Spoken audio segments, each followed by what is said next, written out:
These are the Proverbs of Solomon, son of David, king of Israel, for gaining wisdom and discipline, for comprehending words of insight, and for receiving instruction in wise living, and in righteousness, justice, and equity, to impart prudence to the simple, and knowledge and discretion to the young. Let the wise listen and gain instruction, and the discerning acquire wise counsel by understanding the proverbs and parables, the sayings and riddles of the wise. The fear of the Lord is the beginning of knowledge, but fools despise wisdom and discipline. Listen, my son, to your father's instruction, and do not forsake the teaching of your mother, for they are a garland of grace on your head and a pendant around your neck. My son, if sinners entice you, do not yield to them. If they say, come along, let us lie in wait for blood, let us ambush the innocent without cause, let us swallow them alive like Sheol, and whole like those descending into the pit. We will find all manner of precious goods. We will fill our houses with plunder, growing in lot with us. Let us all share one purse. My son, do not walk the road with them, or set foot upon their path, for their feet run to evil, and they are swift to shed blood. How futile it is to spread the net where any bird can see it, but they lie in wait for their own blood.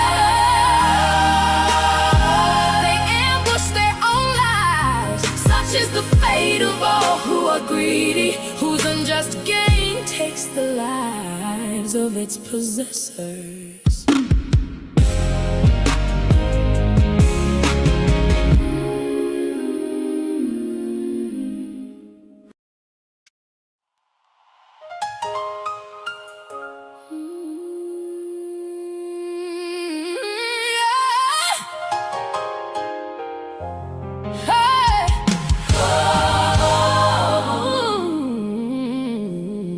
Wisdom calls out in the street. She lifts her voice in the square. In the main concourse she cries aloud. At the city gate she makes her speech. How long, oh simple ones, will you love your simple ways? How long will scoffers delight in their scorn, and fools hate knowledge? If you had repented at my rebuke, then surely I would have poured out my spirit on you.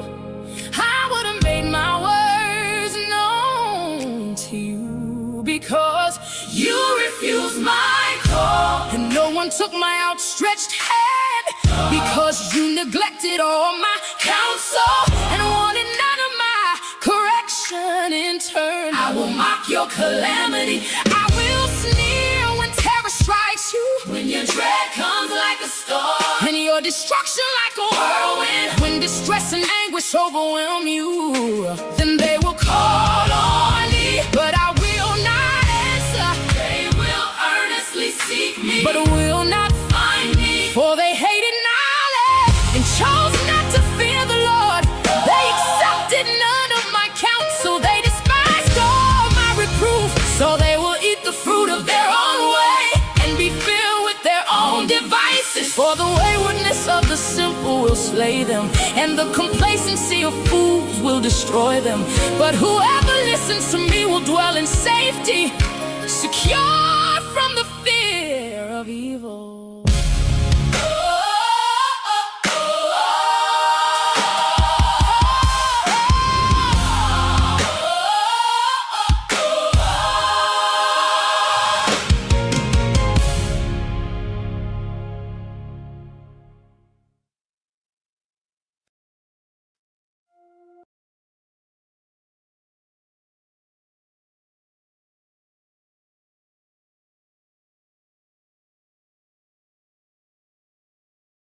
I'm muted. Grace and peace, everybody. We're back. You saw the thumbnail. You saw the title. You know the clock. You saw the clock. You know what time it is. It's 2:00. We're about ready to start. The trial starts at 3. I wanted to jump on a little bit early because I found a wonderful. I want to help take the burden of Candace off of your backs, if you will. So I found a wonderful content creator, Dominique Hoffman. I will put the link in the chat as well as in the description of this video. She did a wonderful, masterful job of dissecting the problem with Candace. And I thought it was excellent. So such that I said, let me jump on a little earlier so that we have time to unpack this. And I think you'll be glad that you did. Hopefully everything sounds good. Green hearts, if you can hear me correctly. Let me see, Keisha. I'm glad to have you, friend. I'm really glad to have y'all. Thank you so much. Before we get started, I do want to pray, and then we're going to jump in because Dominique's video is a little lengthy, but it is well worth it. Father, I thank you that we have an opportunity today to gather through this means of technology that you've graced us with. I pray, God, that you'll allow this court preliminary trial that we're watching to go off without any hitch, any problems, or any mishaps. I do pray, God, for those that are involved. I pray for the judge and the attorneys, for the Kirk family, most importantly. I do pray for the life and soul of Tyler Robinson, that you will save him. I pray, God, for those who are watching, those who are listening, those who will see, who watch the evidence and come to conclusions that are pretty clear, those who are still holding on to conspiracies. God, I pray that you'll open all of our hearts and minds to see that, Lord God, you are in control, that we have nothing to fear, doubt, or be anxious about, because we know that you are ultimately in control. So we thank you for that, Lord God. And the very last thing, God, I pray that you'll remove Candace Owens from this discussion altogether. Father, you can do whatever you want to do with her, but Lord, I do pray that you remove her from this discussion. In Jesus' name, amen. Let us get Dominique up in here. Shout out to Dominique Hoffman, an excellent content creator. And she just did such a wonderful job of dissecting the problem that many people have been talking about. So I want to give her a chance to tease it out. So shout out to Dominique. Hey, Dominique, come on up here to the front of the church. Let's go. And y'all know what to do. Green hearts in the chat, you can hear. Imagine your husband's murderer, assassin, who killed your husband in cold blood because he was so ideologically possessed in front of the entire world, just debating ideas, is defended by a mad woman who has attacked you for the last 9 months. Your character, your love for your husband, your role in his death, an assassination, your bloodthirsty desire for power, your ability to coordinate not only with his pastors and best friends, but with foreign nations to collude and execute this assassination in order to protect Israel. The amount of psychological terror and agony that Erica Kirk has been under for the last 9, almost 10 months as she awaits for her husband's assassin's trial is something no one should ever have to fathom or go through. Candace Owens is a demonic agent for evil. She is a cult leader. She has gaslit an entire cohort of Christian conservative stay-at-home moms. Let me jump in real quick before I know I just said I was giving you all this and I said, let's get at it. I do want to say this real quick. There is some spicy language in here and Dominique holds back nothing. She calls Candace demonic. I absolutely 100% co-sign that assessment. So I'm just gonna let you know that right now, if you're somebody if you're a Cantifa member and you get all in your feelings because somebody calls Candace demonic, I'm gonna let you know right now, you're gonna be in your feelings. I'm just gonna let you know that ahead of time. Into believing that Erica Kirk is evil because she didn't mourn her husband's death in the correct way. Yet I would say Erica Kirk did the bravest thing, which was to stand up and face her husband's assassin and say, I forgive you. To speak at his funeral, probably still in the adrenaline shock of what has happened. To choke back tears and still defend his ideas, his legacy, all while, again, a madwoman online tries to destroy his legacy in the name of being his best friend. To be clear, with a, quote, friend or sister like Candace Owens, who the heck needs an enemy? This woman is demonic, and anyone who follows her and believes what she has put forth is either equally troubled and deceived or also part of this demonic agenda. And I question if you call yourself a conservative Christian, especially her large cohort of conservative Christian trad online mommy warriors, you need to take a hard look in the mirror because you are acting in opposition to what the Bible mandates us, not just with widows and orphans, but just Christ-like character. And in the name of truth, you are creating division, destruction, and spreading lies that are ill-founded and have not been substantiated in 10 months, all for the fodder and entertainment of it. With that, let's get into today's episode. My name is Dominique Hoffman. I look at the political climate here in the United States, foreign policy, and the rising radical factions on the left and right that are dividing the American electorate from a faith-based perspective in order to tell you, a normal American Christian why you should care and vote in order to protect your interest and to not buy into the online hysteria and propaganda of individuals like Candace Owens. Let's get into today's episode. So for the last 9, almost 10 months, Candace Owens has been on a campaign to completely assassinate Charlie Kirk's legacy. In fact, I would say she's done far more damage than Tyler Robinson himself even did. The fact that the internet embraces Candace Owens, that Joe Rogan parrots what she says, that Sean Ryan has her on his show for 4 hours to spread lies about Charlie Kirk, as if they're legitimate, is insane. Candace Owens, who was hyper fixated on if Brigitte Macron has a penis or not, has for the last almost 10 months solely almost hyper fixated on Charlie Kirk. Emergency update in the Charlie Kirk case, episode 357. Charlie, Trump, Erica Kirk. Everything has been about Charlie. This is obsessive. I mean, this goes on and on and on for months. For 10 months. This is a grift, but this is like psychotic levels of being a stalker. This is what a cult follower would do. And despite all of these episodes, we're going back. Let's go all the way back to when it started, to my dear friend Charlie Kirk. 9 months ago, she's showing pictures from her and Charlie back in like 2016. Like 10 years ago, when she worked at TPUSA, and he basically found her, gave her all the talking points she needed to become the black darling of the conservative right, because she's not very brilliant on her own. The title of the video to my friend Charlie Kirk was her framing that she is truly the only friend that Charlie has left fighting for him. And I subtracted episode 357 by 234 because the episode she posted after the tribute to Charlie was episode 235. That's 123 episodes in which she has talked about Charlie Kirk, Turning Point. She had the 7-part series on The Bride of Charlie, where she attacked Erica Kirk, claiming that she was part of a Romanian child sex trafficking ring, that she was a CIA plant and was actually Charlie Kirk's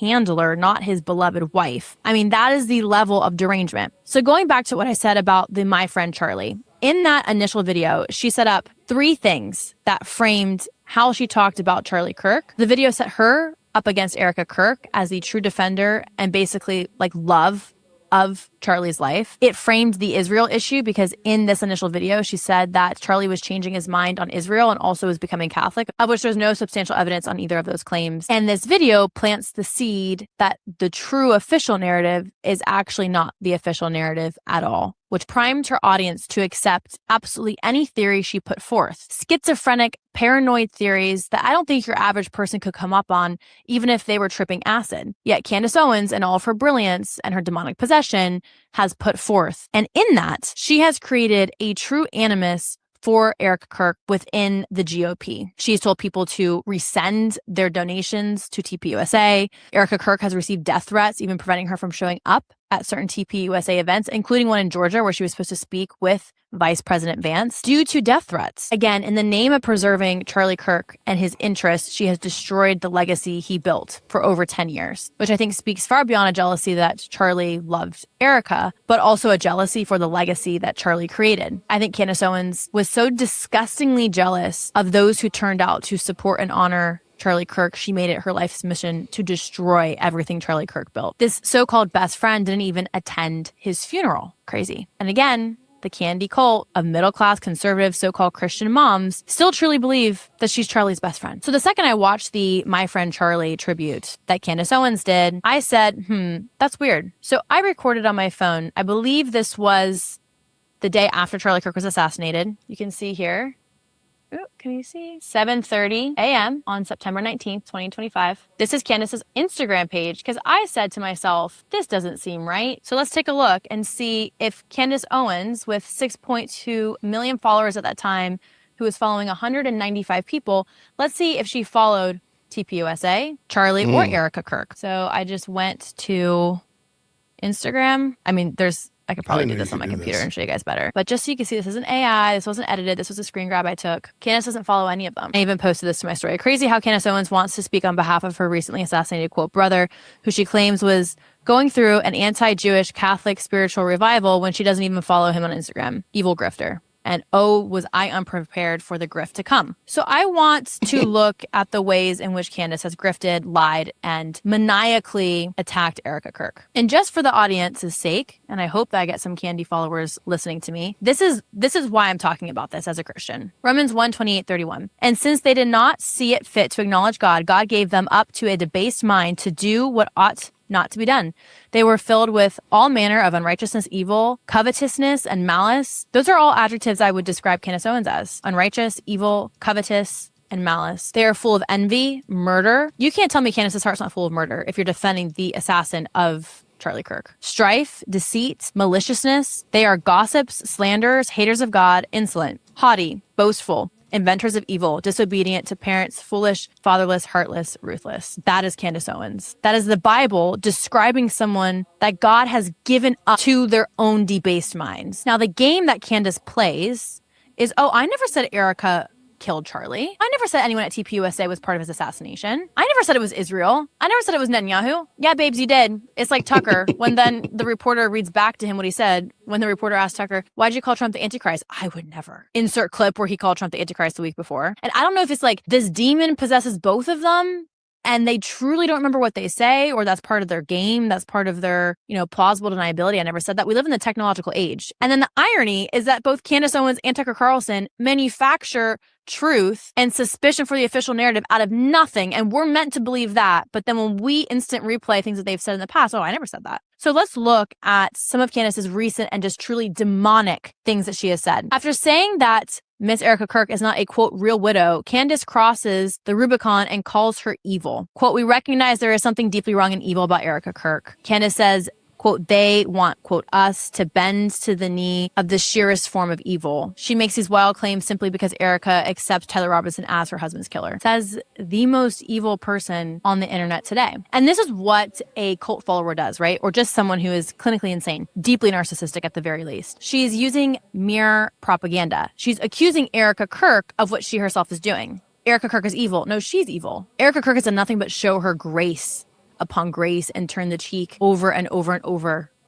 Met with Candace Owens in good faith, only for Candace Owens to turn on that. Now, why TPUSA and Erica Kirk have not sued the shit out of Candace Owens? In fact, our own president, President Trump, said that she should sue them. So I don't know why she hasn't. In this sense, I actually do think that Erica Kirk's one flaw is that she's capitulated and bent the knee to Candace Owens. So I don't understand why legal proceedings have not happened. Maybe that will happen after Tyler Robinson's trial, and they're just trying to get through that first in order to honor Charlie and get justice for Charlie. But Candace says they cannot buy us off. Who's they? Well, they are the Zionists, they are the neocons, they are Israel, they are Erica Kirk. The they is so vast and broad as well that a specific motive then becomes completely unclear. The goalpost for Candace is constantly shifting. But to call Erica not a real widow and evil, again, when there is zero evidence, and grown ass men like Joe Rogan will parrot this and say, oh, there's something in her eye, she looks crazy. I would look a little bit crazy too if my husband's neck was blown off in front of the entire world and then some crazy bitch from his past who was jealous of me for years went on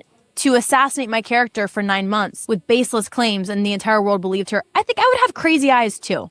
I do. And I actually think that I would go like real crazy on Candace Owens. So God bless Erica Kirk for having the grace to handle this and carry this with dignity. But you have grown men like Theo Von and Tim Dillon and Joe Rogan gossiping about how Erica Kirk just like didn't mourn properly. I'm sorry. What is the proper way to mourn a public assassination of your husband? Is there one? And do Joe Rogan and Tim Dillon and Theo Von, do they know what that's like? Well, Tim Dillon's gay, not married. Theo Von's not married, backwater hillbilly. And I don't think Joe Rogan's wife is at risk of being assassinated from the entire world. And if she was, God forbid, I pray and rebuke that that's not true, nor would it ever happen. Who would have the right to judge how he mourns? The self-righteousness, and then again, the fodder and the gossip of even grown-ass men who have played into Candace's evil game blows my mind. Thanks to Milk Bar TV, we do have many compilations of Candace Owens contradicting herself or lying. Let's take a look at that, because if you're still a Candace fan, I challenge you to reconcile all these inconsistencies. Turning Point USA would be, as I believe, involved in a cover-up. It doesn't necessarily mean they were involved in plotting to kill him. And I've never said that. Cam Higbee is on the payroll of Turning Point USA. So real quick, before she finishes up, I'm going to ask the moderators, please make sure you drop Milk Bar TV in the chat. These clips that she shows of Milk Bar are chef's kiss amazing. And if you are dealing with Candispiracy people, Cantifa, nut jobs, I would suggest that you just give them these links and let them just look at it and let them deal with it. These are damning when you look at them and really sit back and watch. They're hard to reconcile. When I was watching, I was like, wow, just the amount, the sheer volume of lies that this woman has told and been caught on her own channel. It's not like you had to go find another place to get the truth. Like on her own channel, sometimes even lying in the same interview, the same video, the same segment is crazy work. So if the mods could just drop Milk Bar TV in the chat, please, y'all grab these clips and just start dropping them on the Cantifa people. Let's let them deal with it. Let's go. The very organization that just had its leader assassinated in broad daylight in front of the entire world. What about his burial? How come we haven't seen anything about his burial? You repeatedly questioned Shout out to Dominique. We weren't being told where Charlie Kirk is buried. Did you get those answers? You have the wrong commentator who questioned that. You've never asked where Charlie's buried? Nope. What about his burial? How come we haven't seen anything about his burial? She has said Charlie's murder, quote, had to be approved by Charlie's friends, and then suggested those friends might have her murdered too for, quote, knowing. I never said that. The decision was made to murder Charlie Kirk, a decision that very clearly had to be approved by Charlie's friends. Is this going to be the pathway forward? Are you going to start murdering more people in broad daylight for knowing? I never said that. I was totally in a cloud of grief. Okay, you remember I had to go away to Wyoming just to breathe. Like, what am I doing wrong here that I have to go away and cry for a long time and everyone else just kind of seemed giddy? That's all I can describe it, like giddy. That emotion shouldn't be possible. Shouldn't be possible, actually. I was in this aggrieved stage and I really didn't poke my head up until weeks later when I could stop crying about it every second. Charlie Kirk, my friend, is dead. First, this is fantastic that Preborn is doing this to remind you guys about Pure Talk. Also remind you guys about American Financing. Also remind you guys about GNO Land. Also telling you guys about Just Thrive. You can head over to our website, CandaceOwens.com. You can sign up, buy yourself a hat. I still haven't spoken to the press about Charlie Kirk, actually. I haven't even given one interview about Charlie Kirk. It felt icky to me. I think that in the coming weeks, there's going to be a lot of financial reports that are coming out. And I, first and foremost, do not believe that Tyler Robinson killed Charlie Kirk. I want to be very clear on that. There's old footage of Tyler Robinson that is now circulating. As I get into the intersection, he pulls. There was a vehicle in the lane. Tyler certainly refers to it as his car, not his vehicle. Vehicle in the lane. He wrote me a letter on May 2nd this year. First and foremost, that letter he is holding up, he is severely misrepresenting. Those sentences are real. I'm saying you're severely misrepresenting the contents and you're doubling down on your lie. I told you to publish the full letter that Charlie wrote you, not lines of it. Okay? It's a lie by omission. New York Post got a hold of that letter. They've now published it. Charlie Kirk expressing his love for Israel. No attacks on Israel, just advice on how to fight lies and reach the next generation. November 25th, I obviously tweeted, Macrons have executed upon and paid for my assassination. I reported to the FBI. Of course, I reported it to the FBI. I did not at all hear back from the FBI. And I will say, I didn't go through an official channel and send an email, and I should do that. But I did send a text message to somebody very high up. If Candace is available, we would sincerely welcome her participation in that live stream at our studio here in Phoenix. So I accept it with whistles and bells, everything. I fully accept. You can pick the place, you can pick the time, but no, they need to have it in person in Phoenix on December 15th, or they cannot have me at all. No one, and I mean absolutely no one, outside of my husband and Erica Kirk has the power to shut me up. There's nobody that has the capacity to get me to shut up about this except for Erica Kirk and my husband. I'm not going to stop unless Erica Kirk asks me to stop. If Erica Kirk asks me to be quiet, I will be quiet. Stop. I just do not accept any of that. Obviously, for this to have been pulled off, there had to have been multiple people involved. There had to have been people at Turning Point that were complicit in having this happen. You said that people at Turning Point were complicit in his murder. No, my exact sentence that I said was that there were people at Turning Point who are engaged in a cover-up. No, you didn't. I believe that thoroughly. Candace, you didn't say that. There had to have been people at Turning Point that were complicit in having this happen. You said there were people at Turning Point complicit in his murder. Okay. That's what you said. I'm certain he is going to probably be doing a lot of interviews in the near future. I just cannot see how this would lead to anything other than a full confession from the government about the military's involvement in his assassination. Like I said, I'm going to put together a fundraiser for you. And I do believe you are a missing piece of this. I don't know what comes next, but I just want you to know that you have an ally in me, and I hope you see that I am a fighter. And when I see good people and bad things happen to them, I will fight. We didn't know what it was going to lead to. And I was like, I couldn't have been more deferential in saying that this could literally lead to nothing. Hey, this guy said this, whatever. And then all of a sudden you guys every day are obsessing over it. Won't let it go. I had him on the show. That was it. Another donor who was at the Aspen event actually says that they do remember Charlie mentioning Erica. If situation, something happened, that Erica would know what to do. A couple who said that they did remember it. I cannot stress this enough. The donors who were in attendance in Aspen are telling me that Charlie never said this. We don't know where it's going to end, but we are going to keep asking questions until we get clear answers. Candace, it may be that the person in the media spewing bullshit to the public is you. Something that I thought was important that Milk Bar TV points out is the amount of money Candace has made. To be clear, Candace has made millions of dollars. I asked, with 123 videos averaging 2 to 3 million views each, some of them more, how much money would this accumulate? So on the high end, we're looking at $3.5 million from ad revenue alone. And that depends how many ad slots there are, how long the video is. And then it also notes that there are sponsors. There's affiliate marketing, paid speaking, premium newsletters, donations, sponsorships, memberships. And when she goes live, you can actually donate. So there are people donating live while she's on, in addition to her merch. And of course, her merchandise, Candace Intelligence Agency, Not Dying for Israel, which apparently Charlie died for betraying Israel. Christ is King. All of this is just a money-making machine for Candace. So here's Candace Owens, again, not taking accountability for when she is wrong. I will always admit when I'm wrong. Anybody that listens to my podcast knows that. You claim, without a doubt, that I only served 2 years in the Marine Corps. At the age of 18, Victor joined the Marine Corps. To be clear, he only served for 2 years. It was 3 years, and it was on the DD-2 team. Are you willing to admit when you're wrong? I think this was just sort of a clerical error that could just have been It's not resolved clerical. right here. I didn't say that they murdered Charlie. You said My that show, people I've at been very Turning clear. Point were complicit in his murder. No, my exact sentence that I said was that there were people at Turning Point who are engaged in a cover-up. No, you didn't. I believe Sorry, you that didn't. thoroughly. Candace, you didn't say that. You said literally. I did say that on my entire You said show. there were people at Turning Point complicit in No. his murder. Okay. That's what you said. Obviously, for this to have been pulled off, there had to have been multiple people involved. There had to have been people at Turning Point that were complicit in having this happen. You said complicit in the murder. Because I said who at Turning Point was involved in his murder. And Let you me said, clarify for you. Okay, you can keep saying what I said, or you can listen to what I'm saying. Do you have any proof that the messages were made up? Because that would be easily proven. Yeah, but they didn't put timestamps on them, and Discord came out and said they didn't exist. This was supposedly text messages, not Discord messages. It's my understanding from the indictment.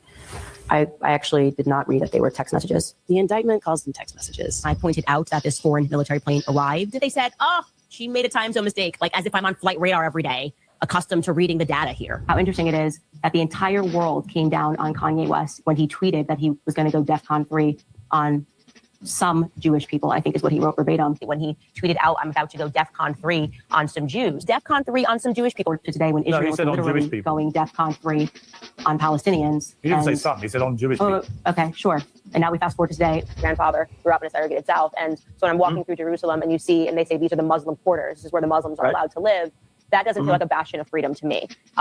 So I guess. Oh, I don't think it's where they're allowed to live in Jerusalem. I think it's that there's an Armenian quarter. It's not saying the Armenians can only live here. My understanding from the rabbi was that this is where the Muslims have to live in Jerusalem. But do you believe people landed on the moon? I don't know. I just want to know why we didn't go back.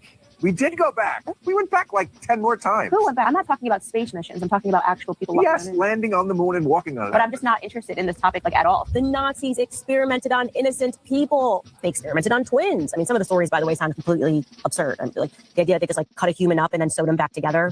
That just sounds like bizarre propaganda. She said that the Mengele experiments were false. Do you believe that Joseph Mengele did what he is reported to have done? To be clear, Piers, I did not even mention Joseph Mengele's name in this skit at all. And when it comes to these Egyptian flights, the math on this is indisputable. There is less than a 0.0000. I'm gonna say again. Just want to bring this up. She's never dropped the Egyptian plane data. Just want to bring that up. 0.00001% probability, because I realized that when we shared that spreadsheet, people assumed that one of the columns, which was actually saying where the planes landed on that day, because it was plus or minus 3 days, was exactly where Erica had been on that day, and that was inaccurate. And so for clarity, I had been working on the last week on turning it into an interactive timeline that we can put up on our website, this Egyptian plane Still. spreadsheet. Again, we will show you all of that. She has said Charlie's murder, quote, had to be approved by Charlie's friends, and then suggested those friends might have her murdered too for, quote, knowing the truth. I never said that. Obviously, in the context that he put it in, we're going to need to hear the full sentence because you're trying to context it in a way that is just untrue. I just want to know why, Charlie. I want to know why the decision was made to murder Charlie Kirk, a decision that very clearly had to be approved by Charlie's friends. Or are you going to start murdering more people in broad daylight for knowing? You thought it was 2 years. Who approves or who needs approval to murder somebody? You're quite literally taking that permission to live from somebody. So if you're going to take someone's life, why are you going to ask for permission from his friends and wife? Like, that makes no sense. And Candace also said Erica knows everything very early on, even when she was denying that she had said that. Lastly, I want to look at a compilation of Candace Owens cosplaying being a Christian, because again, the audience she has claims to be a Christian audience. Remember, the Bible says you will know someone's character and their faith by their fruit. And we're all sinful. But if your fruit is so rotten, like Candace's, I'm sorry, the Holy Spirit has not transformed your life.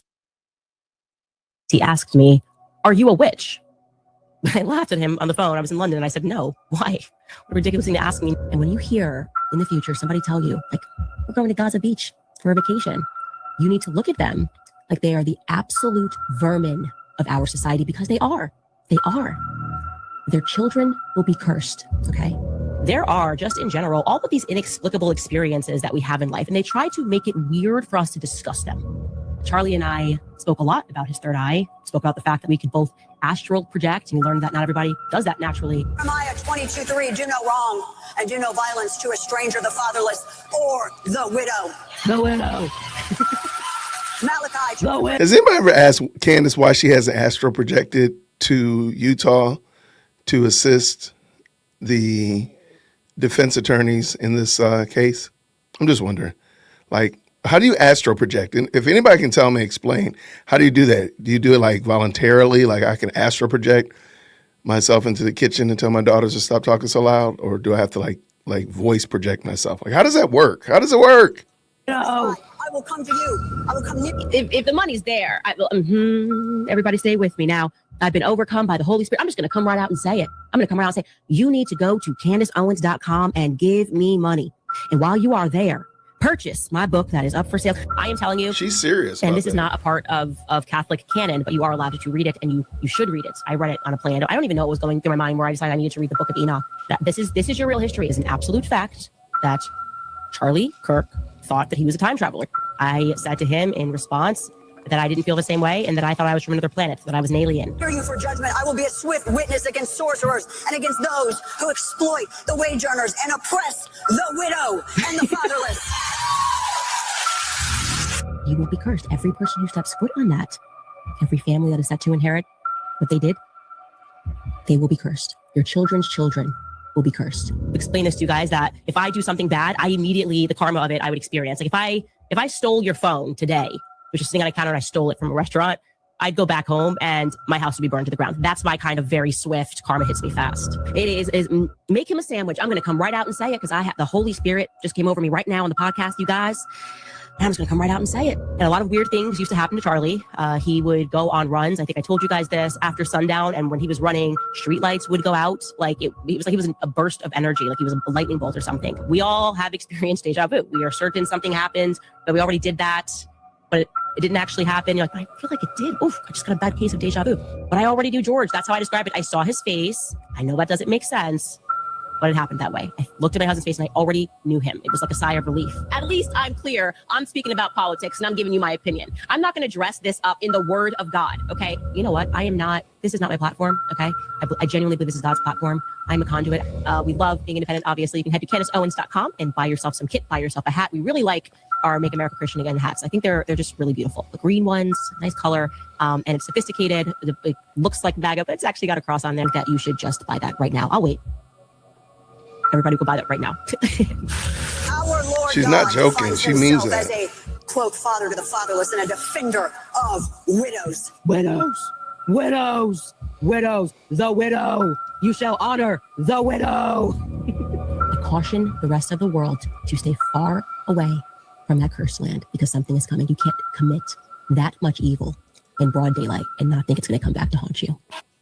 When she was mocking Dana Lausch, who was quoting scripture about what Candace is doing, saying the widow, she's making fun of Dana saying scripture, but you're also mocking scripture. You're mocking God. And to call Israel a cursed nation, anyone who goes there is cursed, when the Bible literally blesses Israel, and that's not the church, no, the land of Israel. It says in scripture, the land of Israel. But if you want to be so deceived by supersessionist theology, have at it. I'm really confident when I stand before God that I have that part of theology correct.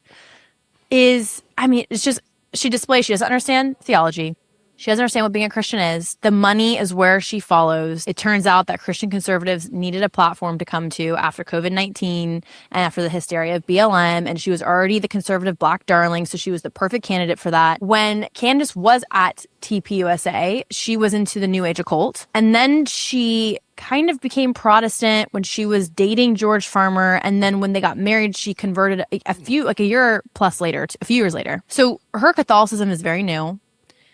And that's the grift. She's followed the grift. Candace's past is quite seedy and shady, which is, I think, is so ironic about her digging into Erica Kirk's past. Okay, so before we look at a Candace fan, because I want to emphasize the psychology and the demographic that Candace Owens appeals to, let's look at what Candace has started to share in the lead up to Tyler Robinson's trial. Today, the Tyler Robinson show trials begin. Show trials. Why? Because she says that this is fake. This is not true. Evidence like text message confessions will be allowed in the courtroom. Well, yes, and Tyler Robinson's defense tried to get text messages thrown out, and they want Tyler Robinson's lover, the tranny lover that inspired him to kill Charlie Kirk, to testify that those text messages were real. I don't know why we need to testify that text messages are real. Yes, we live in the digital age of AI, but we also have phone records, which are recorded with our phone companies. I don't really understand why supposed text message confessions are deemed at all even potentially illegitimate when we have phone records, despite the fact that Tyler's defense has not been allowed to vet those messages to determine if they are doctored or who actually sent them. Remember, the FBI and the ATF was not forced to turn over key evidence despite multiple discovery requests because the judge has ruled it's not necessary at this stage. Key witness testimony from Lance Twiggs will be played, but Lance Twiggs is not allowed to be cross-examined because the judge has ruled it's not necessary at this stage. Today is about emotion, says Candace Owens. You will hear the Fed's narrative absent any ability for the defense to meaningfully dispute it. What you can expect, aside from Erica's tears, oh my God, this woman is evil, are an orbit of her payrolled influencers trying to convince you that the vetted evidence is overwhelming and undeniable. Again, this is the woman who is being retweeted, including her tweets about Charlie, by Russian state X accounts and TV. Yet she wants to say that Erica has people on her payroll. Sit back and watch the predictable show. The real trial will come later. Charlie's army is growing. Ultimately, truth will win. So she's already priming her audience that this trial is going to deem Tyler Robinson killed Charlie Kirk because crazy, he killed Charlie Kirk. And when she says the real trial will come later, there's no what real trial? What real trial? What have you put forth in the last 9 months provides any substantive proof that there is alternative evidence? Again, zero. This is her way of perpetuating the propaganda, perpetuating the lies. Here she is again. One more fight, Charlie. I don't fear these demons. Oh my gosh, again, a demon calling others demons and using a cross emoji. We will win. You know what? The only solace I really get is that God will have the final judgment with Candace Owens. Like truly, when I get so mad at how evil this is, she can laugh now, but on Judgment Day, she will have a lot to account for. And honestly, the wrath of God and the justice of God is far greater than anything on this side of heaven. And then this is Candace and Charlie, probably from like 2019, maybe 2020. Someone tweeted, you hated Charlie. Yeah, and Dave Rubin has reported this. Someone commented this on her post, that she openly in 2020 was saying that she hated Charlie Kirk. Why? Because she was wildly jealous of him. Okay, so in closing, I want to look at this interview on Caleb Hammer's podcast. Now, Caleb Hammer audits people's finances. Have y'all seen this? But what I This thought was is so interesting is crazy. he had a Christian couple on, and they We might start the case a little late today, but I want to show you something real quick because somebody said that they think that Candace is she's faking her pregnancy. I have a good reason to believe that she might be too. Watch this. Have y'all seen this? Wait, I gotta do it like this. Bada boom. Have y'all seen this page? Help support Candace. She has set up her own proverbial GoFundMe on her page. And look at what on her Candace.com, CandaceOwens.com. After much popular demand,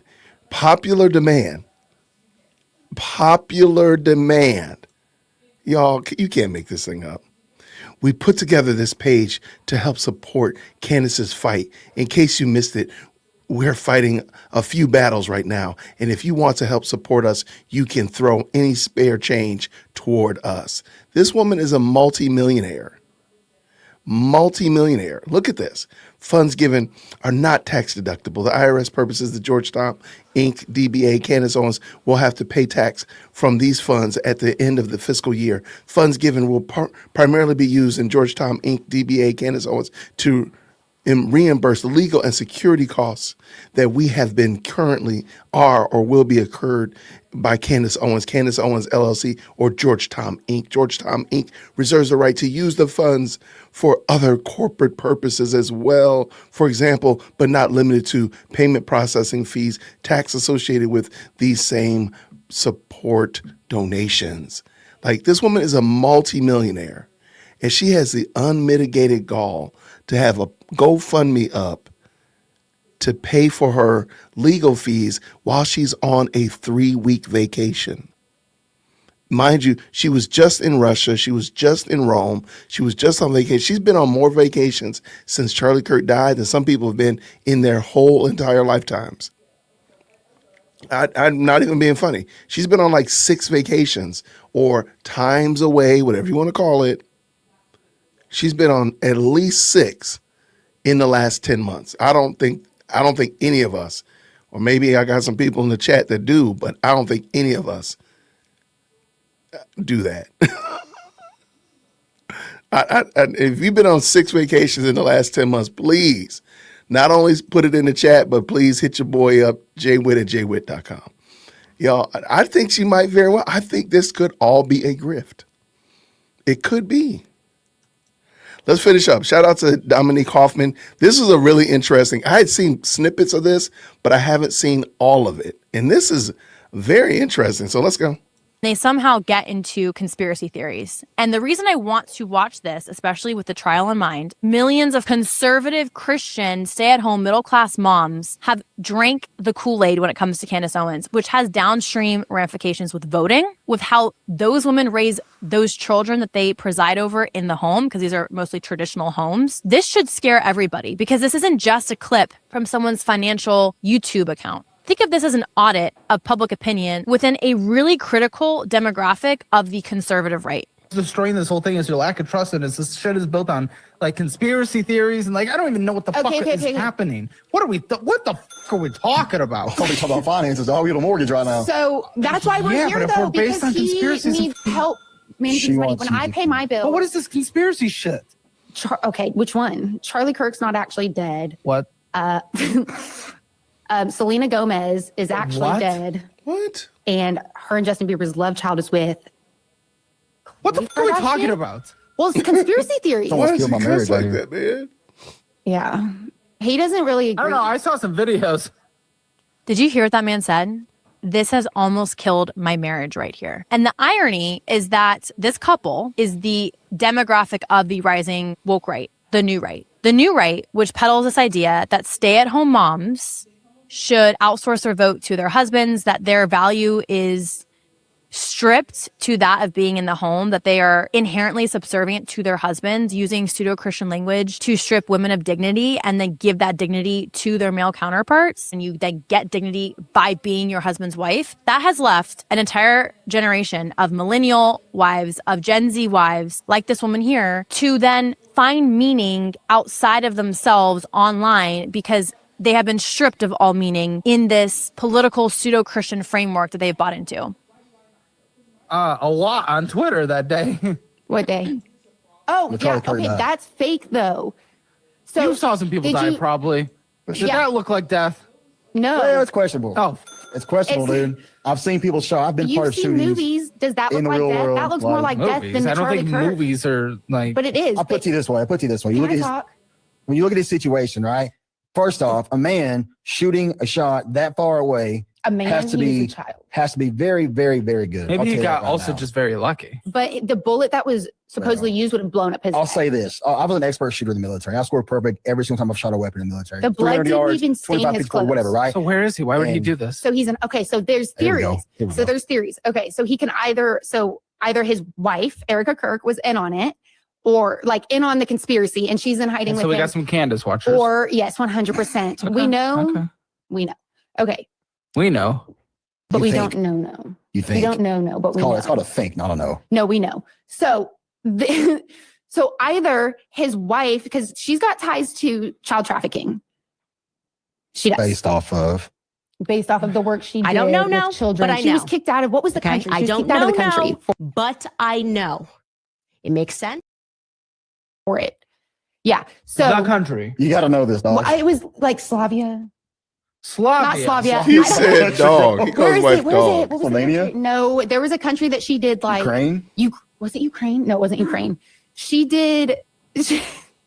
Don't look at me like that. I'm legit. I mean, we just name all the fucking. Well, I'm just waiting to. I know. I'm trying to Wakanda. remember the country. Somebody but she was type kicked out of the country. Wakanda. She was doing like adoption work for little kids that don't have parents. Wakanda. And they were going missing. And so she was kicked out of the country. We're not going to have Pepsi with baby flavoring in it. I mean, what the hell have we become? So Erica Kirk, you're saying, I'm alleging. you're alleging, is a child ringleader, She's in on it.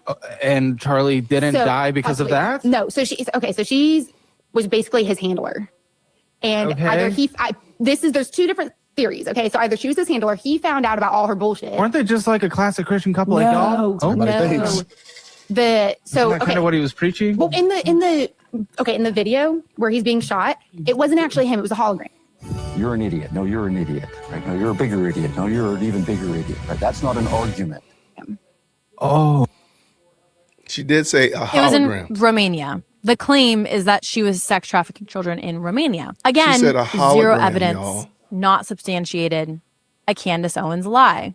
There was a trap door. There was a trap door, and the But you hologram don't got- actually believe this. You're just having fun with this. No, I believe this. Husband just said Israel. So you could tell the husband believes half of this, right?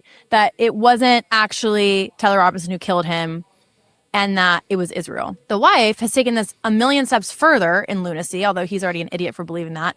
Right. And He's is saying that it was a he's stuck. hologram and he popped through the trap door. In what Houdini world do people think that Charlie Kirk just like popped under a hatch that was a metal hatch that no one saw him pop up and hop into, and that it was actually a hologram of him being killed? This woman's illogical regurgitation of everything Candace has said is like a schizophrenic person on acid. Lady, she was actually right. All of it goes down. What's going to go down? It goes down or doesn't go down. So, either way, it's we're it's a all going to wake fucking up to the guessing game. freaking bullshit that's going on in the world. So like the What's that? celebrities and the sex trafficking rings Are going to do what? they're gonna get hung in public. This is total mental illness. What? No. Yes. What? Military tribunals are coming. Okay. Military tribunals. This woman's an idiot. Who runs the military? Well, according to her schizophrenic woke right conspiratorial worldview, the Jews, the neocons, the Zionists, they run the military. So what military tribunal is coming? And if this is all a CIA op, then why would our own military have ad hoc military tribunals? And also, military tribunals are not just done in public like that, like hung in public. What she's describing is like a sort of anarchical retribution for a perceived wrongdoing between celebrities, sex traffickers, and Erica Kirk, of which there's no connection. In chief of the military. So they So Trump pushed was him president. in So as a Trump was- puppet. So I will say this: So when Trump they did his inauguration, right? They played the funeral taps over like an actual presidential introduction type deal. So And Trump did the military- Afghanistan withdrawal. That was a disaster. Well, Trump was in. Trump was the president when But we it's had all planned 10% out. inflation. Yeah. So it was all planned Okay, out. you So get it's to that- wake hear that everybody now. Afghanistan up. war is bullshit anyway, Well, it's to wake everybody up to like COVID, for example. which was COVID. also bullshit. Yeah, it was bullshit, and it So woke Trump a lot of people passed up the Inflation Reduction Act, the infrastructure bill. behind the scenes to wake everybody up to make it look like it was Biden. Okay. Look into it. what- That's true. Look into it. I'll look No, into it is. Like if you look at We'll try to executive look into it, orders, guys. you do. Can I Look just ask you a question? Is the No. world flat or round? It's flat, Oh, okay. and I can kind of prove that. Guys, just real quick, don't forget to take. All right, there's a slice where the audio goes out. I don't know what happened. You can see that the audio has been off. I have no idea what happened right here. I should have downloaded it. Let me pull back Dominique right here. Let's pray for Erica Kirk. And the fact that Candace could in some way potentially help Tyler Robinson's defense is wild to me. And also finding an unbiased jury is going to be nearly impossible. So we just need to pray over this. And again, there are way larger powers that be that are pushing this propaganda. Again, I point to the fact that Russian state media is retweeting Candace Owens. That should tell you a lot. And why would Russia care? Why would China care? Why would Qatar? Why would Pakistan? Why would Iran care? Because Charlie Kirk was literally the young voice of a generation trying to rear men to be strong, capable men, to push for a strong America abroad, to create broad coalition building within the conservative movement. What's happened after? A divisiveness, a division. His legacy, I mean, God will protect Charlie's legacy. But fundamentally, after his assassination, we should have been the strongest we've ever been on the GOP. We are the most divided we have ever been. And that is because Charlie was a unifier and he stood in the way of this radicalism. And in his absence, we've had the Nick Fuenteses, we've had the Tucker Carlsons, we've had the rise of isolationism, we've had the Omid Malik influenced New Right. And not just with the absence of Charlie Kirk, but also the absence of someone like Jordan Peterson. The voices that guided this young generation of men to be strong men, to denounce radicalism, to choose hard, to choose discipline, to die to self, to die to the flesh, are no longer speaking into the culture. And again, in their place, we have the Nick Fuenteses, we have the whatever podcast guys, we have the Sneakos. That's dangerous. And that's why this trial is so important. Like, comment, and subscribe down below. I try and respond to all the comments. With that, I will see you in the next episode. We need Dominique over here. I think we need a Dominique episode. Dominique needs to come over here. We need to have her on the best live chat on the internet. That would be fun. I like her. So anyway, they have turned the cameras on, by the way. They have turned the cameras on, but of course, nothing is happening yet. I'm just going to bring it on so we can see very quickly. Bada boom, bada bing. They got the camera on. We got the Utah Seals in the building. Utah Seals, shout out to y'all. No, astral projection is not good. And Candace claims that, Charlie was involved in that, which is crazy work. Crazy work. Who is this, Jay Witt? What do you mean? Dominique Hoffman. I think this is her link right here. Bada boom. Bada bing. There we go. Just dropped it in the chat for you, Amethyst. Right. Where the bees at, man? Who let the bees out? Yo, they got the camera already going. Are they ready?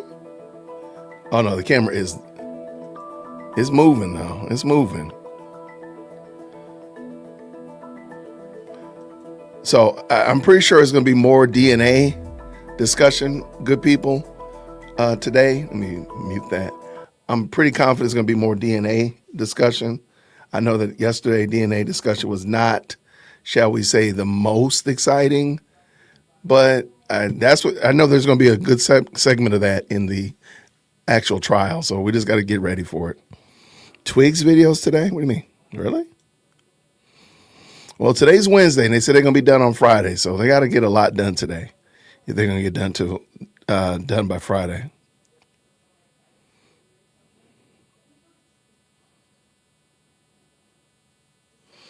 All right, DNA lady left. She go, oh, that's right. So they took her out of order. That's interesting. Okay, that might be why it went like that. Okay, that makes sense. That makes perfect sense why it was yesterday. Did you see how they turned? They tried to turn the DNA into conspiracy about Twigs. I saw how they were discussing it yesterday in court. I'm not like Cantifa people. I don't have time. I don't have patience for Cantifa anymore. Yeah, this is much longer than I thought. If this is how grand juries work, primarily, this is a very interesting process. But I think it's good to see how it works so we can gain a better understanding of how the whole process is executed. I think our friend Andrea is up. Andrea is up. Let's see what she's doing real quick while we're waiting. What's she talking about? Suspecting the bottom line is that we probably will get some kind of written finding, written order, and it may be as simple as just the findings are based on, here's, what, it's just kind of a recounting of what was presented. Like, what do I have to look at to make this decision on? The state presented evidence from this person that said this and that said this. And, collectively, the court finds that, leads to a reasonable inference that Tyler Robinson committed the crimes that he's charged with, or did not commit the crimes that he's charged with. Although, again, I think we're not really at risk of a probable cause finding not being made. So I am leaning towards, there's like no real definitive answer that I've been able to find. Like there's nothing that says, yes, they have to, no, they don't have to. Seems a little squishy. But so because it is, even if it is like discretionary up to the judge, whether he's going to do something extensive in writing or something not so much. Right. I was only saying I have a hard time seeing Judge Graff. I know that they're doing here in Utah, they use preliminary hearings in lieu of grand juries. And I said, if they did a grand jury, I wonder how long it would be. But I know that this is for lack of a better term, this is how the process goes in Utah. In the record can be, justification to affirm a judge's decision on appeal, meaning that Court of Appeals can just kind of look for their own justification as long as they have a good record of what happened. It can be like, well, I don't agree with the judge's reasoning, but I reached the same outcome for a different reason based on what's here in the record. They're allowed to do that. And so that can be a little bit of a reason for judges sometimes to be a little more circumspect about what their actual thought process is, because it would just encourage the Court of Appeals to go look for any possible one. But that's just not the vibe we've gotten from Judge Graff. She says not the vibe. He just seems extremely concerned and taking a lot of care to protect everybody's rights, but particularly Tyler Robinson's. I would expect, look at all of the efforts to do an interlocutory appeal so far on some of these preliminary rulings that aren't really quite as material as can the prosecution go forward at all? So I expect they're going to try to get interlocutory review of the probable cause decision. I suspect the judge suspects they're going to try to get interlocutory review of the probable cause decision, and so I think he's going to make the findings. Go ahead, and here's what happened. Here's the detailed reasoning of my thought process. Here's what I think about it. Shout out to Andrea. Shout out to Andrea. He wants to give them every opportunity to use the process that's available to them. All right. Well, while Andrea is just explaining that out real quick, I want to say thank you so much to everybody who's hopped in. Thank you so much to those people already supporting the channel. Shout out to them. Dominique says we need 9 more teal. Shout out to them. We're getting the teals going. We get those teals going. Toward the goal. Thank you so much for the 5. Thank you so much for both of those. Dominique Alexander's racist grandstander. Appreciate you, brother. And what do you say here with the 5? Thank you for all you do, JW. Jay Witt. God bless you and your family. Well, thank you so much, friend. I did drag this one as well. This was a comment that I was addressing earlier. I don't know. I know I might be, me and Levitha might be kind of on the odd people out. I kind of believe that this is true. What she said, I doubt that she's even pregnant and is going to fake a miscarriage for sympathy and blame it on the lawsuits and everyone's been attacking. Sounds crazy, but it totally would do that. She's sick. You know what? You're not alone. I agree with you. I can totally see this. Judge Graff is in the building. Let's go. Counsel, please enter your appearances. Chad Grumander, Ryan McBride, Lauren Hunt, Amy Sturgeon. Greenheart's in the chat that you can hear, my good people. And Chris Ballard are also present. Good afternoon. Kathy Nestor, Richard Novak, Michael Burt, and Stacy Visser for Mr. Robinson, who's present in the courtroom, Your Honor. Good afternoon. Mr. Robinson, good afternoon. And also for the record, the court recognizes the presence of the victim representative, Ms. Erica Kirk. Good afternoon. First, with respect to courtroom protocol to maintain security and decorum, any individual who exits the courtroom during the proceedings will not be permitted to re-enter until the recess. All counsel are expected to take reasonable measures to safeguard confidential communication. Such measures may include the use of screen protections. Oh, that's my maroon on electronic devices and care to avoid inadvertent capture of privileged or private discussions by recording equipment or by those present in the courtroom. And as you note, the microphones on your tables are turned off, so please come to the lectern when you're addressing the court.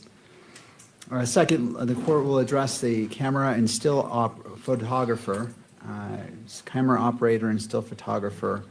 And if you both could come forward, please. To the He makes them swear in every day. That is so wild. You got to give him, you know what? You got to love that. He makes them come up there and solemnly swear every day. I ain't mad at him. Could you both state your Oh, names? that's somebody different. John Wilson, KSL Television. Tess Crowley, Deseret News. Good afternoon. Could you state your roles for today's hearing? Video recording and streaming of the proceedings. I'm the pool still photographer. All right. And have you both reviewed the court's standing decorum order? Yes. Do you understand the requirements set forth in that order as they apply to your activities today? Yes. Do you require additional time to review the order or to adjust equipment to ensure compliance? No. Do you anticipate any difficulties complying with the order? No. Thank you both for your cooperation. Yeah. As we begin this afternoon, the court wishes to acknowledge the importance of safety, dignity, and well-being of all those who are present or who may be present during these proceedings, including the parties, counsel, witnesses, court staff, and members of the public. The court is also mindful of its solemn obligation to protect and uphold the constitutional rights of both Mr. Robinson and Ms. Kirk. In furtherance of those important interests, all persons attending these proceedings are reminded that portable electronic devices are not permitted in the courtroom or on the fourth floor. Cell phones are not permitted in the courtroom unless expressly authorized. Any unauthorized possession or use of a cell phone in the courtroom may be addressed by the court. For those individuals who are authorized to have a cell phone, please place your device on silent at this time so that these proceedings may continue without interruption. The court also expects that every person in attendance will be treated with the dignity and respect to which they are entitled to. Consistent with the court's standing decorum order, all spectators shall remain quiet, civil, and orderly at all times. Spectators shall not engage in conduct that is distracting, disruptive, provocative, disrespectful, uncivil, or threatening in any manner. Spectators shall not make audible comments of any kind, shall not shake or nod their heads, and shall not make gestures or other visible reactions during their hearing. Spectators shall also not wear or display pins, buttons, signs, clothing, photographs, or other items expressing support for or in opposition to any person connected with this case or expressing any position concerning the status of this case as a capital offense. The court appreciates the cooperation of all present in maintaining a courtroom environment that is safe, respectful, orderly, and faithful to the rights and dignity of every person involved. Finally, I wish to note that this preliminary hearing is scheduled to conclude this Friday at 5 p.m. I raise this as simply a reminder for the parties, particularly given that we have now reached the midpoint of this week. I recognize and respect the constitutional rights of all parties. When this preliminary hearing was set, the court allocated a substantial amount of time for both sides to address the matters they consider necessary and appropriate for purposes of this proceeding. The standard at a preliminary hearing is probable cause, and with that in mind, I ask counsel to remain mindful of the time that remains and manage your time appropriately so each of you is able to fulfill your duties to your respective clients within the time frame that has been provided. And with that, I wish to inquire of a brief overview on what is anticipated from each party in order the court has a roadmap on how we are proceeding for the remainder of this preliminary hearing. First, turning to the state, and if you wouldn't mind coming forward, Mr. Grunander. Thank you, Your Honor. We anticipate presenting evidence through Agent Brian Davis this afternoon. Sergeant Jennifer Faumina is also present in the courthouse and prepared to testify if we get to her today as well. Following her testimony, which we believe will carry into tomorrow, if we do get to her today, that will close the presentation of the evidence on the part of the state. Thank you, Mr. Grunander. For defense.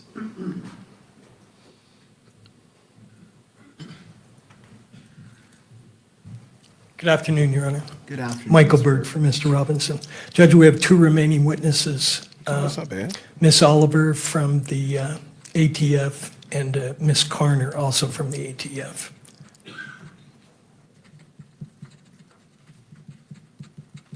All right, and to both parties, thank you, I appreciate that. Do both parties anticipate any issues concluding their case? Obviously, there's variables, cross-examination, and kind of the fog of war that happens in court proceedings, but any party anticipate issues concluding at or before Friday at 5 p.m.? Not from the state, Judge. Just want to highlight one issue for the court because it may be. Oh, man, here comes. That the court wants to do some time management. The state is going to proffer a video 1102, a video recorded 1102. We have provided the state, I want to say about a day and a half ago, with proposed redactions because we believe that portions of it are not admissible, even in a preliminary hearing. And the way we did that is we provided a transcript and then a redacted version of the transcript of the entire video recorded interview. It may be that the court wants to look at the proposed redactions, not while court is in session, but during some other period of time, because the transcript of the video, which we prepared and we provided to the state so the state could raise any concerns about the accuracy of the transcript. That's not an issue. The admissibility of portions of the video or the issue is about 20 pages, maybe 22 pages. So to use court time for the court to look at the proposed redactions may be an inefficient use of the time. I'm not saying when the court should do it. I'm just saying we may not want to do it between 9 and noon and 1 and 5 tomorrow or Friday. But it's going to come up today. And so the question will be, when does the court want to engage in the process of reviewing a 22-page transcript that has proposed redactions? That's all. I appreciate the heads up. Mr. Grunander, do you wish to be heard? Yes, Judge. Your Honor, the state has received the proposed redactions, and we are prepared to address them when that time comes. However, we do intend on presenting testimony through Mr. Davis, through Agent Davis, and when we get to that point, when it's ripe for discussion, we can address the matter with the court. That would be our preference. All right, well, I'll address it as it comes. And to the defense, with the remaining time, do you feel confident that it is sufficient to accomplish your duty? We do, Your Honor. Thank you. All right, does either party require the benefit of the record before we begin? To the state.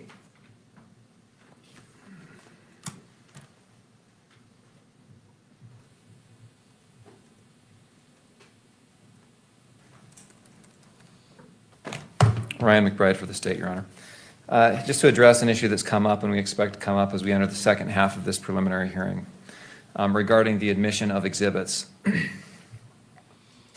Under Rule 104A, the court must decide preliminary questions about whether the witness is qualified or a privilege exists or evidence is admissible. In so deciding, the court is not bound by the rules of evidence except those on privilege. And I'm bringing this up again because it's likely to come up and it is going to affect the procedures we use as we go forward.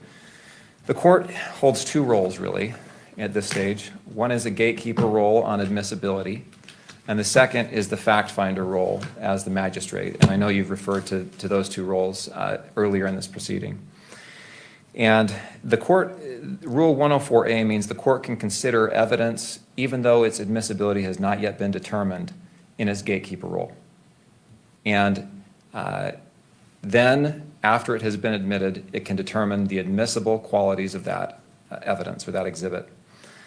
And that is especially relevant at a preliminary hearing where foundational evidence is reliable hearsay under 1102B3. Even at trial, State v. Griffin, which is a 2016 UT 33 Utah Supreme Court case, the court has held that rules of evidence do not apply to evidence used to establish foundation for admission of other evidence.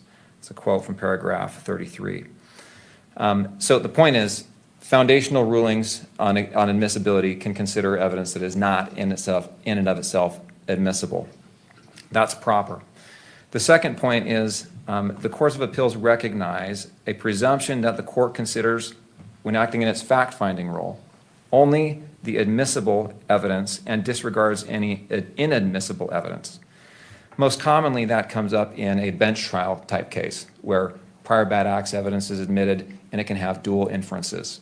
State v. Adams was one of those cases. That's 2011 UT App 163. And what it means is we know that a fact finder is not tainted by the judge's role as a gatekeeper, even though the judge as a gatekeeper considers potentially inadmissible evidence. It also means that the court doesn't have to distinguish which hat it's wearing as we go through the proceeding. In this circumstance, this hearing is taking place outside the presence of the jury. The state has laid and intends to lay and continue to lay foundation in open court. Such foundation sometimes will include discussion of the actual exhibits rather than just proffers, as well as foundation for the exhibits. Now, I don't think that there's any issue between us and the defense in understanding that kind of statement of the law. I think the issue that has come up is under Rule 104B, determinations of admissibility take place outside the presence of the jury. The defense appears to be assuming the jury to be basically the potential jury pool and trying to avoid the potential taint to a jury pool that discussion of evidence, which may or may not be admissible, may cause. I think that's a fair point. I just want to put the court on notice of our view and how we have and intend to proceed as we move forward. Under 104B, that determination takes place outside of the presence of the jury. Under the rules, there's a presumption that these hearings and this hearing is open to the public, including admissibility hearings. Because of that, we intend to move forward and move the admission of evidence and argue the admission of evidence as in open court. Should the court close the hearing, of course, that would change. But that's because that's the presumption in the law and that's conforms with 104B. That's our intention unless the court or counsel moves to close the hearing. So in summary, the court can and often should consider evidence and review the exhibits before admission. 2, the court is not tainted by doing so and can distinguish between admissible evidence and improper evidence. And there's no need for the court to identify which hat it's wearing. And 3, absent closure, we'll move forward with our evidence in open court. Well, I'll hear from defense if you want to be heard on that issue. I see you. Okay. Briefly, Your Honor, I'm sorry I have 2 microphones. I'm just trying to be technologically savvy. I think the 104 issue, I agree completely with Mr. McBride on what he's saying. Because of the Supreme Court's ruling in Archuleta concerning the availability to the public of exhibits from a preliminary hearing, which of course is a fact-specific inquiry by this court, we will continue to raise concerns about our client's right to a fair trial when we think it's appropriate, and the court will make the rulings it makes. What did you have to tell me that for? Right, to both parties, the standing request remains when you are moving a piece of evidence into to the record, I ask 3 steps. Admissibility, to admit it, to be published in the courtroom, and then to be published on that screen. And I'm going to have the screen adjusted slightly because if it's published, I want it to be meaningfully able to be viewed. And I noticed somebody sent me a screenshot that angle creates an interesting angle that kind of distorts it. So in the interest of, if we're going to be transparent, it should be viewable transparent. So we'll adjust that screen briefly, but please address those 3 issues. And I understand one side or the other might say, well, we agree or we don't agree, period. But please, I'm trying to make sure that the record before us is a clean and clear record. So if you would do that, the court would appreciate that. All right. Anything further? No, Your Honor. All right. The court acknowledges that the exclusionary rule is in effect. At this time, any witness who is subject to exclusion should be excused from the courtroom. I will leave it to the parties to monitor the courtroom to ensure that compliance is adhered to. With that, turning to the state, you may call your next witness. Here we go, ladies and gentlemen. Let's go. Yes, I mean, I want the Who's this press to be lady? able to see it too, but when there is a bit of a distortion when it's at that particular angle. So while the parties are moving forward, go ahead and adjust it, and let's put a sample image of something that has nothing to do with this case on the screen. Judge, that's another issue. I don't know that it is projecting yet. And I don't know if we need to take a break to make sure that's working. We need to Is it take not a break. projecting on the monitors. Okay. Technology is challenging us again. Well, what's courtroom our thought, gremlins. staff, on projecting? Is this something that's not going to be cured by turning off and turning on, I'm assuming? I'm sorry, I like Judge Graff.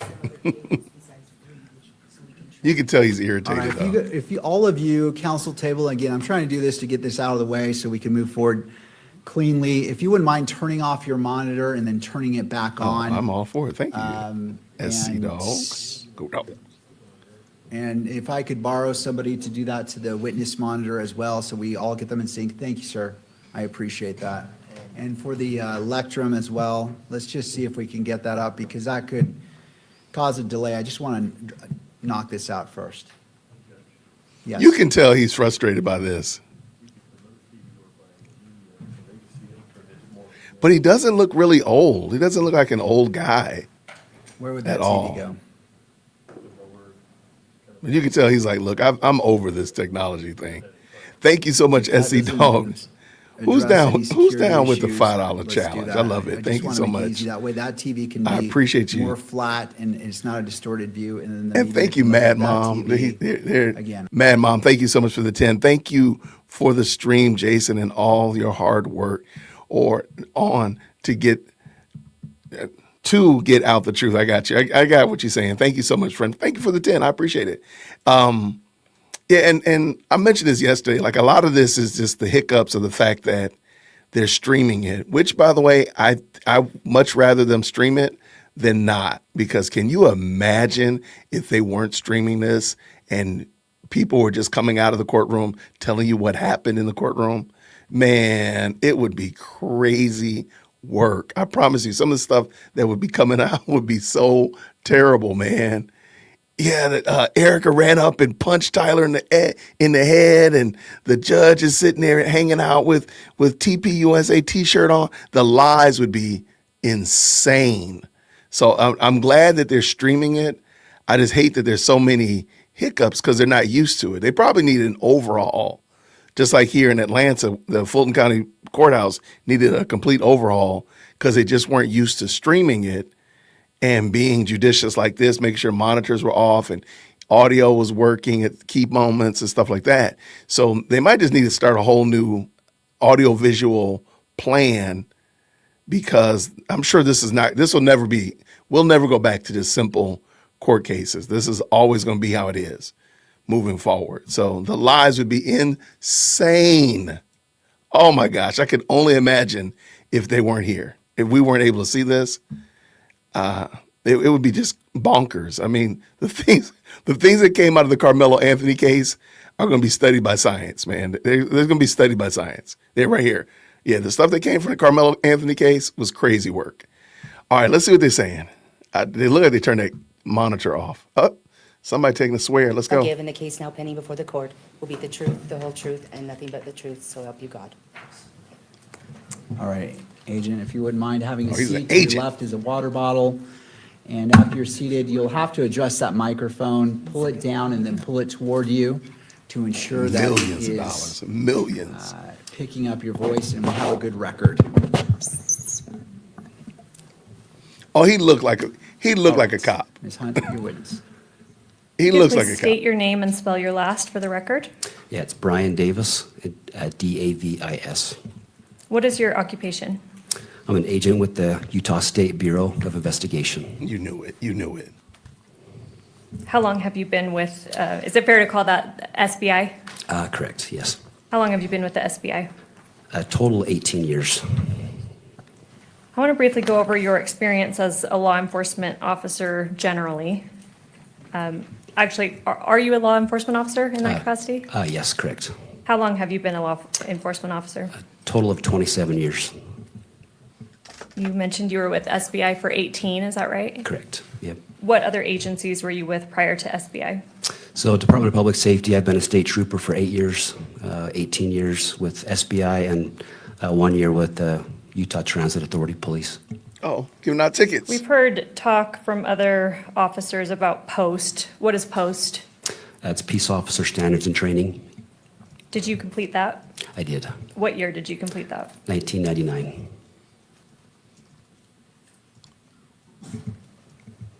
Is that a type of certification that you hold?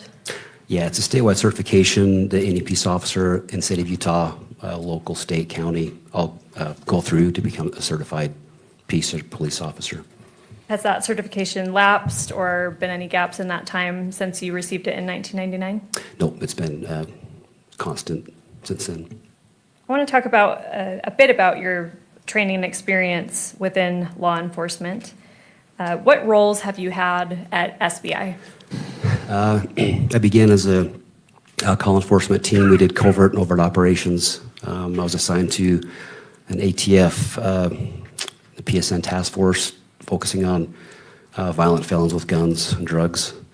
I was on a FBI task force, Safe Streets. It was a gang violent crime task force. I was on the U.S. Marshals Fugitive Apprehension Team task force. I've been on several different OICI protocol teams, Officer Involved Critical Incident teams around the state of Utah and within SBI. I've been on dozens of those scenes.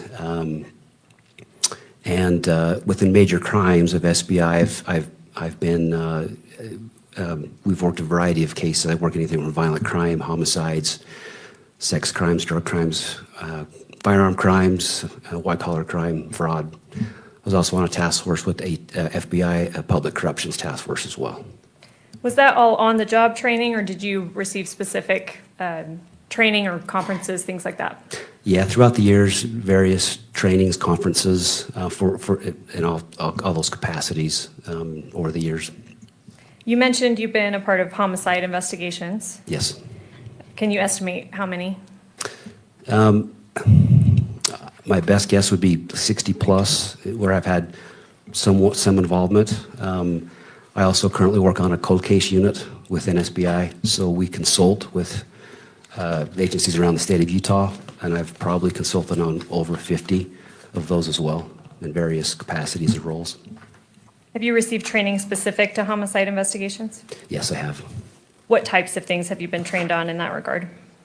Just several different times, week-long course training conferences on homicide, from case studies to how to manage a case.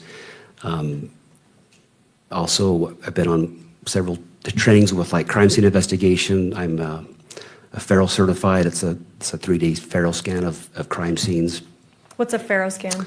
It's a 3D laser imaging that's used pretty commonly on crime scenes. It just accurately documents crime scenes. And I've been on, I'm been certified as a forensic interview in the forensic interview technique with more child victims. So just various trainings like that. You mentioned currently you're a part of the cold case team within SBI? Correct. Have you been assigned as part of the investigation into the homicide of Charlie Kirk? Yes. And what is your role? Do you have a specific role in that investigation? Yes, I was assigned to be a case agent along with Agent Dave Hull. What does it mean to be a case agent? Essentially, you manage the case, responsible for it. Ultimately, you direct the cases as you go along. You make assignments as needed. Ultimately, everything comes back to you, like in the form of reports, evidence, and such. And then ultimately, you screen that case, if applicable, to the appropriate county attorney or DA. You mentioned that you are a co-case agent or were with Agent Hull. Is it typical to have two case agents on a case? It can be especially on a large case, yes. Has this particular case been large? Yes, it has. Has it?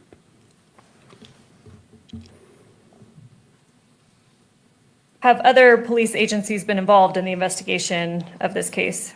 Yes.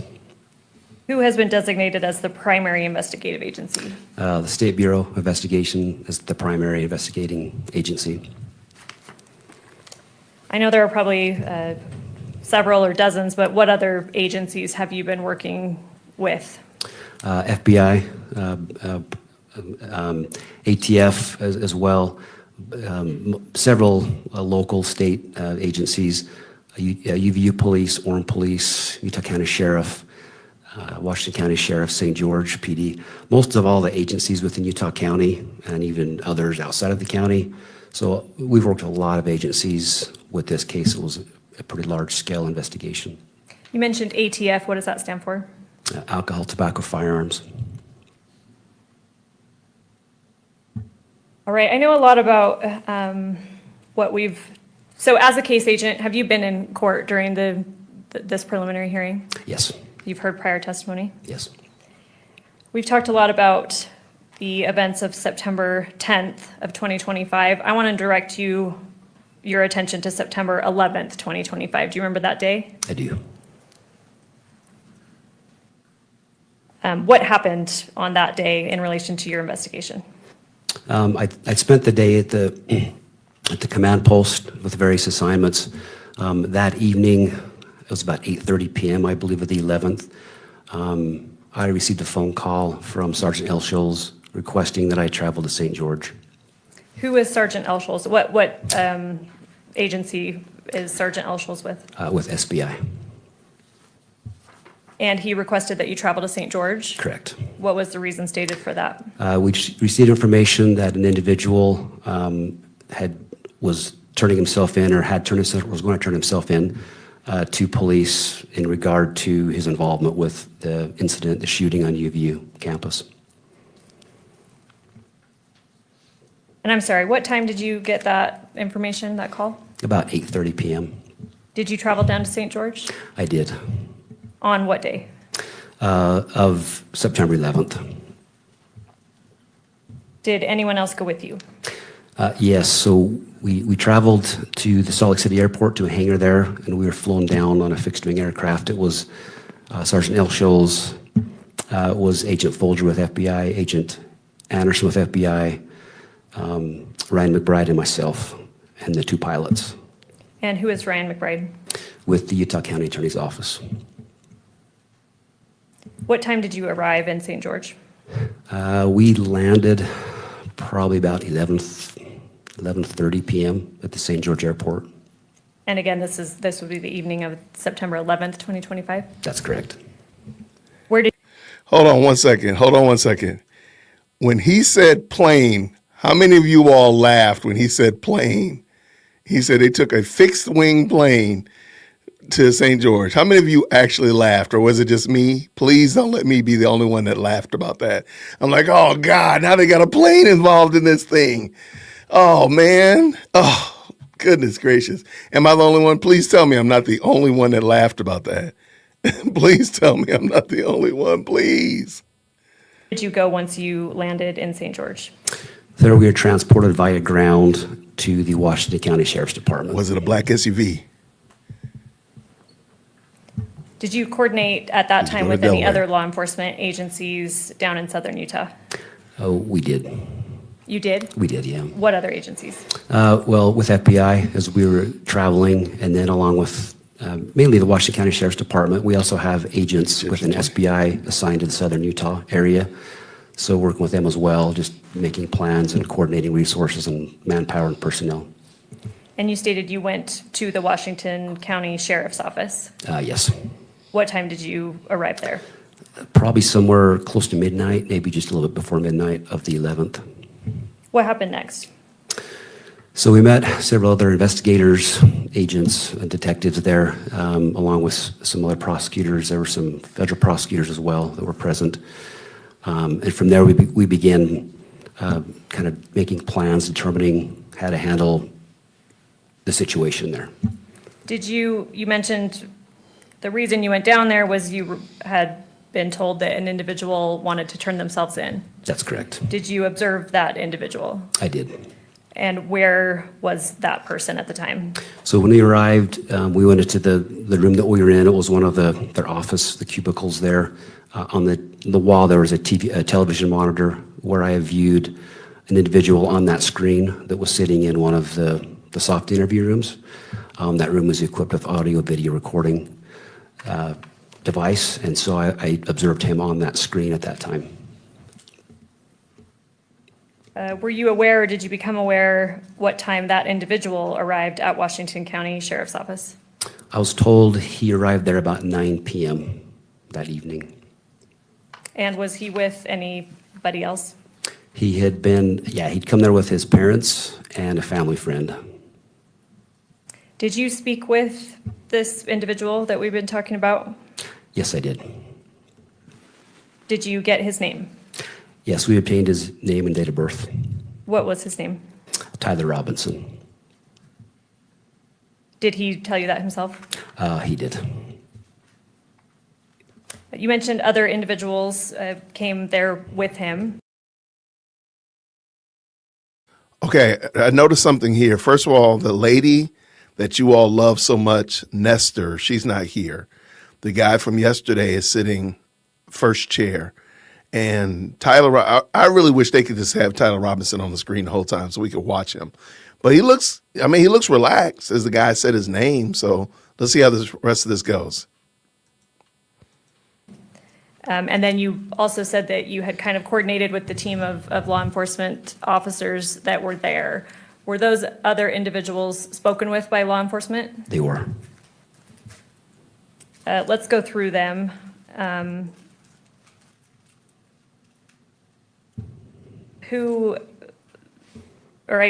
did that happen? Who was spoken to first of the other individuals? So Tyler's mother was interviewed by SBI agent Holgreen and FBI agent Cox. And then kind of simultaneously, his father was being interviewed by SBI agent Terry and FBI agent Smith. And also at that time, the family friend Mike Mitchell was interviewed by other agents as well. And you said that these interviews were being conducted simultaneously? Yes. Were you part of the interview with either of Tyler's parents? Yes. Yes, myself and Agent Folger. Did I misspeak earlier? Myself and Agent Folger interviewed the mother.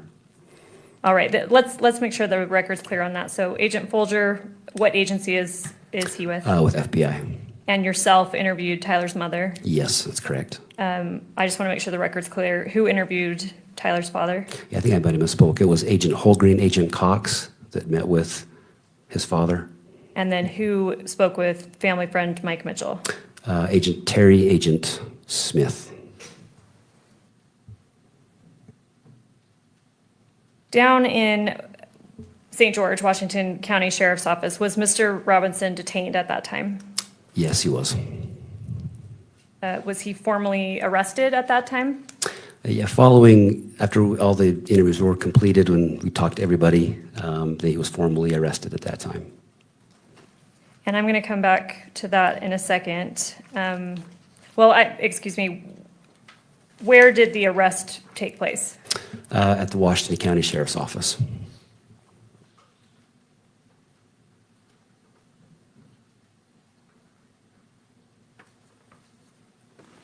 And what date did that happen on? Would have been September 12th. It was about 4 a.m., I believe, of September 12th.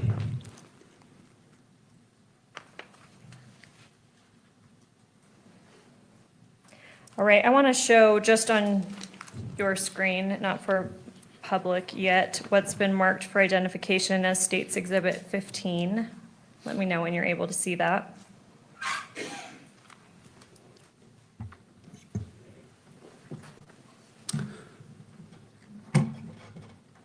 Okay, it's there. Before I ask you about that, did you have an opportunity to, you stated that you observed Mr. Robinson at Washington County Sheriff's Office, is that right? Yes, that's correct. Your Honor, could I have a moment with Ms. Hunt? May I have a moment with Ms. Hunt? You may. You're just going to do the redacted version.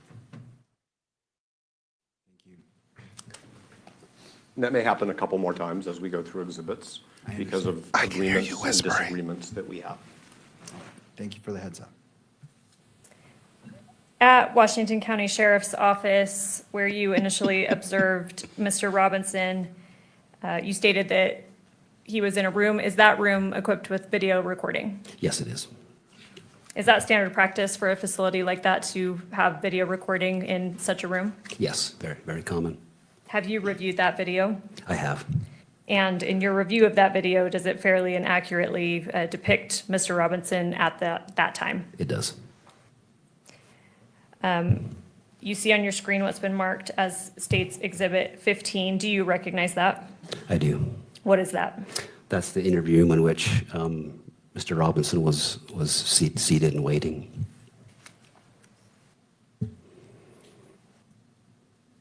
State moves to admit Exhibit 15.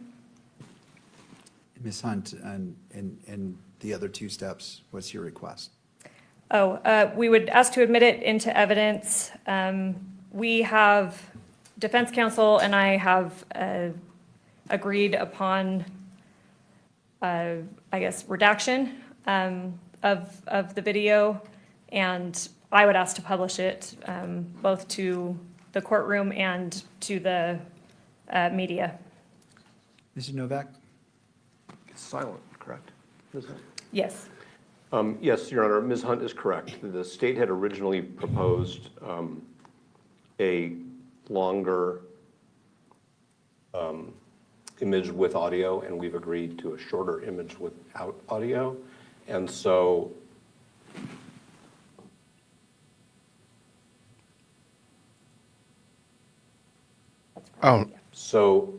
we're fine with all three steps as to this exhibit. All right. Does the state wish to review this to make sure that what's queued up comports with what you believe? If not, we can move forward. I just want to allow all parties the opportunity to double check. Let me just confer with my paralegal. So paralegal is wearing maroon. Okay.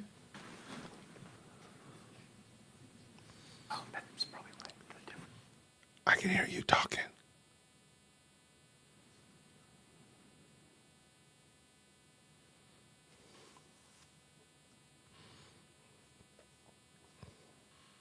It's has no audio, so we would like to admit and publish it at this time.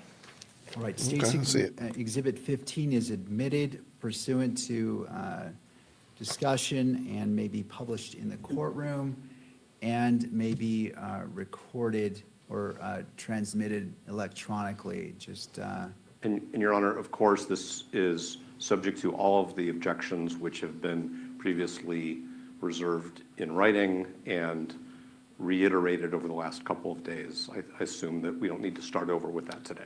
Thank you. I appreciate that. I note the standing objection by defense as previously made, and that objection is overruled, and this exhibit is admitted. And in this case, it wouldn't be the 1102 issues, it would be the electronic media coverage of the proceeding. Thank you for that clarification, Mr. Novak. I appreciate that. All right, with that, to the media, can you view that screen okay? All right. All right, State's Exhibit 15 may be played. But there's going to be no audio here, so. And Agent He's got a Davis, maroon shirt on we're again. Seeing here. That's Tyler Robinson. And although we are watching it on video, what is he wearing at this time? He's working a dark colored baseball cap with a, that's like a, I believe it's like a, maybe the Hurley symbol on it, like a white symbol on front. It's a burgundy short sleeve shirt with no graphics. It's blue jeans and gray and white tennis shoes. I believe they're Converse style tennis shoes. Thank you. Was it's very Mr. simple. Robinson, you stated that he was arrested in the early hours of September 12th, is that right? Yes, that's correct. Did he remain in Washington County Sheriff's Office or was he taken somewhere else? No, he was transported from there to the Utah County Jail. Prior to being transported to the Utah County Jail, was any, I guess, personal property taken from him, clothing, anything like that? The only thing that was, so prior to like our arriving to the St. George, to the Washington County Sheriff's Office, his cell phone was seized and taken from his person. But that was the only thing that was taken from him at that time. After he was transported to Utah County Jail, were any personal items taken from him? Yes, they were. And what were those? After a search warrant was granted, his clothing was recovered, along with buccal swabs to collect his DNA and major case prints, which is fingerprints, palm prints, pretty much the entire hand. Those are all collected from him. And sorry, you may have already stated when did he arrive in Utah County? We arrived at the Utah County Jail about 7 a.m. on the 12th, September 12th, and he was formally booked in at about 8 a.m. of that morning, and then I was the booking officer. What does it mean to be the booking officer? I filled out the necessary paperwork essentially with the jail, which gives the individuals personal identification of the charges, the probable cause statement, and then it's signed and submitted to the system. All right, I want to talk a bit about search warrants, some of the search warrants that were executed in this case. As part of the investigation, were search warrants obtained specifically for areas in southern Utah? Yes, they were. And obviously do not give me exact addresses, but generally for what locations? It was the residence of Tyler Robinson and the residence of his parents. Were those warrants executed? They were. By whom? The residence of Tyler Robinson was a team led by Sergeant Famawina with SBI, along with the Utah State Crime Lab. And the residence of his parents was a team led by the FBI, their evidence response team. Are you aware of what date or dates, if applicable, those warrants were executed? Yeah, September 12th. I believe Tyler's residence, they started the search warrant about 8 o'clock in the morning, and then his parents' residence, they started about 4 p.m. Of September 12th. So to be clear, you've stated who was involved in executing those warrants. Were you physically present for the execution of either of those warrants? No, I was not. Are you aware of whether Mr. Robinson lived with anyone else at that residence at the time? Yes. Do you know who that was? Lance Twiggs. Oops, never mind. Guess that. And we won't get too into it right now. We'll cover this with Sergeant Falmina, but did you receive information from officers involved in those execution of those warrants about what, if anything, had been found? Yes, I did. All right, turning to another area. As part of this investigation, you have previously mentioned that a family friend came in initially with the Robinsons. Who was that family friend? His name was Mike Mitchell. And who is he in relation to the Robinsons? So he's a family friend, a good family friend. And what was his involvement here? So he helped facilitate working with Tyler and his parents with the sheriff's department for Tyler to turn himself in. And I believe you mentioned previously that law enforcement conducted an interview with Mr. Mitchell. They did. Remind us when that interview occurred. So that was the early morning hours of September 12th at the Washington County Sheriff's Department. And I know you've already stated, but remind me who was present for that interview. That one was Agent Terry and Agent Smith. What agencies are they with? Terry's with SBI and Smith is with FBI. Are you aware if a second interaction or statement was collected from Mr. Mitchell? Yes, it was. When did that happen? It was March 31st of this year. Who was present at that time? It was Ryan McBride, Chad Grunander, Kimberly Derfler, and Agent Chris Terry with SBI. You mentioned Ryan McBride, Chad Grunander, and Kimberly Derfler. What office do they work for? The Utah County Attorney's Office. And you mentioned Agent Chris Terry. Yes. So you were not present for this collection of this statement. No, I was not. Have you communicated with Agent Chris Terry about how this happened? Yes, I have. How did this happen? So all those individuals met with Mike Mitchell at, it was the St. George, well, it was at the St. George Court office, courthouse there. They met and discussed briefly, just kind of talk generally about the situation. From there, Mr. Mitchell was given a handwritten 1102 paper statement, and he left the room, went into a separate office by himself, was there for about an hour where he hand wrote a statement, filled the statement out.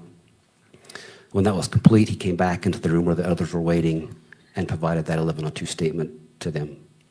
We've heard quite a bit about 1102 statements. It sounds like there's an official form that is used. What's present on that form, if you know? There's an admonition or warning given on those forms that states that the information you're giving is true and accurate to the best of your knowledge, that any false statement that is given or may be given would be punishable by a Class A misdemeanor. Aside from that being written on the form, are you aware if this admonition was discussed with Mr. Mitchell? It was. Do you know by whom?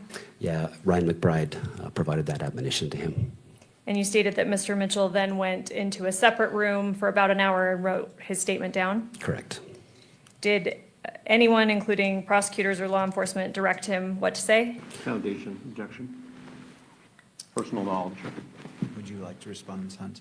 I can lay a little more foundation. All right, so I'll sustain the objection for now, and Ms. Hunt is moving forward with laying more foundation. You discussed with Agent Chris Terry about how this statement was obtained? Yes. Did he mention anything to you about anyone directing Mr. Mitchell about what to say or what to include in the form? No, I spoke to him personally and reviewed his report also. I'm going to show you what's been marked for identification as State's Exhibit 14.1. Let me know when you see that on your screen. Okay, I see it.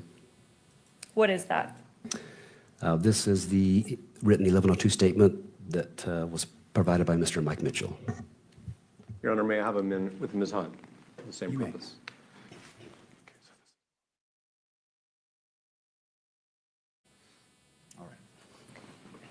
And how do you know Whisper that? about now. I reviewed it. I reviewed it in its original. As soon as it came to us, I've seen it prior. So.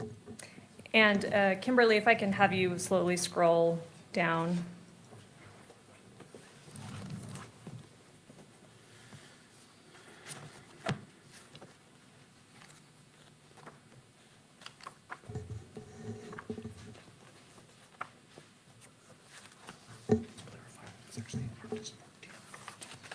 I can hear you. Stop whispering.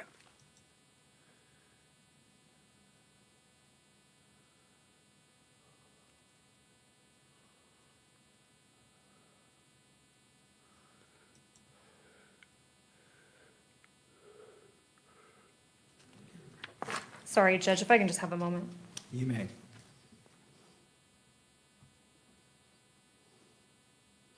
All right, so she went back to talk to her paralegal. What do y'all think about Davis? Brian Davis is the federal agent. I don't know if it's federal agent, state agent. And so far, I think he's doing a great job, man. He doesn't have any notes, though. I noticed that, if that matters any. I realize he's literally just speaking off the cuff. So that's good or that's bad. I like it. I apologize, Your Honor. I misspoke. It's not 14.1, it's just Exhibit 14. Okay. So if we can place that again on the screen for the witness only. Yes. And sorry, we had been scrolling through that. Do you recognize that? I do. Does it depict, is it fair and accurate from what you remember? Yeah, with the exception of the redactions, yes, it's fair and accurate. And Judge, I'll make a record defense counsel and I have stipulated on the redactions that are present. I would move for its admission, State's Exhibit 14, into evidence, but we do not wish to publish it either to the courtroom gallery or the cameras. All right, could I have a copy of it? What I have is the unredacted version. So I want to review it before I make that decision. Yeah, he is not playing. He said, y'all not gonna do no shenanigans up in here.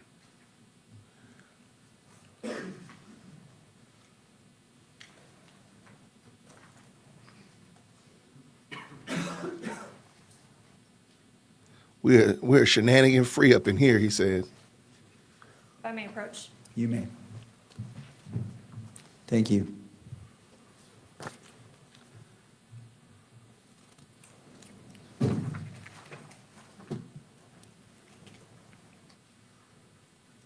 Yeah, she's with the prosecution.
All right, I've had a chance to review State's Exhibit 14 and noting the standing objections by defense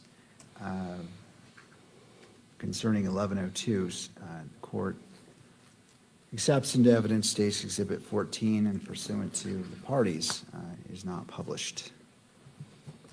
Thank you, Judge. All right, I want to move on I don't know to what that another means. topic. You've stated that you've been present for the duration as the case agent of the preliminary hearing. Is that right? Yes. We heard testimony yesterday about turning to the scene at UVU on September 10th, that a bullet was found on a roof. Do you remember that testimony? I do. Do you have knowledge about that bullet, what that is about? Yes, I do. What roof was that bullet found on? I believe it was found on the computer science building on the roof, on the far east side of the roof of the building itself. How do you know that it was found there? I reviewed the agent's report that found that, documented it, and collected it. What agent was that? It was Agent Ben Schneider with SBI. Are you aware of where the computer science building is on campus? Yes, yes. Can you explain generally where that is located? Yeah, from where the LOSI building is, it's a building directly kind of south and east of there, from the LOSI. Southeast from the LOSI building. Where is it in connection to the auditorium section that we've been talking about where Mr. Kirk was stationed? It's east of there. East and a little bit south, and mostly east. Would there have been, from that roof of the computer science building, to your knowledge, would there have been a line of sight to Mr. Kirk's tent? No, not according to the agent. Agent Ben Schneider, there was not a line of sight from there to where the tent was, where Mr. Kirk was. Did you learn from Agent Snyder what caliber that bullet was? Yes, I did. And what was that? It was a .223 caliber. What is a live round? It's a round that had not been fired, so it still had the projectile and as a fully functional bullet with ammunition with the bullet. Did you learn if this 223 bullet found on top of the computer science building was a live round? Yes. And how do you know that? It was still intact, still had the primer had not been, it was not dented, that when fired, it still had the bullet projectile in the end, it's still sealed. Did you observe this bullet personally, or is this information you're getting from Agent Snyder? From Agent Ben Schneider.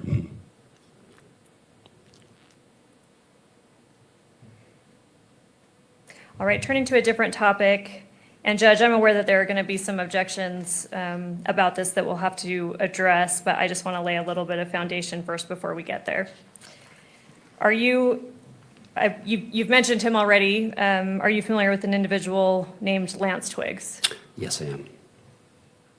And who is he in regards to this investigation? He's the roommate of Tyler Robinson. Was he interviewed as part of this investigation? He was. How many times? 2 times. When was the first time? The first time was the early morning hours of September 12th, and that occurred at St. George Police Department. So we've heard of several people coming in and being spoken with at Washington County Sheriff's Office. Correct. Mr. Twiggs was spoken with at St. George PD. Correct. Do you know who was present for that interview? It was FBI agents Larson and Agent Ling. Are you aware of Mr. Twiggs' buccal swab was taken at that time? I don't recall happening there. I believe it happened later. I'd have to, but it did occur. That was obtained from him. Okay. But you're not sure if it happened on the 12th? I don't recall if it was there or later at his residence, but. But ultimately, a buccal swab was obtained from Mr. Twiggs? Yes, it was. Do you know if his phone was taken from him? It was. When did that happen? So it was during that interview with FBI at St. George Police Department. They conducted an interview of him, and then he provided his phone. He did it voluntarily also, provided it to those agents. And that would have been on September 12th, 2025? Correct. You mentioned a second interview of Mr. Twiggs? There was a second interview, yes. When did that take place? April 20th of this year. Where was that? Happened at the Utah County Attorney's Office. Who was present at that second interview? It was Mr. Twiggs with his attorney, Jill Cottrell. It was Lauren Hunt, Sam Peed with the U.S. Attorney's Office, Ryan McBride, Sergeant L. Schulz, well, now it's Lieutenant L. Schulz, and myself. We've talked about 2 interviews of Mr. Twiggs, one on the morning of September 12th, 2025, second on April 20th, 2026. Are you aware if both of those interviews were recorded? They were. Have you reviewed those recordings? I have. Before Mr. Twiggs' interview on April 20th, 2026, well, first let me ask you this. Are you aware of what use immunity means? Yes. What does it mean? It's a letter that the use of immunity is essentially giving the individual, during the limited time of their statement, they're given that immunity from statements that are made in regard to an incident. But it does not preclude them from prosecution, from evidence that would be known or found then or later outside of that interview. It just gives them that limited immunity during the type of the interview. Okay, so for any statements made during the interview, they're given immunity for that, but they're not generally prohibited from being potentially prosecuted outside of that interview. Is that fair? That's my understanding, yes. Was Mr. Twiggs given use immunity? Yes, he was. By what offices? The Utah County Attorney's Office, as well as the United States Attorney's Office. You mentioned that both of Mr. Twiggs' interviews were recorded. Have you reviewed those recordings? Yes, I have. Do they fairly and accurately depict those interviews? Yes, they do.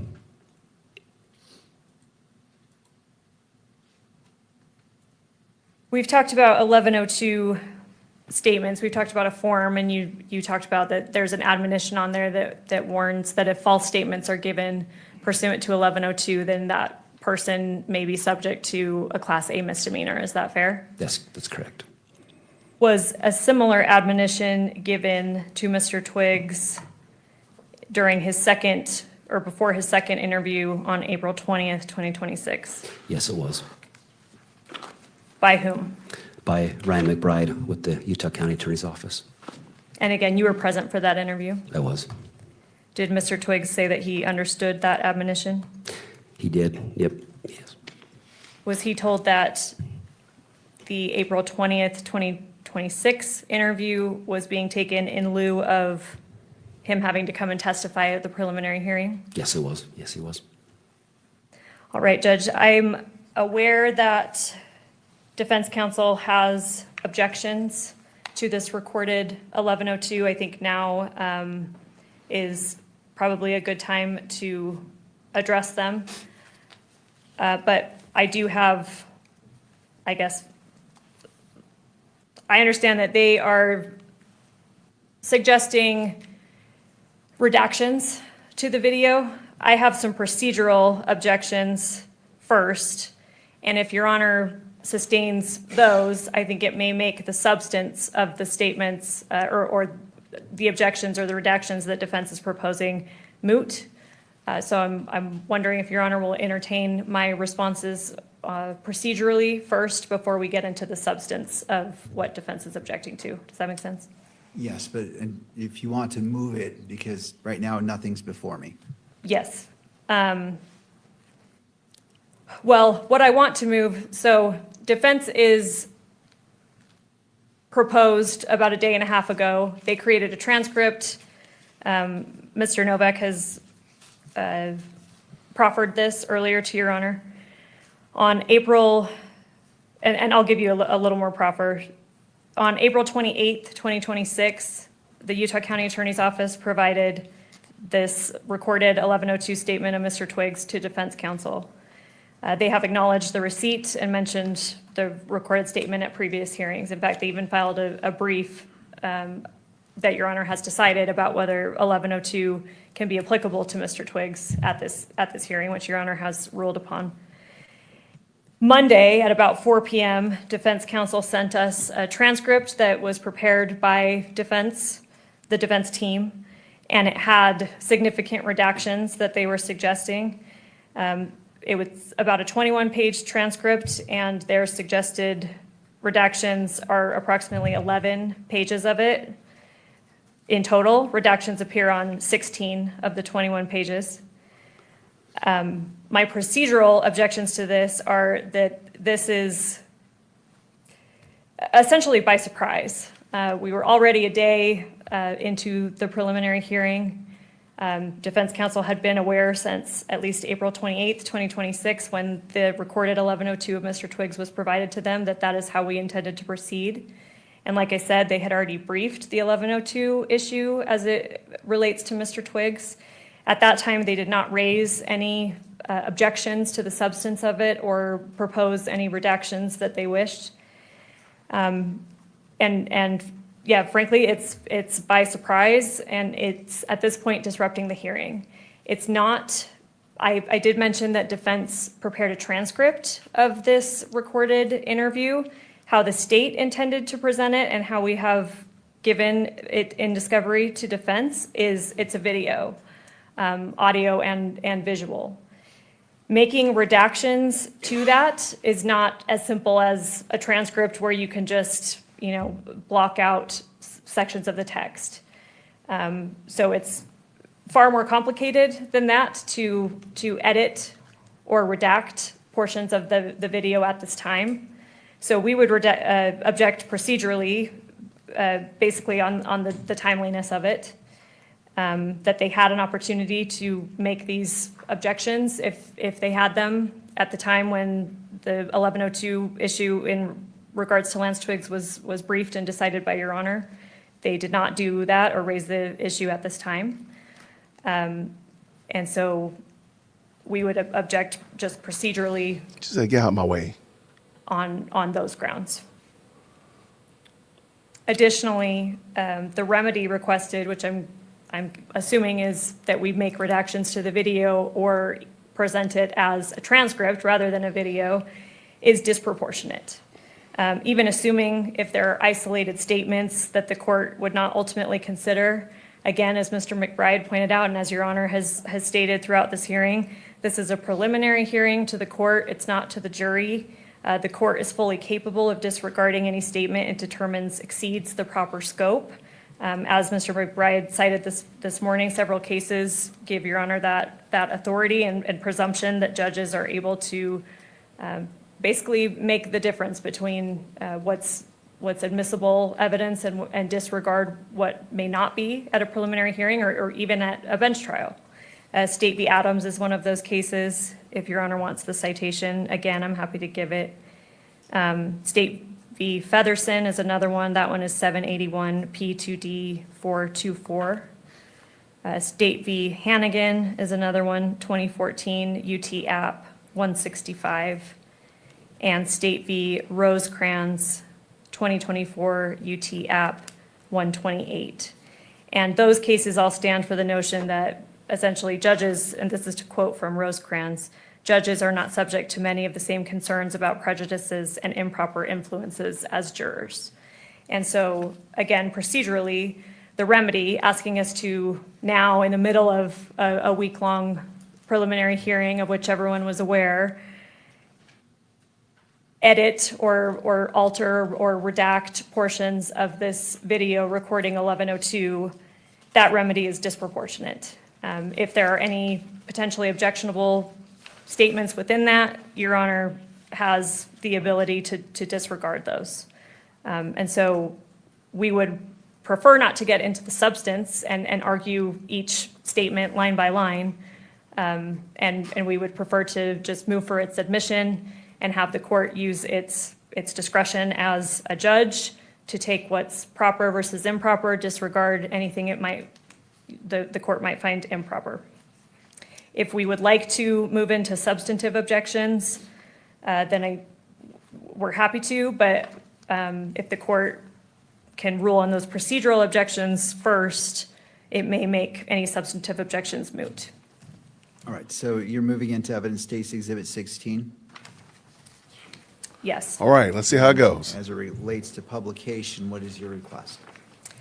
So, Judge, we believe, and I believe this has been discussed before on the record, that the state is in agreement that the media should not have the ability to handle or replicate certain exhibits. Because it's video, Mr. Twiggs is shown certain exhibits. So we would agree that this should not be captured by cameras and projected by the media outside of the courtroom. But we would like at least the audio and maybe even the video within the courtroom itself to be captured, is the state's position. All right, I want to make sure I understand. So your request is that the video not be projected and captured by the video camera, but the video and audio is played in the courtroom and the audio is able to be transmitted, just not the video via the camera. Is that my understanding? Correct, that's the state's position. All right. And All right, let's see. in regards to this exhibit, is as State's Exhibit 16, is there any portion of that recorded statement that occurred before the, That's a good question. Where is the media the attorney? 1102 warning was given to Mr. Twiggs? Not that we are presenting today. Okay. All right, so turning to the defense, Mr. Novak. Oh, Novak. So I'm going to address first, Your Honor, what Ms. Hunt describes as the procedural issues with our proposed redactions. Many weeks ago, the state lodged their anticipated exhibits with the court. And then the court said, I'm not going to review them. In fact, I'm returning them. I'm sorry, the court said that the court is returning the exhibits to the state. So there is no moment to make objections to an exhibit which the court is not inclined to entertain until the moment, as the court has said many times, until the exhibit is presented. Thank you so much, sister. And so what we have done is we have given the state, it's only a 20-page transcript, excuse me, it's only a 20-page transcript. Only a 20-page transcript is crazy sentence. We have given the state a transcript we prepared ahead of time so that the state could make sure that the transcript is accurate. The state has never said that the transcript is inaccurate, so I'm going to assume for purposes of the moment that the state doesn't have any dispute that the transcript is an accurate transcription of Mr. Twiggs' recorded 11:02 interview. There's no surprise here. There's been all of Monday evening, all of Tuesday, this morning. In fact, the state informed me yesterday morning that they don't agree to the redactions. So there's no surprise here. And we're actually doing exactly what the court signaled should be done, which is at the time an exhibit is proffered, objections shall be made. This wouldn't be as much of a problem if Ms. Hunt had just said to Your Honor, following Archuleta, and in light of the electronic coverage of this proceeding, and in light of Mr. Robinson's right to a fair trial, the court will consider those portions of the exhibit which are admissible, and the court will not consider those portions which it determines are not admissible, but it will not be broadcast either audio or video. So that becomes a problem because the categories of objections that we have to I agree. this video recording, I'm going to talk about a little bit so that the court understands why Ms. Hunt's suggestion that the entirety of an exhibit, which may not be admissible under the rules of evidence at a preliminary hearing, be played in open court and that the audio be captured by electronic media and broadcast. Because of our client's right to a fair trial, that's a problem. And I don't want to sound flippant, but this is actually the Ryan McBride 11:02. The vast majority of this video is Mr. McBride testifying and Mr. Twiggs agreeing. If we were in a courtroom, it would be a leading examination virtually from start to finish. I don't want to say that every single statement by Mr. Twiggs is just an affirmation of what Mr. McBride says, but the vast majority of it is. There are also portions of this 11:02 where Mr. McBride is basically testifying as to what other exhibits that this court will see say. So there are two other exhibits that this court will be asked to receive into evidence today, which are text messages and a group chat. I'm just going to distinguish between the two. And so this 11:02 statement is basically Mr. McBride saying, and then the chat says this, and then the chat says that, and then the chat says this. He's basically testifying as to what the exhibits say. So in some ways, the 11:02, those portions of the 11:02 violate the best evidence rule because I have no doubt that those two things that I just talked about are going to be presented to the court by the state.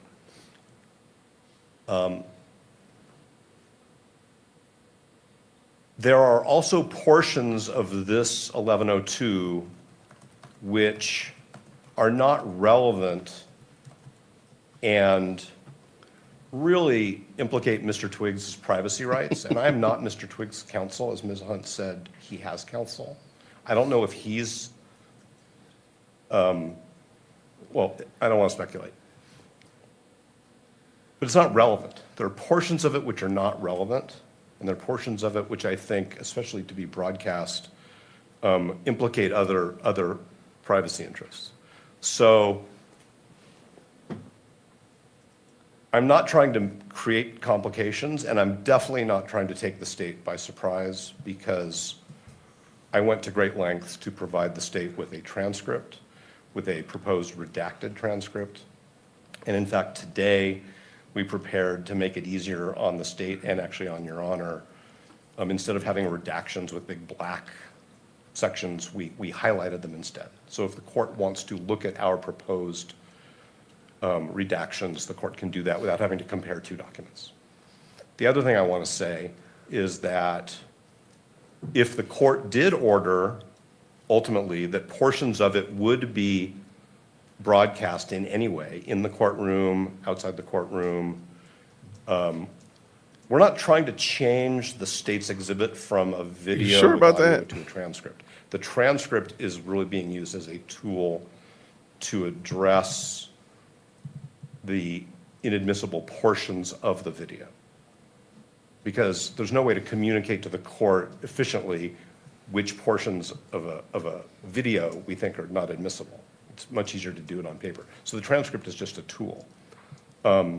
We have the ability right here in this courthouse to cut the video into the pieces that the court deems admissible. Mr. Ellis tells me it would probably take a couple hours at the most. So maybe that's also not a concern. There's no delay associated with this in light of the fact that it's Wednesday and this court is going to conclude this hearing by Friday afternoon. So I've I like that gone part. beyond the procedural issues. I've addressed that we think portions of it are not admissible. There's no surprise. We've followed exactly what the court has signaled, which is I don't want to hear about exhibits until we're in the middle of the hearing, and I don't want to hear objections about it until we're in the middle of the hearing.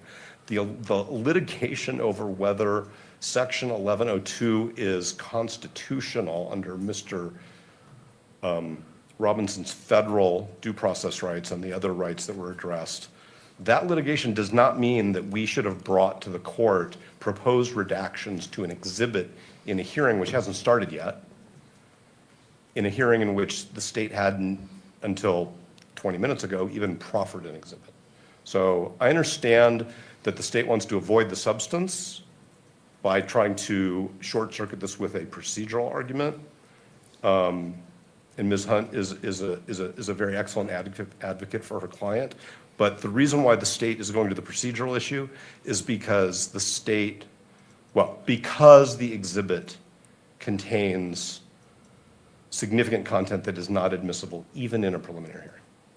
So I'm going to stop now, but I do want to go back and say that if the court concluded that only Your Honor was going to review this exhibit and the Archuleta rule would be extended to this exhibit, including that it's not going to be broadcast, then I think that we have a different path toward the efficient resolution of this issue. All right. Does that make sense, Your Honor? I believe I understand what you're saying. So let me respond to you before I go to Ms. Hunt. So going to your first point in regards to what this court's position in not looking at the exhibits, that doesn't preclude any party from filing a motion in limine, which is anticipated before anything is moved into evidence. Typically, motions in limine are used by either side on anticipated exhibits or that may come into court, and that allows pre-litigation. So I want to clarify that the court statement, like I'm not looking at the exhibits, is far different than what the parties choose to do and file in regards to a motion in limine. But going to I really want to go to what you've talked about. What specific objections are you making? I want to make sure the request is clear, Yes, so I sir. can Yes, rule sir. specifically on that. What exactly? I think I understand some of them, but I wish for you to articulate what are your objections to State's Exhibit 16. Significant. We could do it line by line or page by page. I know we have had hearings in this matter where the court has wanted to look at transcripts line by line, word by word. We're prepared to do that. But I'm going to give the court categories. Thank you. Without referring to specific portions. there are many portions of it which are not the statement of Mr. Twiggs. They're Mr. McBride testifying on video as to what other exhibits say. And Mr. Twiggs is saying, yeah, that's what it says. Yeah, that's what it says. Yeah, that's what it says. So I apologize. I don't mean to interrupt you. Oh, no, I it's just fine. want to categorize it and put it in a box. So what is what objection under the rules of evidence is that specifically? What are you boxing that as? Well, first of all, it's counsel testifying. Second of all, it's hearsay. It's Mr. McBride's out-of-court statements as to what an exhibit says. There's a best evidence rule, which I'm sure the court is familiar with, which is that the best evidence of what an exhibit says is the exhibit. So we may have a little bit of a cart before the horse here. Sure. Because there are two exhibits that I'm very confident are coming. There are portions which are not relevant. There are portions which Can I double speed? No. I believe are inadmissible when the court balances under 403 the probative value versus the prejudicial value, especially in light of the manner in which this hearing is being. Okay, I'm gonna make a judgment call. I feel sorry for that. The guy sitting right there, that poor guy right there, man. He is struggling. The poor witness, he is struggling. Yo, okay. Basically, the summation is there's a video where the interviewer is asking Lance Twiggs, does it say this? And Lance Twiggs is saying yes. The stuff that he's reading to him, AKA the transcript from the Discord or the text messages, whatever, is going to be evidence later on, but he's reading it to him. So it's exposing the judge and exposing the court to the evidence before it even becomes available. So it's kind of like two things, this is a weapon, this is a weapon, but inside of it is some ice. So I'm exposing you to the fact that there's ice in here, but we haven't determined how much ice is in the cup yet. I mean, that's a really bad example, but I think you get my point. So that's what they're arguing about. That's what they're horse trading about right now. And I feel sorry for that guy. He is struggling. Maybe I'm struggling.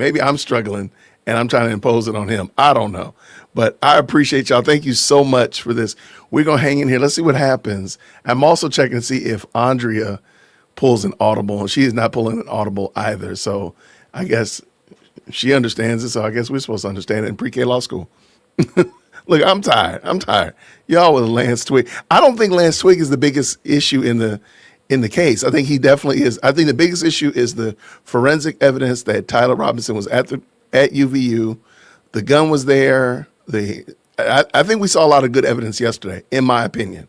Now, I do believe that Lance Twigg is going to be a part of that, but I don't think it's going to be the biggest part of it. I think the biggest part is the evidence that Tyler Robinson was at UVU and Tyler Robinson did the deed, that we believe he did the deed that killed Charlie Kirk. That's the biggest thing. Lance Twigg is just extra, in my opinion. Y'all are wild with this Twiggs. Y'all are wild, man. Why are y'all like this? Shout out to the best live chat on the internet. Okay, Judge is saying something. We got to listen to the judge. He's saying something intelligent. But I never want to put my finger on say, well, Mr. Novak, here's what I think you should do, or to the state, Mr. McBride, here's what I think you should do. That goes outside my role, and I will not deviate from my role, which is not to interfere with the business of counsel. And I'm fortunate as a district court judge that I have very experienced attorneys who I have watched and have done an excellent job. And your experience, as I stated on I believe in the Pro Hoc Vice, highly experienced attorneys on defense, highly experienced attorneys on prosecution. And so I do not want to get into the business of saying, here's what you should do. I hear what you're saying, but I want to be clear from this point on, in case there's any ambiguity, the court does not need to go into the business of dictating what you feel is in the best interest of your client to the state what is in the best interest of your client. I staying clear of that. but I appreciate the point you're making, and I hope that clarifies any ambiguity that may exist. There was no ambiguity. I don't think that what I was conceptualizing puts the court's finger on anybody's scales. I think it's really about case management. And now I think we're moving pretty far away from the admissibility of this 1102 statement, and we could have a conversation later if the court wants to. It's up to the court about case management issues. But as I said before, if I say anything else, I'm going to be repeating myself. So I'm just going to stop. All right. Thank you, Mr. Novak. Appreciate your thoughts. Ms. Hunt.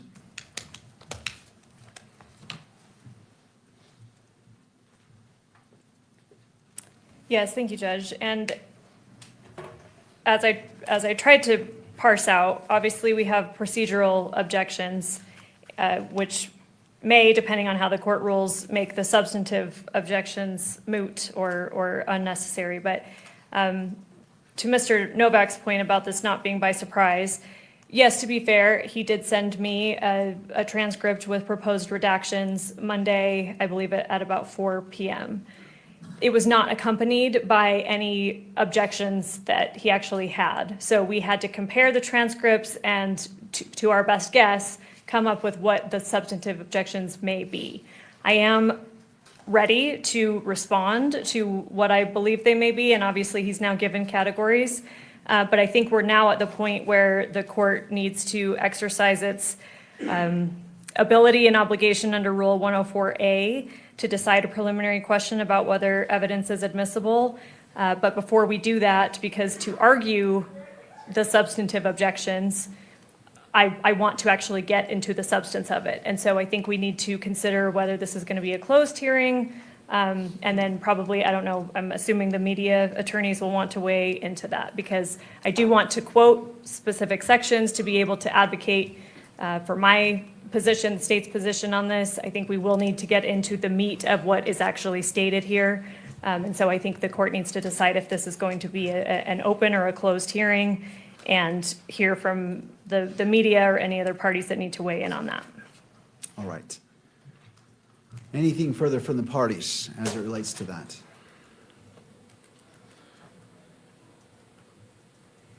Only that Ms. Hunt invited the media to comment on what the court is going to do. And as Your Honor knows from conducting jury trials and other types of proceedings, sidebars are not for the public. They're not for the public in real time, and they're not for the public subsequently. It is very standard that sidebar proceedings where information is only to be exchanged between counsel for the parties and the court are conducted at sidebar so that witnesses, jurors, members of the public don't hear about those things. And so we are assuming that if the court wants to do this in what we would call sidebar or in a closed hearing, that the transcript of that is going to remain at least temporarily sealed until these proceedings conclude or the court conducts some closer analysis on a topic by topic basis. So that's what sidebars are about, whether it's done in a closed hearing or in an open hearing through whisper. The public, potential witnesses, jurors, potential jurors don't get to hear what the court decides needs to be addressed in a manner which protects the parties' rights. All right.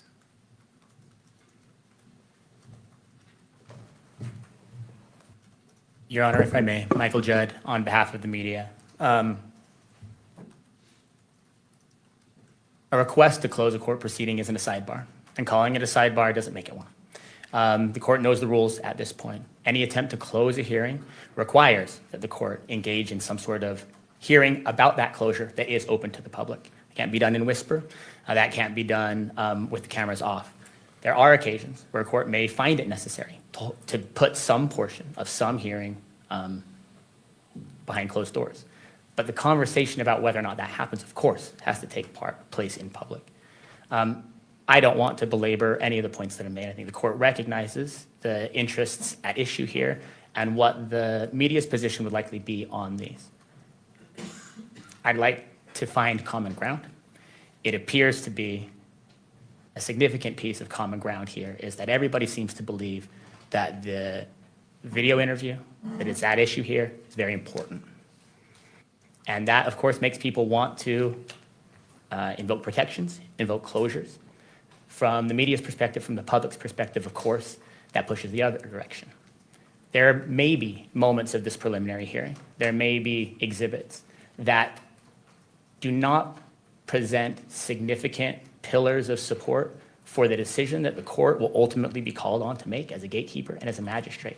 It seems to me, I haven't seen this video, the public hasn't seen this video, it seems to me that this appears to likely to be one of those pillars on which the state intends to base its case and on which the court's ultimate decision will likely rest. That counsels in favor of access, in favor of publication, in favor of allowing the public to see the work that the court is doing and why it's doing it. I recognize Archuleta has been invoked. We respect and understand Archuleta. Respectfully, Archuleta, at least part of its reasoning is based on something very different than putting something on a screen.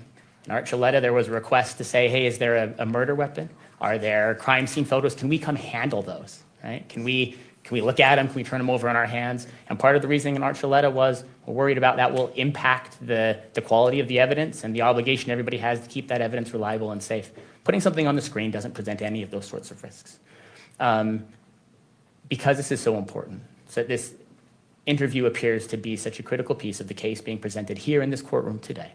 The media's position is that it should be shown on the screen and that the public should be allowed to see it as well.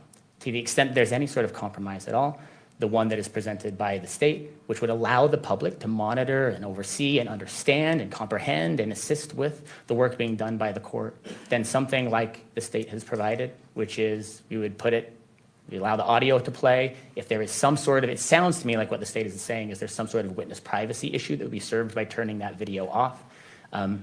Maximalist advocates on behalf of the media would always want that video to be on, but I recognize that that may be a reasonable compromise. But the idea of shutting the courtroom down to argue about closure or keeping this recording from the people in the courtroom who are allowed here, the victim representatives, the media representatives, the public itself, is simply a non-starter, I believe, under the rules that govern this proceeding. We ask the court to keep this as open as possible, and if there is any sort of narrowing of the public's right of access here, that it be done only in the narrowest way possible, and that it be based only upon recognized interests. And finally, I would say, Your Honor, to the extent that I hear any sort of real counter interest at all, it continues to be a fair trial interest.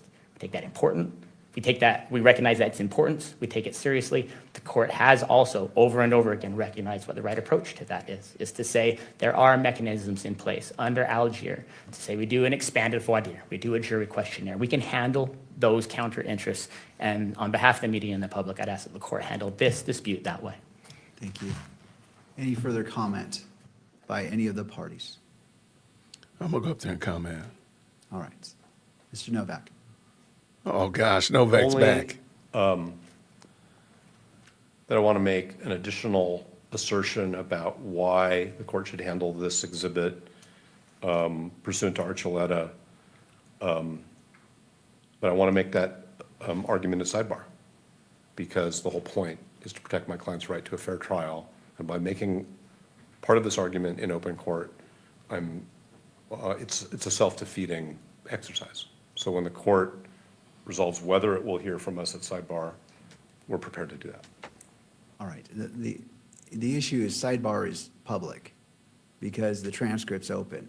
So it's just because the parties request sidebar and the court invokes the white noise, Yeah. that doesn't make it private. It simply obscures the noise in the courtroom because that goes in the transcript unless it's a closed hearing.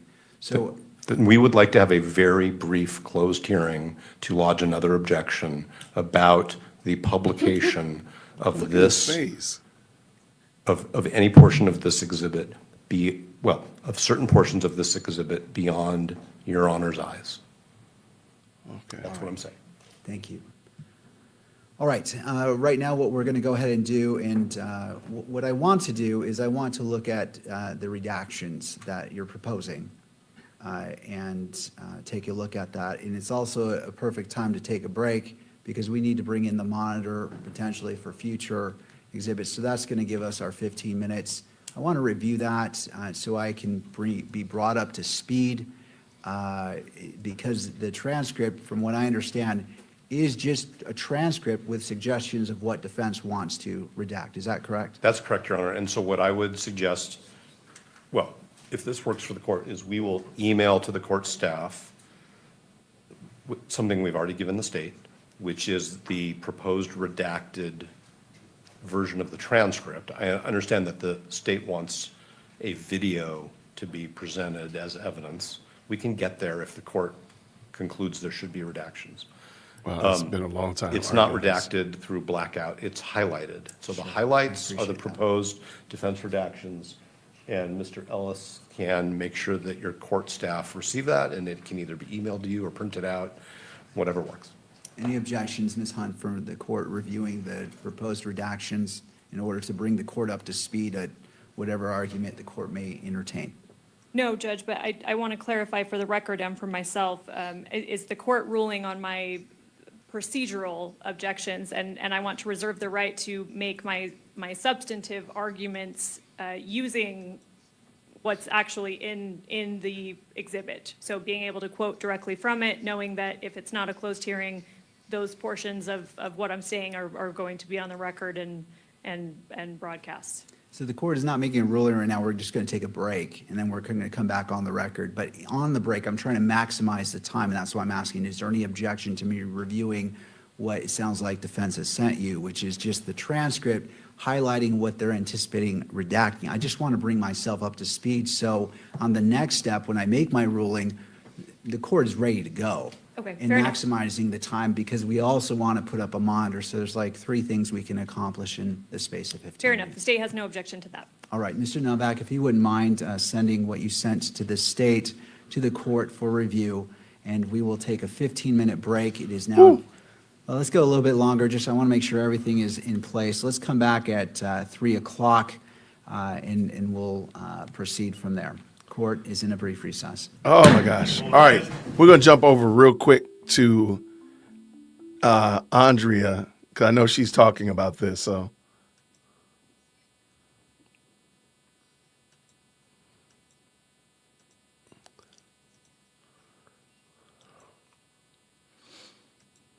It's probable cause decision. Our right of access is specifically related to our ability to monitor how the court does its job. Can't evaluate a court's decision if we don't know what they're relying on. It's a rough Like one. to convolute things. All right, real quick, I want to say also, before we get too far in there, thank you everybody who's supporting the channel today. I appreciate y'all. Always thankful. Never want to be unappreciative. Thank you, Miss Me Cat. Thank you with the 5. I appreciate you. Great commentary. Thank you again for that.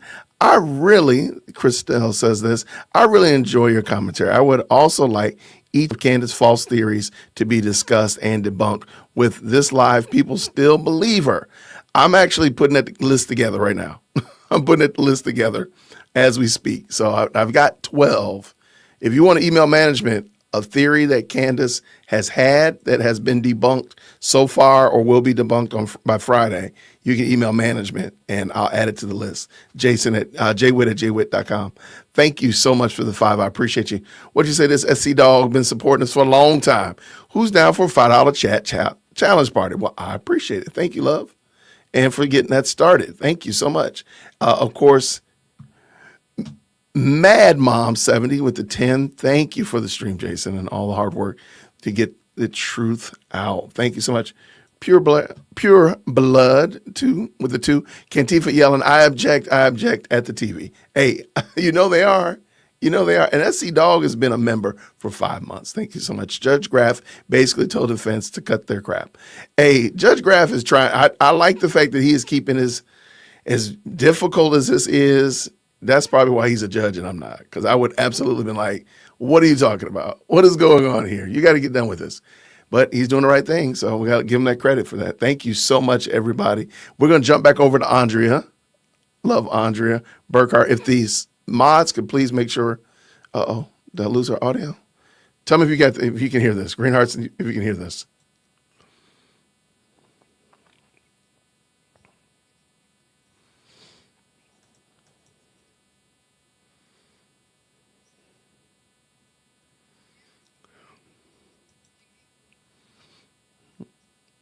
Nope, no audio. Okay. Not a problem. Let me redo that real quick. Some reason or another, when I jump between screens, this is a StreamYard problem. When you jump between screens like that, over time, sometimes they say you can do it 2 times, but the 3rd time they're not gonna work. All right, let's try now. Such sweethearts, not vexatious, but everybody who thinks of a parrot, I think is thinking of a sun conure. Very vexatious parrot. Welcome to the channel. Honey and Thank Salt you so much for 2.0. Welcome. What a combination. Honey and Salt. It's evokes. Oh, we already saw. Nope. W-Man. All Honey right, and cool. Salt. It's reminds me a little bit of why I like my Silver Needle white tea so much. It's like roasted honey is what I get from the flavor there. All right. Ginger So Puff 769. Andrea's over there crushing it. DNA Thank you so seems much. Too imprecise. Do you believe Bert's intention is to ultimately get the DNA stuff thrown out at trial? Seems really yeah. impactful to me. Can state just go ahead and do next gen to get ahead of it before trial? Next gen is definitely not going to resolve any issues relating to the reliability of the evidence because it's much newer and much less established and also less standardized. We've been doing STR DNA identification for several decades now. It's very consistent. The processes are consistent. So you don't have to litigate around the edges of things like you have to do a new way of extracting the DNA in order to do your next gen sequencing technique that you've developed. So just as the technology has moved in different directions, it's affected some of those basic proceedings. That's one of the things that came up in the Rex Huerman case. So real quick, man, shout out. Thank you, DDS Allen with the 50, man. Thank you so much. Hey, Jason, thank you. No, thank you, man. You are the stream sponsor. Thank you so much. I appreciate that. That's very kind of you. Y'all put DD Allen S. Allen in the chat. Absolutely. Thank you for supporting the channel. Now, I'm very interested in, and Andrea is kind of talking about it. I'm very interested in how they're going to try to invalidate that DNA evidence from yesterday. I know it was kind of convoluted and it was a lot. There was a lot. Look, I'm a pre-K law student. I'm a pre-K med student, right? I don't know anything. But there was a lot of information that was shared. I'm wondering how they're going to try to invalidate it. And I'm wondering if it's going to be something like there's a better system coming up. So let's say they're using, what was it called? Something StarCast or something like that, right? So let's say they're using StarCast 2.0, right? But they're in the process of instituting StarCast 3.0. So now we're in that intermediate period between the 2.0 and 3.0 coming out or becoming very popular. I wonder if they're going to say, well, did you use StarCast 3.0? Did you use another system to try it out? So that's what I'm wondering, how they're going to try to invalidate the DNA evidence from the stream. I don't know. But I know one thing, we're not going to invalidate DDS Allen. We're going to say thank you. I appreciate it.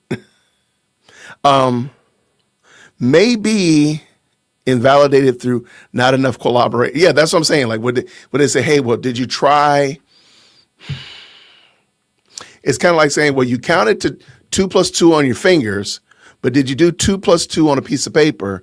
Did you do 2 + 2 with a calculator? Did you put 2 + 2 in a Chat GPT, Chrome, Firefox, and did you ask another person to verify that 2 + 2 was really 4?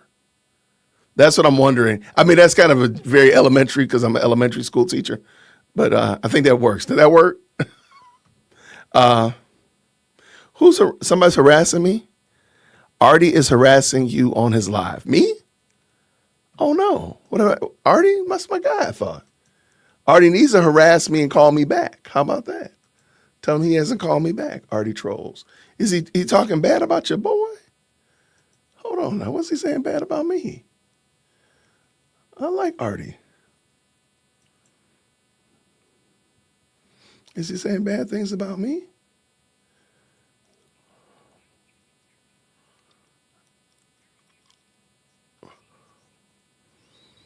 All right, I'm looking. I just jumped over there.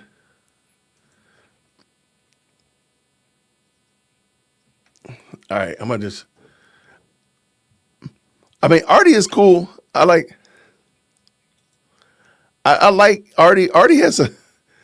And Artie is able sick to and the do green Sick, the dying, screen and the dead. so much better than me. Crazy. Like, look at this. So he's been on two. You and saying a something half bad about me? albums, Ted.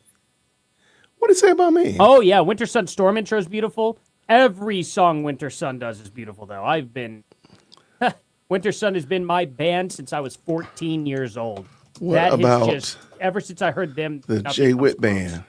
band? I know a Winter Sun solo, so I need to practice it up again.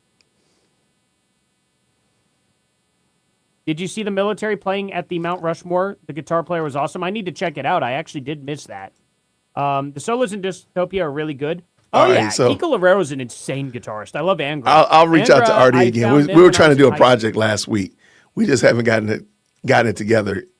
We hadn't gotten it together yet. So let's hear how Andrea teases this out. That said, next gen could be better in this specific situation for a variety of talking about reasons. guitars. Basically covered by Mr. Burt yesterday. You can get more specific sequencing information that helps you individualize the samples much better. Helps you discriminate between, potential. No, I love Artie. Things that look similar, but in fact aren't. So it helps them.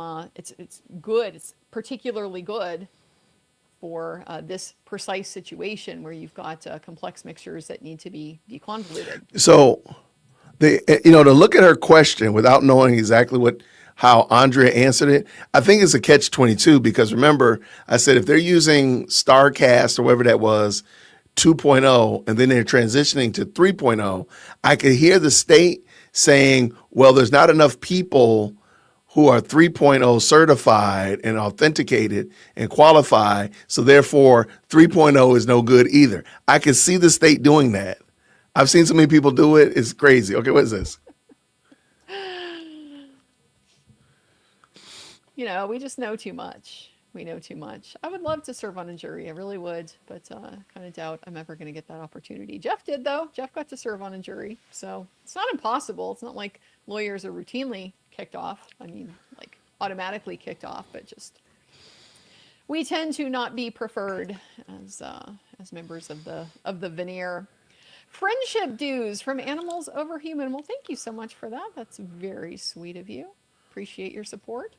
Bass player 2011 IFY. Sit down. The defense have the privilege of bringing up time management. You don't want the state to be suggesting we'd like to be efficient here. Like to be able to get through our case and make good use of everybody's time. Look, it looks like everybody knew this situation here right now was coming, except for Judge Graff, who, may have suspected it because he's not an idiot. He can read the room and he sees how this case is going and he knows generally, what is going to be presented and stuff. So he can anticipate this was going to be an issue. Well, thank you, Patrine. The big challenge, I think, is going to continue to be this major disconnect that we have between Judge Graff and Mr. Novak, where Mr. Novak kind of keeps trying to get the judge to tell him how to do it, and the judge is like, it's not going to happen. Yeah, that's exactly what he's trying to do. You're the guy with 850 some cases in Pacer, okay? Wow. You're the guy that's been doing death penalty litigation since the 1990s. Novak knows so much more about this than Judge Graff does.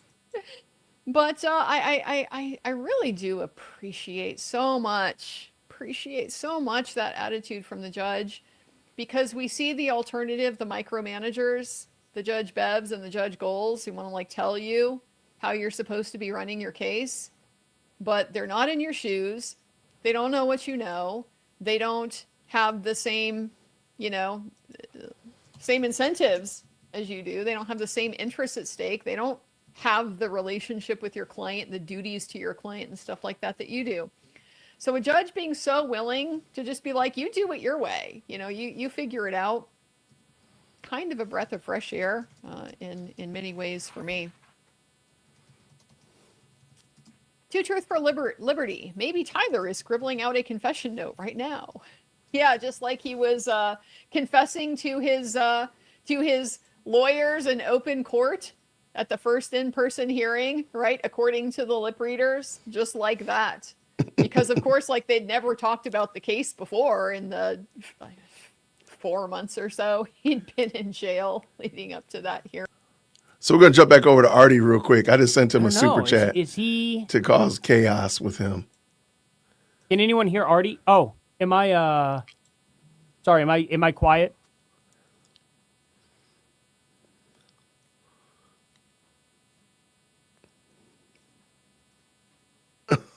Hey, we could definitely team up next week, man. Heck yeah, Jay. Thank you for that 5, by the way, man. Appreciate that. Yeah, we can absolutely have a stream next week. I don't see why not at all. I don't think I'm doing anything. What was I? Oh yeah, no. My wife has a dumb meeting coming up this week, but nothing next week at all. Oh, we should be good. Heck yeah, I'm down, man. Let's see. Should play Rockbox Run, DMC/Van Halen. I didn't know he did a song with DMC. All right. I just thought that was fun. I just thought it would be fun to harass. Run. I just thought it would be fun to harass Artie. Shout out to Artie Trolls. He's doing great work over there. All right, we're going to jump back over to Andrea very quickly, and then court should be back I in won't be able to session. play it if I don't know. It's honestly a little bit of an eye-opener to me, like how many people took that seriously. You know, didn't realize right off the bat that this is so stupid.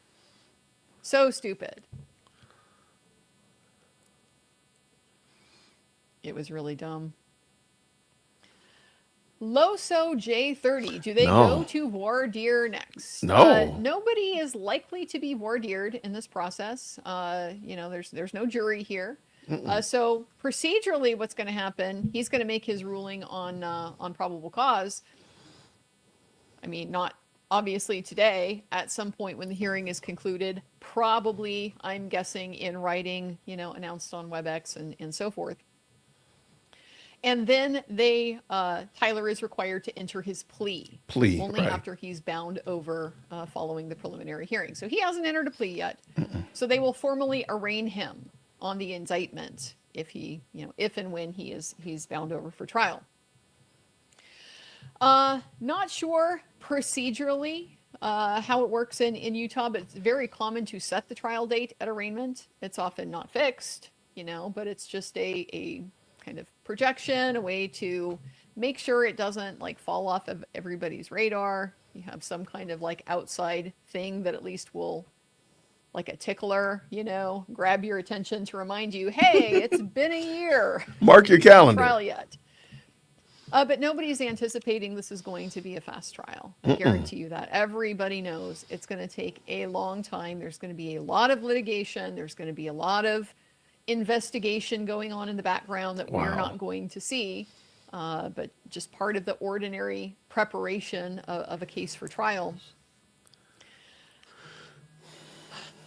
And so they're not even going to be anywhere near voir dire until we're approaching the trial date. And that will be the official beginning of the trial is when they start the jury selection process. So that is still a ways down the road. Harbinger of imminent death. How much of a difference would it make if Mr. Robinson had pockets deep enough to hire whatever lawyers he pleased and fund other legal expenses? We looked at the part of the contract, the defense contract last night that dealt with the experts, and the main difference, there's not a lot of, you know, restriction on this. It's not the situation like it was in Delphi where you know, they had to go hat in hand to the judge that hates them and hates their client and doesn't think he should, you know, thinks that defending the case is stupid, you know, trying to defend the case is like dumb and a waste of time. And so wouldn't give him any money for basic things like a forensic pathologist to review the autopsy, you know, and DNA expert, all that kind of thing. So the defense had to privately crowdfund from the public in order to have a war chest, so to speak, to hire experts for the trial. Absolute insanity. This is not like that at all. The county has very much anticipated in their contract, we already know you're going to need a ton of experts. And so what they have is they have a consultant, a defense attorney consultant, Crazy. who will see their requests. And if the consultant decides it's, you know, thinks it's reasonable and necessary for effective assistance, he will recommend that they adopt it. If they don't, then if he doesn't, then they will decline it, and then the defense can go to the court and ask Judge Graff to give them the money. So there's a lot of protections built in that suggest funding experts for the defense is not likely to be as big of an issue as it is in a lot of other cases with a lot of other systems of experts getting funded. As far as the lawyers, quite frankly, if he has a whole bunch of money to hire somebody, he's going to hire somebody a lot worse. He is going to hire somebody with considerably less experience in capital litigation, likely a lot less experience in trials, period, relative to career public defenders who, you know, at least two of these three are. So, you know, a lot of public defenders will absolutely smoke these high-powered private attorneys. I've heard in that, court actually. because they do it so much more. I've heard that. They do I it have so heard much that. more. Matter of fact, fun fact, Of course, it depends on who you. matter of fact, I have a video coming up this week about the difference between a private attorney and a public defender. Because I've always thought public defenders are like the bottom rung, but there's an attorney online. She's been on the channel before. We've looked at her before. And she, matter of fact, I did a video about how the jury process works. And we had Melba Pearson explain that. And she also explained, she did a video explaining the difference between a paid attorney and a public defender. Because it doesn't mean, if you get a free public defender, that doesn't mean you're getting the lowest tier, bottom of the rung attorney, which I had kind of always thought. I just thought they were like people who really couldn't get on anywhere else. So that's why they became public defenders. It's actually there's a lot that goes into it, but public defenders usually have a lot of experience in stuff like this, like capital murder. They've done a lot of them, whereas private practice doesn't always do that. So, and yeah, it doesn't make it free either. That's correct. So just because it's quote unquote free to you doesn't mean it's the worst thing possible. Just because you paid for an attorney, they might be high powered, they might wear the nice suits, but they don't do this type of stuff, this type of work that often. So it's back and forth. There's a really good discussion. I'll bring that video. It'll be popping up next week, so you'll see when it comes up. We are cooking through here. Let's see. Andrea is just going through her supers, and I want to say thank you again to everybody. I really appreciate y'all. This has been a lot of fun. Y'all are keeping it much more lively than yesterday. Yesterday we were struggling. We was struggling, but I appreciate y'all so much. And if you're just popping in, I need to make DD the stream sponsor, by the way. If you're just popping in, we are on a break right now, and at the current moment, they've been horse trading about a particular video that is might show information or evidence that hasn't been brought into trial as of yet. I mean, that's the skinniest, simplest answer I can give you right at the moment. So there's evidence in a video, and they just want to determine whether or not they're going to do this, read the chat or read it or just play it, whatever. So that's what's going on at the current moment. And they're currently on break. So we're back. Well, they're not back yet, but you got my point. Let's jump back over to Andrea real quick. What you talking about, Andrea? What you saying? A little bit more of my concern than just the fact that you have a legal background that doesn't have anything to do with my case. So, I mean, there's a lot of different factors, but I think that being like known in the court is probably really the primary. And then after that, it's you know too much. You know too much. You can't put aside your knowledge about the law and process and everything. And then that runs a risk of influencing the jury and stuff like that. I haven't practiced in my local courthouse in quite some time, so I do remain cautiously optimistic that if I were to get the summons and if I were to actually be called. I did get a summons. I want to say it was last fall. It wasn't that long ago. I was like, yes. And so where I am, you get summoned for a 2-week period, and they start the jury trials, on Monday. So you call in, Sunday night, whatever, to find out if you have to come in that week. And I didn't, everything gets resolved and canceled and goes off calendar. So I never got to go in and actually, even get told to go home. But I remain cautiously optimistic that someday it could happen. Someday, Andrea, someday. Well, I would say we got a pretty explicit rundown of the timeline, didn't we? The timeline of the arrest and surrender. Right. Does this make it clear whether the state and the parties and everything are aware of the internet commentary? Yes, I think they're aware of it. Yeah. Oh, yeah. They're Definitely of it. aware of it. They did make a point to repeat, not just elicit, but to repeat. Make sure it's clear, just for purposes of clarification. What time did he show up at the Washington County Sheriff's Office? That would have been about 9 o'clock. That would have been about 9 o'clock. Took his phone about 9 o'clock.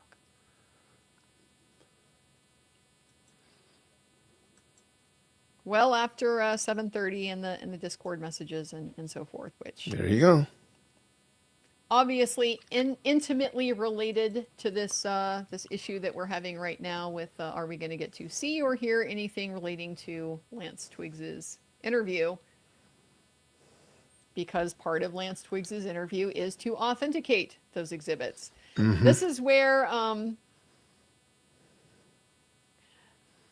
the defense is setting a little bit of a trap here procedurally for the prosecution, because on the one hand, they're saying we can't play the statement from Lance because he's referring to things that aren't in evidence yet. But if we were just offering those things that aren't in evidence, they haven't been authenticated. That's the because point, Lance yeah. authenticates them. So it's like, if you follow the reasoning, then you can't do either. You're stuck in this loop where you can't get the thing in without authenticating it, but you can't authenticate it without getting the thing in.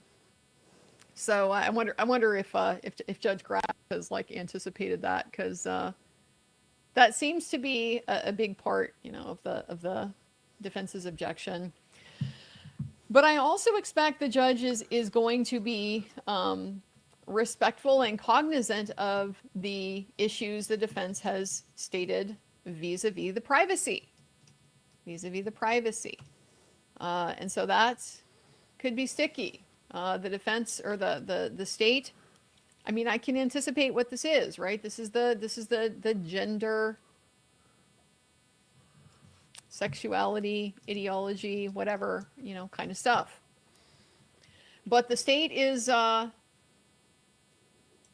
likely to push back on that because it's part of their case for motive and for the targeting. That's why, because as they said yesterday, they're kind of on opposite sides of this moral position, which manifests in both political and religious kinds of ways. So they're going to want us.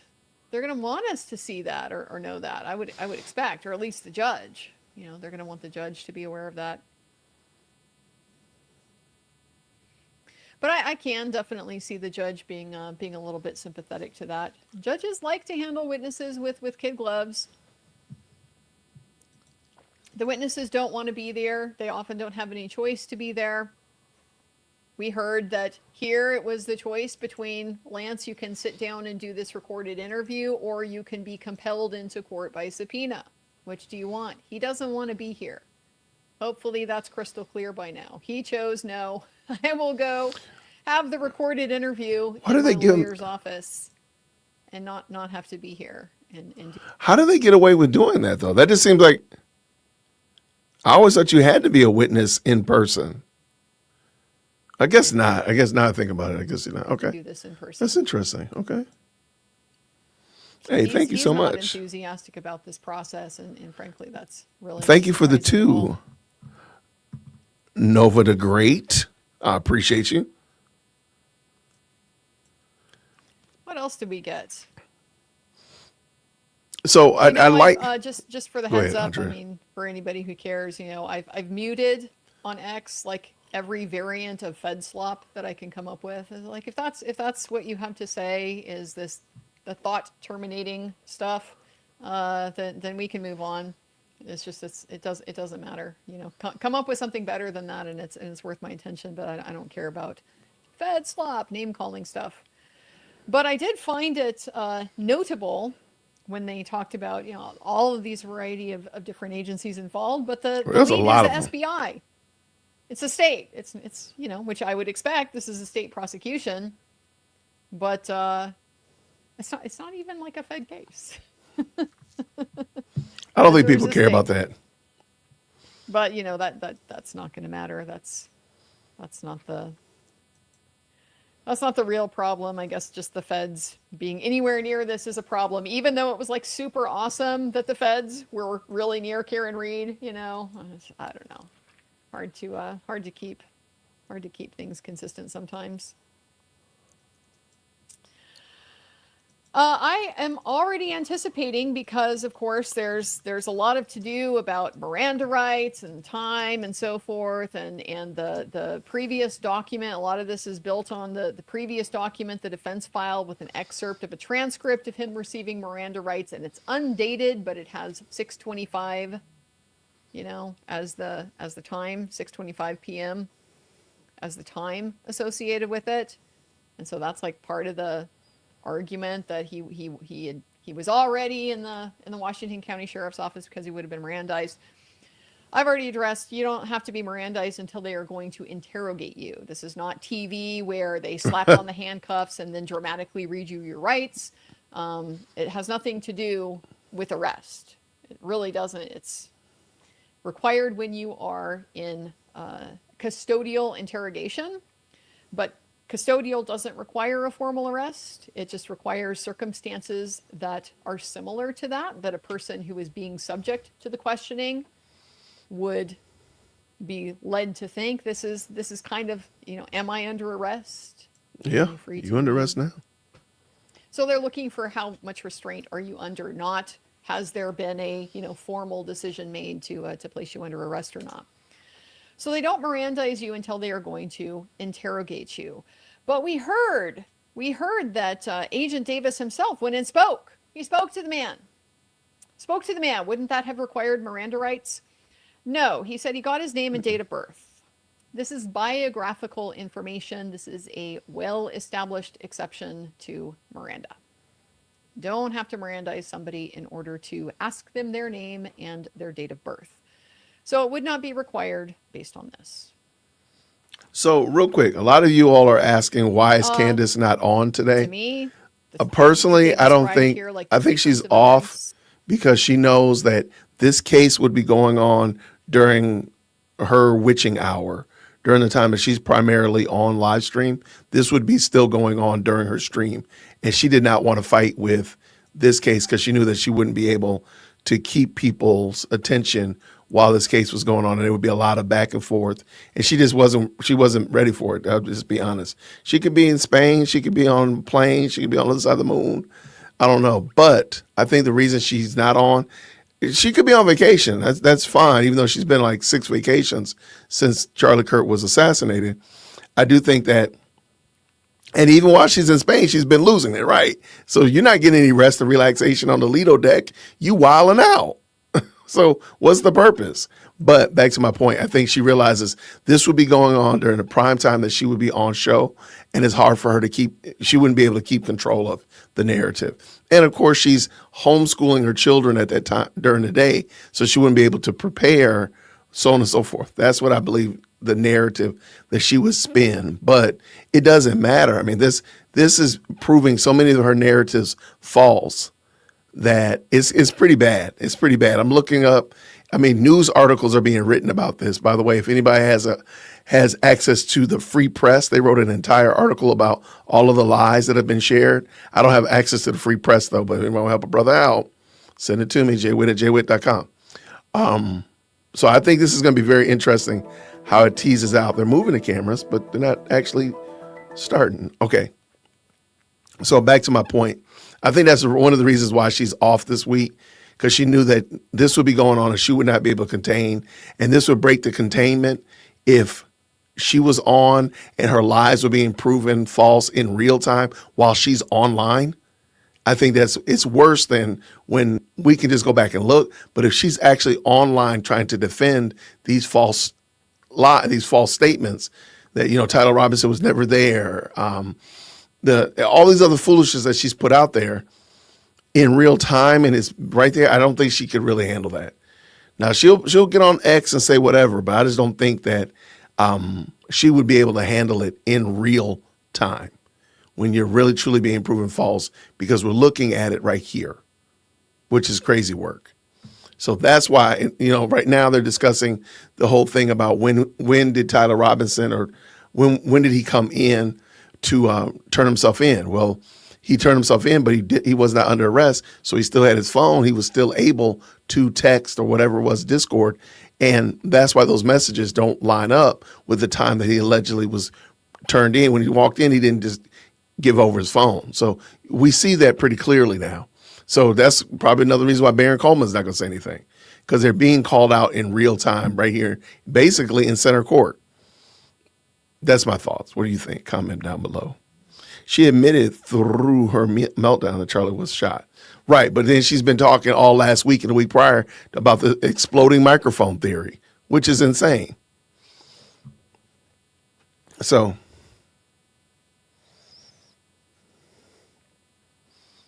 yeah, the Tea Party thing was crazy.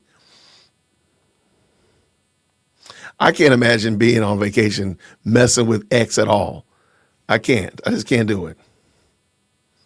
She realized she cannot fight the evidence, agrees she cannot handle the backlash in real time. Thank you so much, Passion, for freedom. That's what I'm saying. That's why I believe she took off. Again, she just took off this week. Really? Just seems like a very convenient time to take off. And she had just been off the week prior when she was in Russia. And 2 weeks before that, she was in Rome. Okay. But she needs people to send money to help support her legal defense fund. But she travels more than any single person I know that's not an NBA basketball player. That's crazy work. There we go. Candace is not on because truth speaks louder than lies.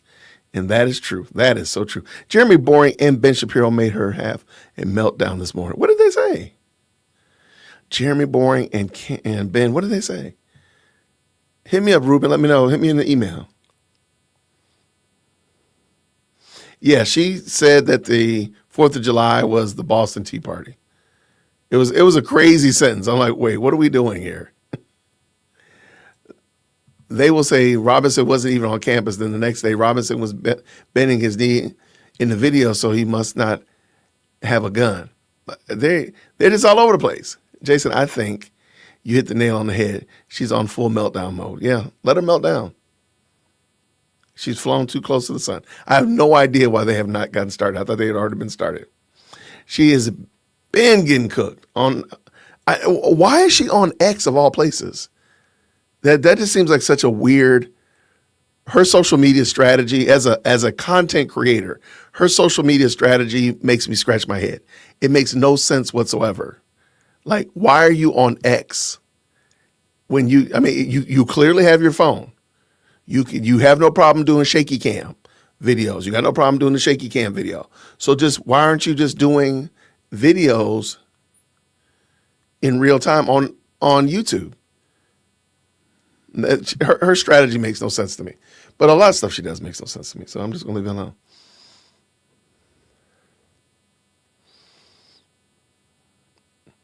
Oh. So I'm working on that for Saturday. Please forgive me. I'm working on it for Saturday. I got a list of things that Candace has said, kind of like Milk Bar, but a little less professional than Milk Bar. Things that she said and how they proved them false in court. And at the current moment, I'm at 11. I wanted to get to 12. So I have 11 ideas and things that she's postured out there and then how they've been proven false in court. So Saturday, I'll make sure we'll do that. That'll be something fun we do on Saturday. She can make the most money on X engagement. Really? I don't understand how people make money on X. So if y'all help me out. I don't understand that. Dana Loesch broke it down, Jason. I just tagged, let's see, in Dana's post. Send it to me. Mindy Ann. I'm assuming this is X, right? I'm assuming that's what it is. Did you tag me to it? Oh, somebody's tagged me to some stuff.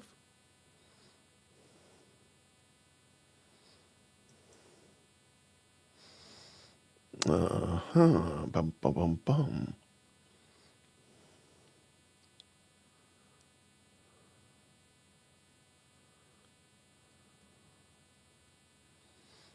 What is this?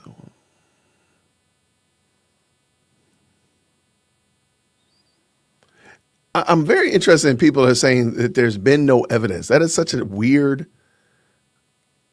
move. I don't see it. Whoever, Dana Loesch said something. What is Dana saying? All right, let me.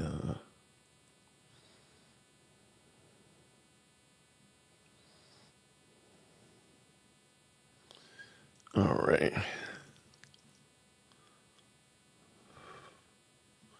All right, I found Dana, but where's this post she said?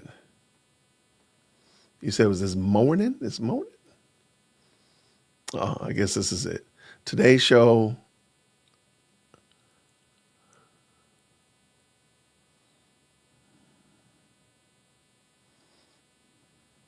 That's not long. It's about 15 minutes.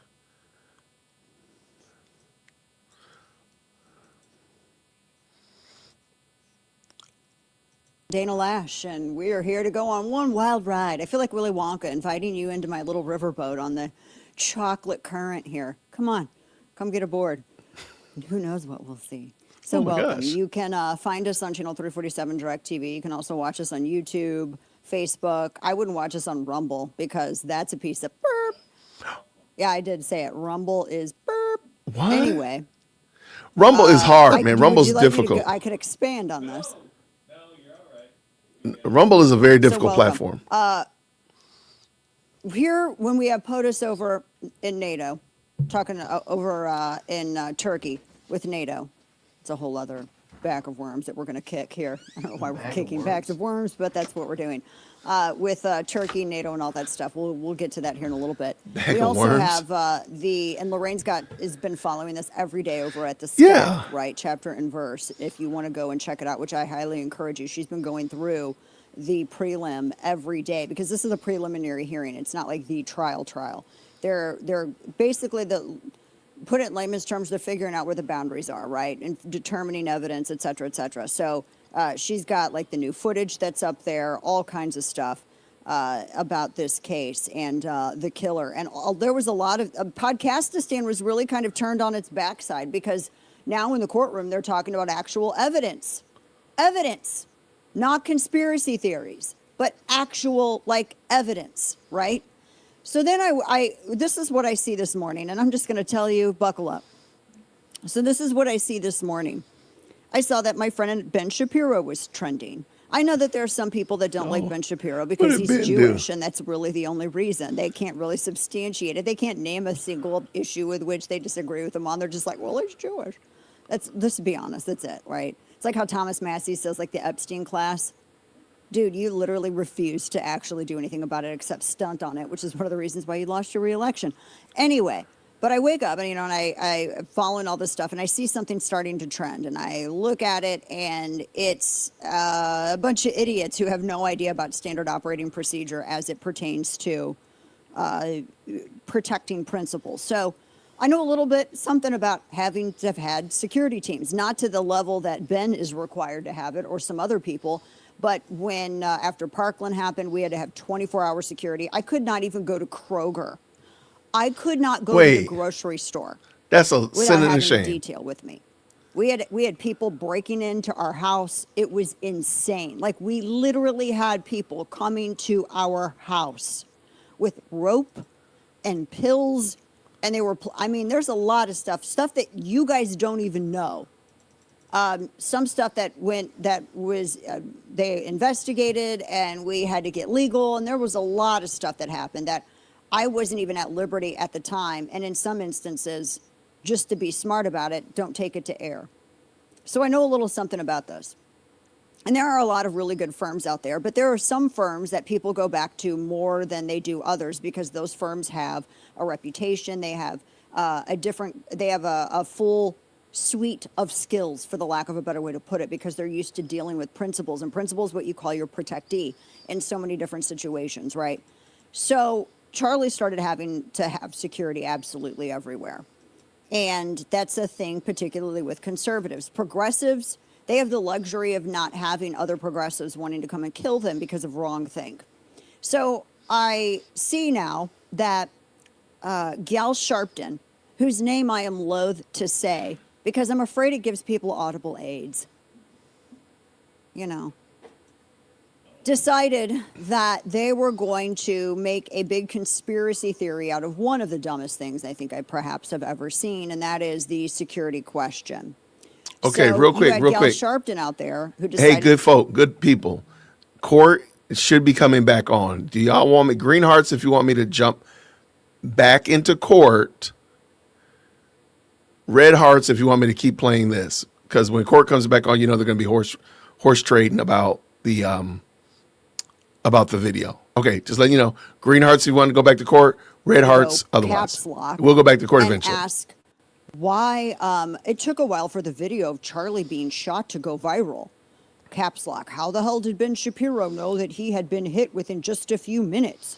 She said that Ben confessed on his show that while Charlie was being transported to the hospital and bleeding out, his security Gal was on the phone. Charlie's Sharpton. security Oh was my receiving updates. gosh. And then she asks, how is Ben's security? I did not know what she meant by Gal Sharpton. Why didn't y'all warn me? I didn't know what she was talking about. Like, who's Gal Sharpton? I did not know. Oh, man, hold on. She got to get this one. That one there was a violation. Personally, I wouldn't have it. I was not prepared. I did not get that. What did he say? Y'all should have warned me. Why didn't you warn me? I did not know that's what she meant by Gal Sharpton. Oh, I love Dana. Already on the phone with Charlie's security while I Charlie love was in the Dana. car being Oh, my transported to the gosh. hospital. Look back in your phone, see when you find out, blah, blah, blah, blah, blah. Ben Shapiro is evil incarnate. This is just a long-winded way of her saying blank the Jews, because that's really what she wants to say, but she can't. First off, this is one of the dumbest things I have ever read. Hands down. This is dumber than even some of the stuff that Anna Kasparian, whatever the hell her name is, than some of the stuff she says, because she started repeating it. The chick who's on the Young Turks that didn't know her co-host, after she goes off on dual citizenship, is literally a dual citizen with Turkey. Dang. I just want Dana. to sit here and be pretty. I don't actually want to know stuff. Anyway, back to the person who doesn't want to do either. The Gal Sharpton and the race hustling. I'm not surprised to see someone who race hustled with the NAACP continue the hustle and hustle gullible women who need a substitute for their soap operas in the afternoon. I said it, and if you don't like it, you can kiss my backside because it's true and you know it. That's why it stings. So this whole thing about security, let's break this down. First and foremost, how it did not take a while for the video to go. I was on air and I saw it.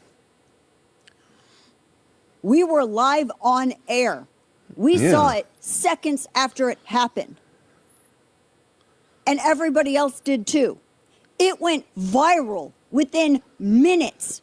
Yeah, I don't know what she's talking about. This idea that no one knew about it for a while, where are you? Everybody knew it the second it happened because it was being live streamed and thousands of people were watching it. That is how everybody knew that it happened right away. So let's just get that to the side. Secondly, let me educate people about how security details work. Security details they have in-ear monitors. I've never worked with a team that did not. They all have ear monitors, they all got radios. They don't have to get on the phone. They're in their ear. That's how it works. It's monitored. They can all talk to each other without having me pick up my phone. It's all in-ear monitor. They can immediately discuss. They talk to each other. That's a real thing. That's how these details work, especially at this level. So here's the other thing about that. Put Gal You Sharpton are in the a chat. situation where you have no idea if there's one threat or multiple threats. You have no clue. You know you got to get out. Evac, get out. Control entrance and exits, get out. Immediately, people are on, they're immediately talking to their firm. Who do you think clears the hospitals? Who do you think clears the roadways? Who do you think notifies other police? It's like having a little phone in your ear. That's how this works. I cannot believe that I have to break it down to the retarded level. I have to break this down. So these race hustling, grifting progressives like Gal Sharpton, who's hustling all of gets it. So Please put they have Gal no Sharpton in idea the where chat. the other threats are. They have Right, no right. idea if other people are being targeted. Is it organized? Is it limited to just this? Is this something that expands to other areas? Firms talk, and a lot of people have the same firms. Gal Sharpton has the same security firm as Ben Shapiro. Was she in on it? Because her security team knew. Was she in on it? Did Gal Sharpton kill Charlie Kirk? Did she help plan it? Did she know? Was it so George Farmer, her gay husband, could take over the organization? I mean, we're just asking questions. So, security details, they talk to each other. Not verbatim picking up the phone, we're on the phone with each other. They're in their in-ears, they're talking to each other, their firms talk to each other, and they give a courtesy. They give you a courteous heads up. You don't think for 1 second that these security details aren't going to go, oh my gosh, is this limited to just this situation? This was a high-vis shot on a highly visible principal. Let's reach out to other people that we know that are either having the same firm or firms that know each other. I know for a fact because I've had my detail talk to other security firms, especially the night that we had a progressive try to break into my home to kill me. I know for a fact because other people that I worked with had to be notified. People who did similar work had to be notified. That's how this works. And what is happening right now is you have these race hustlers that are trying to hustle now in a new way to make money. They're trying to exploit your lack of understanding. You're not stupid. You're just not in a position where you know this stuff. And God love Right. you for not being ever in a position where you have to know this stuff. But they are exploiting and preying upon your lack of familiarity with this to try to make you believe that there's a conspiracy so they can cash checks. That's whorish behavior. Tell us how you really feel, So- Dana. Don't hold back, Dana. They were not calling each other on the phone and gossiping like that. Everybody's in their in-ear. They're talking. That's how security works. This is how this works. This is standard operating procedure. And they want to hustle an entire group of people into thinking that security teams don't talk, especially when you're dealing with threats that are not yet identified. Bottom line. And then going after Ben for some reason. We know And why. then you have Anna Caspary, or whatever the hell her name is. Someone explained to me why, during the minutes while Charlie was dying in the backseat of a car, his team was providing updates to Ben Shapiro's team instead of focusing on saving Charlie's life. I mean, this is super weird. She's right. No, she's not, and neither are you. None of this is surprising. It's only surprising that some people are so limited in their thinking that they do not comprehend that when highly visible conservatives start getting shot to death by progressives, that their security teams make other principals aware. Why is Gal Sharpton so hell-bent on freeing Charlie's killer? Why is she so hell-bent on excusing progressives from killing conservatives? I mean, granted, she started out as a leftist literal race hustler, going after white students because she's a racist, trying to hustle them back. Now she found a new hustle. I mean, the progressive never leaves you. No, this is absolute ignorance. And this is how this works. Teams of other principals make those teams aware. It's a courtesy. Especially when you're in, think about this. How many times at that point had Trump been shot at? How many other times have conservatives been targeted? You don't think that teams are going to reach out to other teams, firms especially? And again, she has the same exact security firm as Ben Shapiro. So was she in on it? Did she know? Do you realize how stupid it is going after him, not like factoring in that you use the same firm? You're literally using the same security firm and you go after him while also apparently, I guess you indict yourself. Maybe if you thought a little bit more ahead about this, you could have been better at it. I'm so done with this nonsense. And I'm so done with the idiots that are buying into this. And I'm so done with the spineless Fox News rejects who sit on their skinny asses and look into the camera and act like, no, you can come to us. We're going to bring you day-to-day stuff about the trial. STFU. No one wants to hear it. Because no one trusts you. No one believes you. You have no credit here. You take that welfare card back. We don't want it. Making a mockery of someone's murder, someone that we knew. Because you want a fat wallet. You know, it's Gal Sharpton for a reason. No, this is the real story of this. Now, here's the real question. Why do these people want to help Charlie's murderer? Why are they hell-bent on trying to get his wife killed and trying to incite violence against his wife and children? Why are they so interested in a hostile takeover of an organization that they only were involved with for a split second when that organization made them who they are? And by the way, any of you fake ass hustlers, you are welcome to come on my show and have a conversation about it. It's not going to go well for you, but my door's open. I'm not going to run from you cowards like you run from everybody else. I'm not going to be like Tucker. You know, I invited Tucker to come on this show and he absolutely refused. He wanted to argue with me in text. And he's not the only one. She said Gal Sharpton is still killing me. I'm almost at the point where I'm about to name and shame. Do it. I've been Don't play trying no to be games. classy and I've been trying to be New Testament about it, but y'all are testing me now. I'm done with this. So any of you rats, you want to come on, the door's wide open. It won't go well for you. But I dare you to try. I dare you. Let's see if you're strong enough and smart enough to take my offer. Dana wasn't playing games. Dana said, I'm about to hurt your feelings. Shout out to Dana Loesch. Okay, well, there we go. I like Dana. I had not heard that. Thank y'all so much for recommending that. All right, they still haven't come back to court. How long has it been, y'all? It's been a hot minute. How long has it been?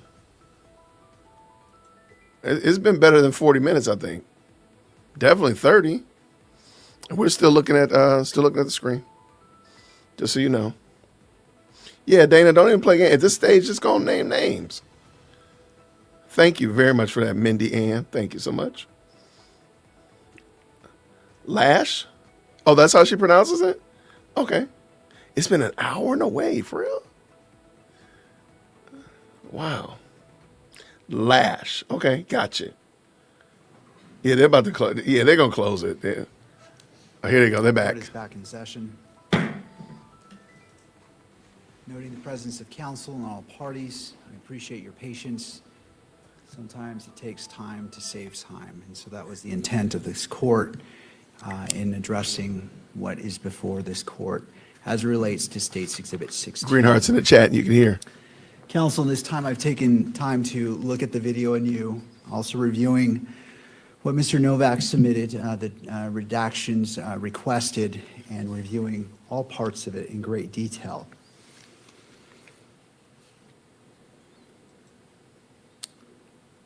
All right, I want to address the objections before me, and starting with Mr. Novak made a hearsay objection as it relates to Mr. McBride, and the court agrees, it is hearsay. At the same time, I'm only going to consider Mr. McBride's statements to provide context for the things that Lance Twiggs says and for their effects on Lance Twiggs. And as such, the hearsay objection as it relates to the statements of Mr. McBride in State's Exhibit 16 is overruled. Turning to relevance as it relates to State's Exhibit 16. And I agree in part and disagree in part as it relates to this objection. So there are portions of the transcript, or I say transcript, but what I really mean is State's Exhibit 16. And I appreciate the transcript. I found that to be helpful. It's a lot faster than trying to scroll. And so I appreciate that being provided. It was helpful to the court. And to be fair, I found it to be a true and accurate representation of the actual recording. So did I listen to every word and compare it? No, but from what I reviewed, I did not find any inconsistencies, just to put it on the record so there's no misunderstanding. But there are portions of the transcript, State's Exhibit 16, which relevance is still not clear to me.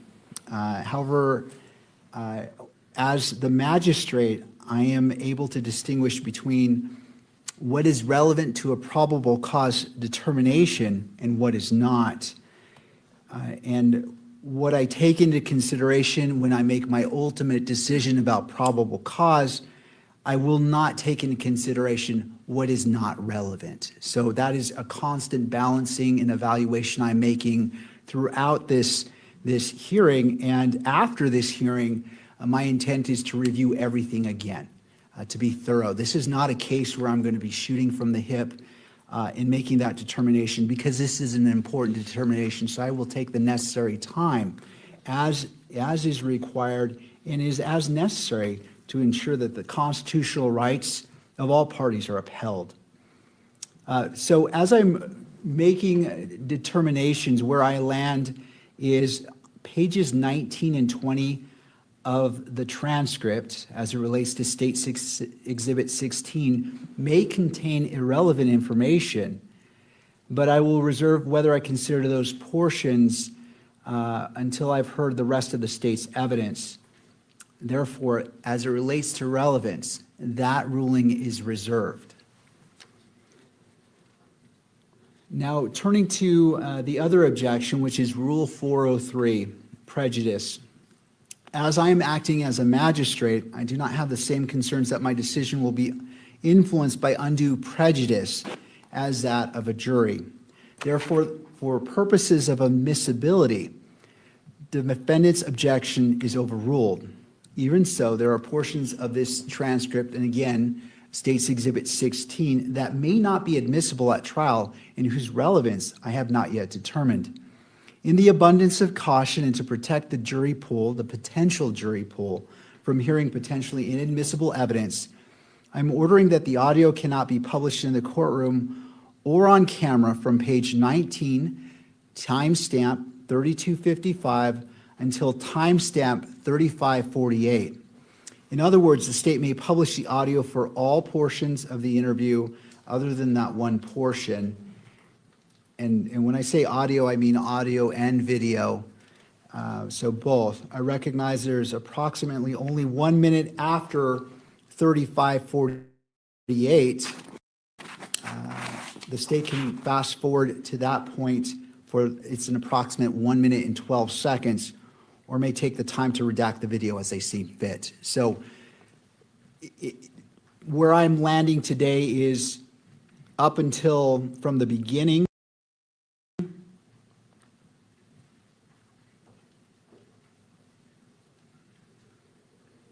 until that page 19, 3255, that portion I am ruling is admissible and may be published. Again, if the state wishes that last minute and 12 seconds to be played, they can either take the time tonight to redact what the court is not going to allow to be published. And I wish to differentiate. I'm considering it all.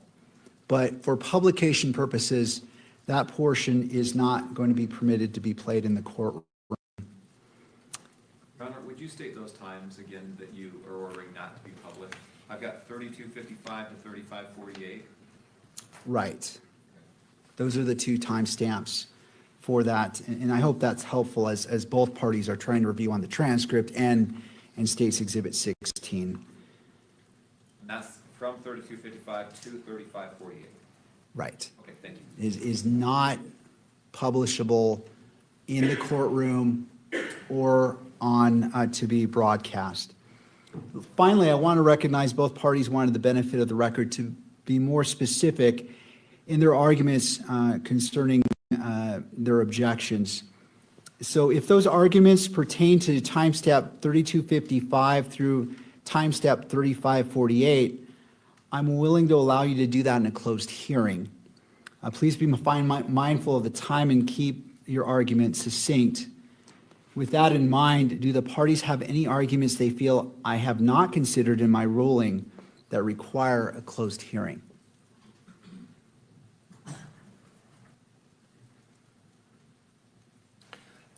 Yes, Your Honor. And so I'm just going to tell the court what I think the general nature of that is without getting into the details, because I do think a closed hearing is appropriate.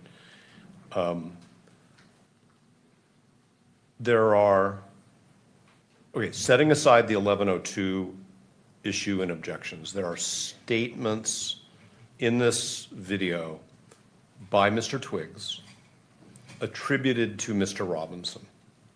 Okay? Mr. Robinson said. There are two other exhibits, which I've said before, I'm confident the state will offer, which Mr. Twiggs says in this video, those are statements by Mr. Robinson. Okay? I will acknowledge that separate and apart from 1102, the statements of a party opponent are admissible if relevant. In fact, they're not even hearsay, right? They're excluded from the hearsay rule. But the question is whether statements of Mr. Robinson of the nature that I'm referring to can be published, not considered by the court, but published without violating Mr. Robinson's 14th Amendment due process rights. And it is our view, as we have said in our earlier papers, that the answer is no. Publication, especially on in the way this proceeding is being published, would violate Mr. Robinson's due process rights under the 14th Amendment. We previously cited, and the reason why I'm saying this again is not to reiterate something just because if you say it twice, it means something different, but because my colleagues have suggested that maybe my argument earlier was not clear enough. And so I want to make sure it is clear so that the court makes a decision based on the arguments of counsel. The United States Supreme Court said in Estes, E-S-T-E-S versus Texas, 381 U.S. 532, the following. In Rideau versus Louisiana, and that's R-I-D-E-A-U, this court constructed a rule that the televising of a defendant in the act of confessing to a crime was inherently invalid under the Due Process Clause of the 14th Amendment, even without a showing of prejudice or a demonstration of the nexus between the televised confession and the trial. I am not calling the statements of Mr. Robinson confessions, but that is what the state will call them. And so there are portions of this exhibit and the other exhibits that I've referred to which implicate Mr. Robinson's right not to have what the state calls a confession televised. This court has authorized the televising of this proceeding. And there are reporters in this courtroom who will go outside and speak on what we used to call television. That opinion was from the 60s. Now we have other forms of technology, but I'm just going to use what the Supreme Court says because it's the Supreme Court. So we are very concerned that the publication beyond this court's eyes of what the state will call confessions at trial violates Mr. Robinson's due process rights right here and now today. And I know that we said that before in the litigation, but now we're exhibit specific. If I haven't been clear about the argument, I want to make sure I'm clear about it, because the court's decision to allow this video to be televised and the other two exhibits to be shown to the camera in the back of the courtroom is exactly what the Supreme Court says violates the 14th Amendment. So, and I appreciate that clarity, and perhaps, and again, if you want to go into closed hearing, we can do so, or if you want to refer to the pages. So I want to know exactly what you're referring to, whether it's in that 3255 through 3548, which is being excluded, or is it in the It is not. It is earlier, and it's also the two other anticipated exhibits. So we may as well deal with all of it at the same time. It's probably easier to do it in a closed proceeding because nobody has to be obtuse. I don't have to be obtuse in order to protect my client's rights. No, I appreciate that. And it actually prompts, in order for me to get to that, I do want to ask the state, are you intending to introduce the text messages as an exhibit in this proceeding, the preliminary hearing?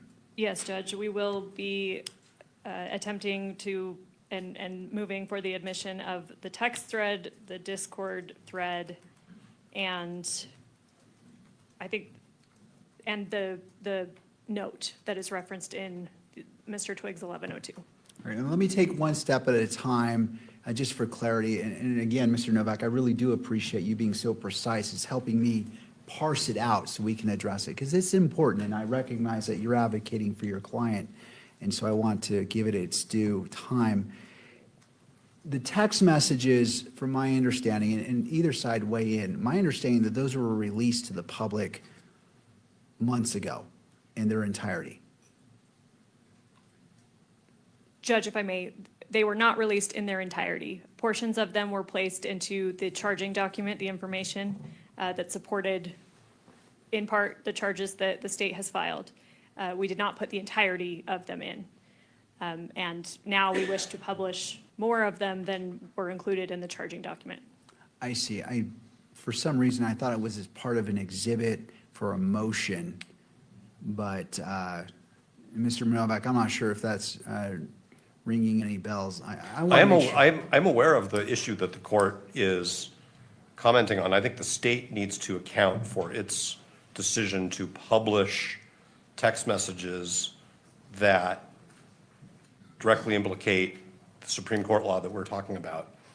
And don't want to pretend that I can anticipate what the court's concerns are, but that doesn't cure republication on television of what the state will call a confession in this proceeding.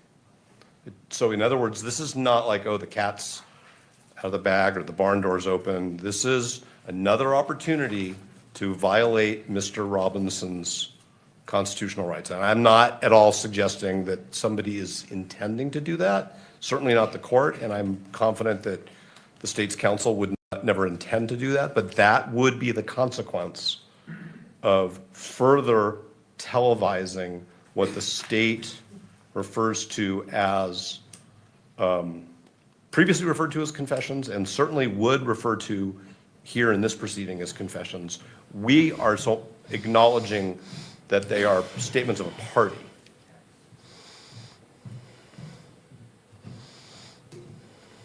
We have not filed anything in this case that publicizes the text messages, the Discord chat, the note which Ms. Hunt is mentioning, and now that Ms. Hunt has said that, yes, we want this note to be presented into evidence, and the court knows what this note is because if the court's now watched the video, that's another piece of the same problem. So this is all simplified by the court being extra cautious about Mr. Robinson's constitutional rights, considering these exhibits to the extent the court deems that they're admissible and portions of them are relevant, and not further televising them in this proceeding in a manner which we think is inconsistent with what the Supreme Court said in Estes v. Texas. All right. I appreciate that, Mr. Novak. Ms. Hunt, would you like to respond? Because I understand what Mr. Novak's saying, and there may be a 403 issue as well as it relates to this, and I'm not going to pretend to read your mind, but because I can't do that. All right, Ms. Hunt. Just to clarify, Y'all for the wild. record in the court, the state's position is that we would like the audio played. The audio may be captured by the cameras in the state's position, but we never intended to visually put them on the monitors such that cameras can capture them and pause or get the actual exhibits, substances of the exhibits. I believe that was the media's position, if I remember correctly, is that they want everything audio and visually displayed, but the state's position is we just want the audio played. Right, but what's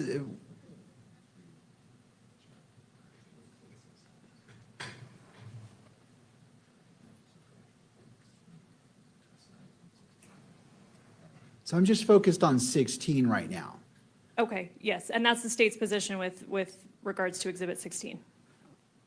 All right, so help me understand, what's the difference if the audio's played or the video's played on what the court is identifying is, well, first of all, 16 is admitted, so that threshold has been met, but we're dealing with the publication in regards to what is publicized, because this is going to Mr. Novak's argument about publicizing that is different than the court simply reviewing it in its own privacy. I don't want to misstate your argument, but I believe that was one of the distinctions you made. The distinction that Ms. Hunt is drawing is, I think, what people call a distinction without a difference. It doesn't matter whether it's audio or video, and it doesn't matter whether it's on a television or on the internet or on the radio. It's going to be broadcast. And so it doesn't really matter whether it's audio or video. And it's actually not Mr. Robinson's video, it's Mr. Twiggs' video. And when the court mentioned 403, yes, I think the court did accurately read my mind, which is fine with me, but it's unfair prejudice of a constitutional dimension, and 403 is a rule of evidence. All right, so Ms. Hunt, as it relates to that publication, help me understand whether it's audio or video. What's the difference there? Help me understand that. I disagree that it's a distinction without a difference. As we've discussed prior in this hearing, UCJA Rule 4-202.02 sub 2 sub J states that exhibits are presumed to be public court records, and it does give the court discretion to regulate access when necessary to protect the integrity of the exhibit or ensure a fair trial. So I do want to recognize that. But that discretion should be exercised narrowly, as we've talked about before with publication regarding this case. What the state is proposing, we believe, is a narrowly tailored accommodation. We don't want to display the full exhibits. Obviously, within State's Exhibit 16, the video of Lance Twiggs, he is shown, and it can be seen, exhibits that the state will then in the future, move to admit 16.1, 16.2, the text threads, the Discord threads. So we're thinking that if it's displayed visually, what the cameras will be able to do is pause that, duplicate them, replicate them, essentially have access to those exhibits. What we're trying to do, and maybe they can do the same thing with I'm sure Mr. Novak will say they'll do the same thing with the audio. But hearing the tone, the context, all of that, that's why the state chose to do, we could have done a written 1102 statement from Mr. Twiggs. We chose to do, as is allowed by 1102, we chose to do a recording because that's how the state is choosing to present this evidence. We believe that the appearance or the tone, the context, hearing Mr. Twiggs actually talk and talk through these exhibits, talk through his experience is a meaningful way of presenting our evidence. And so that's the difference we're seeing. I see. Obviously, it's up to the court's discretion on how publication is to be made here. We've made our arguments generally about that issue, and we'll submit it to the court.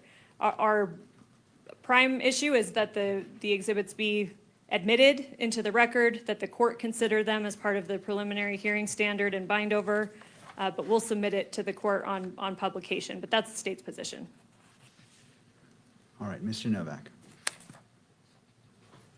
I learned a long time ago that when the opposing party says, Your Honor, we're submitting on it, there's a suggestion that maybe the court is going to make a ruling which doesn't require more evidence, more argument from me. But I am going to say that it is fair for Ms. Hunt to say, Your Honor, we wanted the court to see the witness and hear the witness so that the court could make reliability determinations. Because as Your Honor has said, that's really up to you. That's a different issue from the constitutional consequences of electronically publishing what the state will call a confession. Now, I've changed the word from television to electronically publishing because I'm trying to be in the 21st century, and the Supreme Court used that word in 1963. Sure.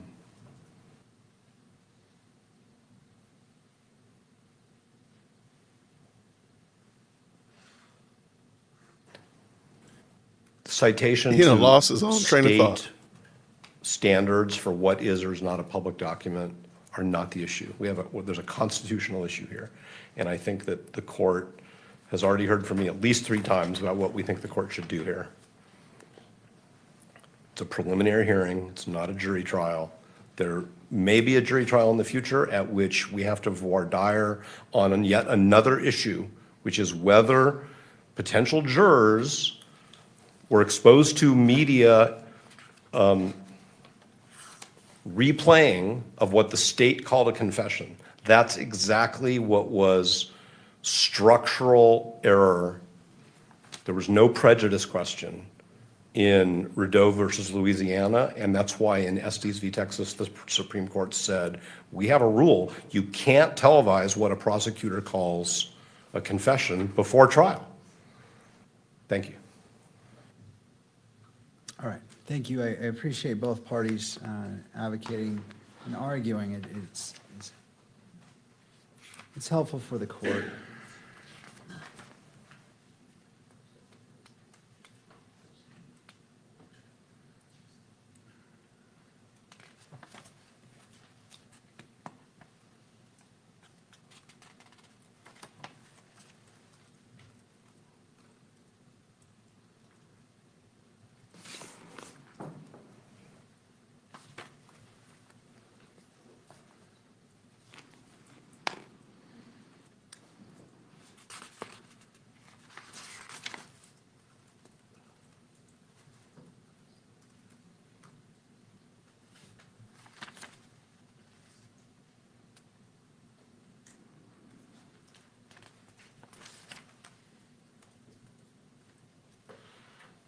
All right, so in taking in consideration the argument, which again, I appreciate the parties articulating, the further edits that the court is going to require to be redacted starting on page 8, and I apologize, I don't have a timestamp.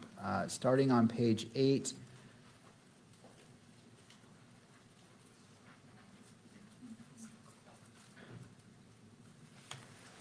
and, sorry, I'm just trying to.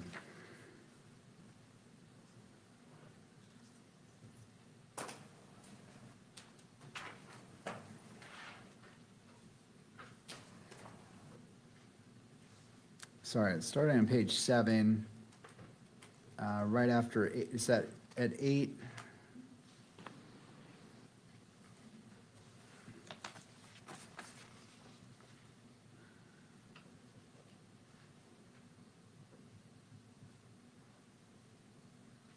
Well, let's start. Starting on page 6.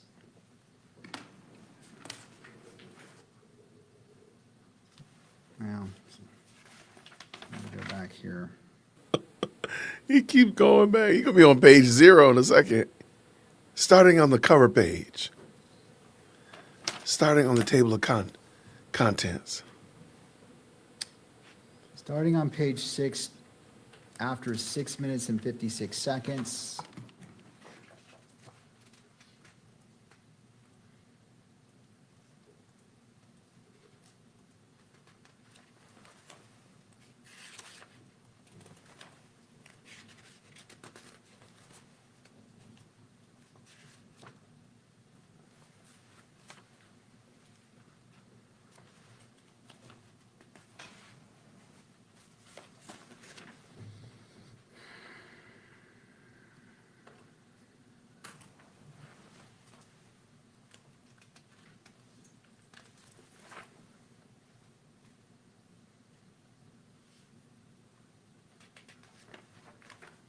Going to 20 minutes and 27 seconds.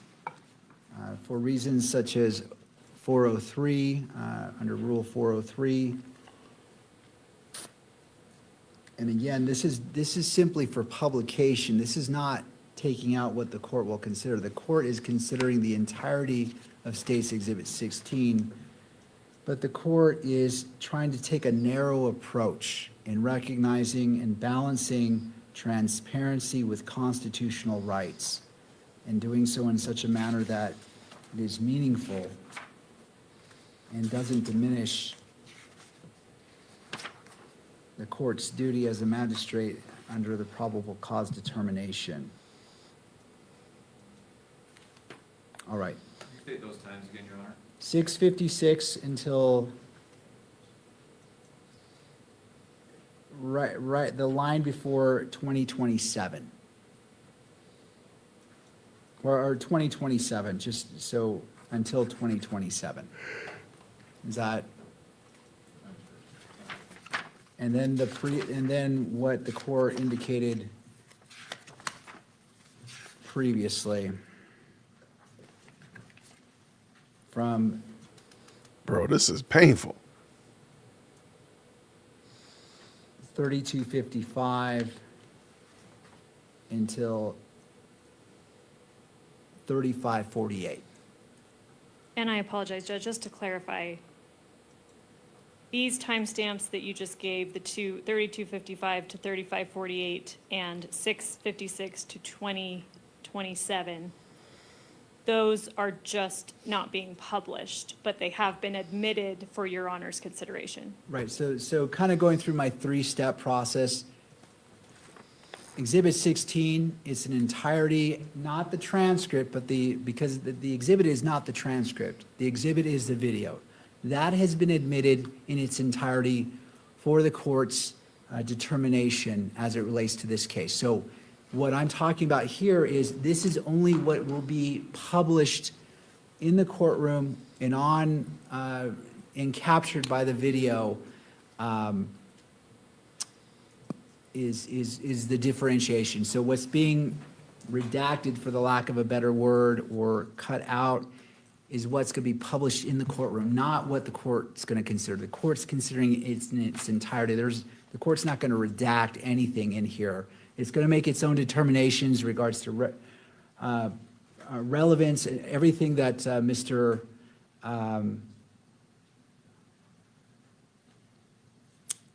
Novak. Everything that Mr. Novak noted. Everybody I'm glitching. taking that Everybody into glitching. consideration and making those determinations, which the court will do again, because this is not something you do watch once and then make your decision. This requires analysis, and the court is committed to doing that.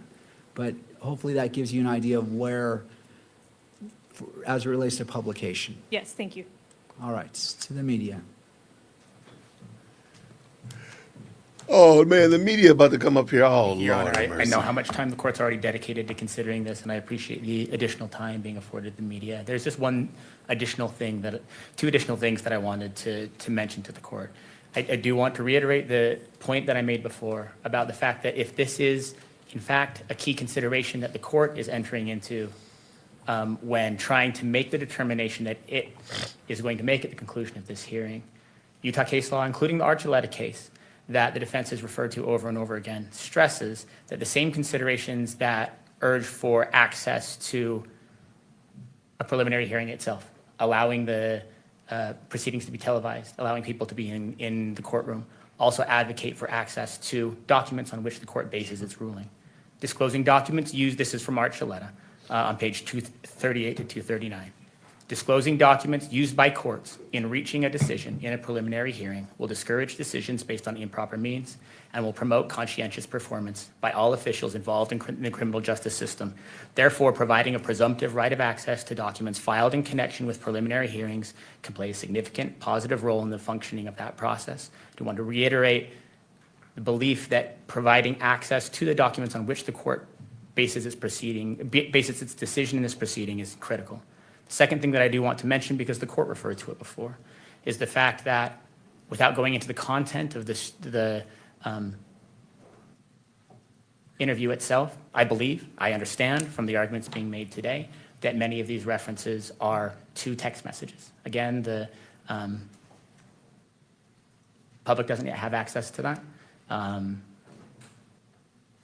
But I do believe that the documents filed in this case, including the information that was filed days after this, contain many, if not all, of the text messages that are now at issue that are going to be kept from the public in this proceeding. I know the court in previous occasions has said, if this information is in the public already, I shouldn't be in the business of trying to now keep that from the public for two reasons. One, it's already out there. Second, it suggests to the public that something else lurks in there. Something else is being kept from them that isn't. And so not only does it run counter to the idea that of transparency generally, but it seems to suggest that there is something embedded in there that the public doesn't already have access to when the court denies access to materials in a proceeding like this that are already public.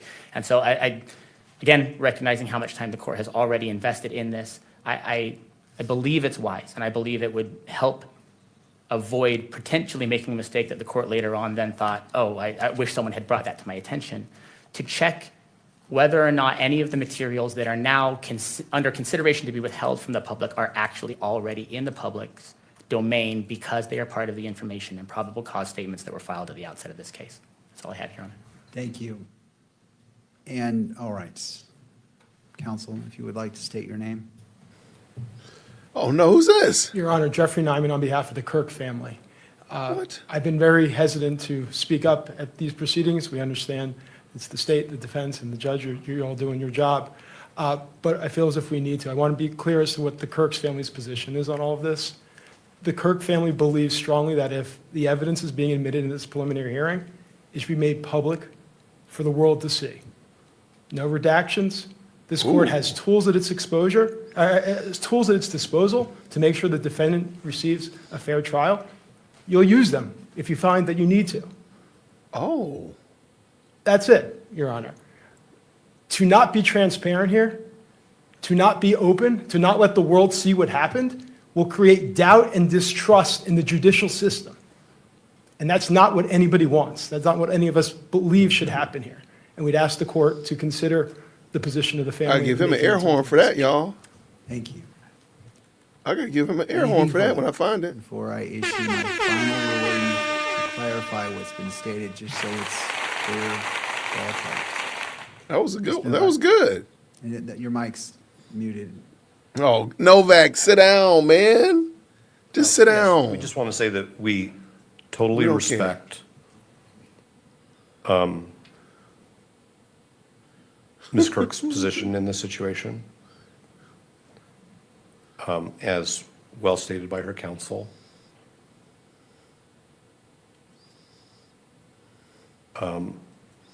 Sit down.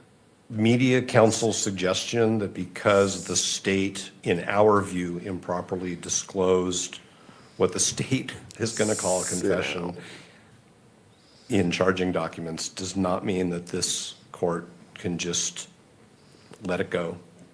This has been the most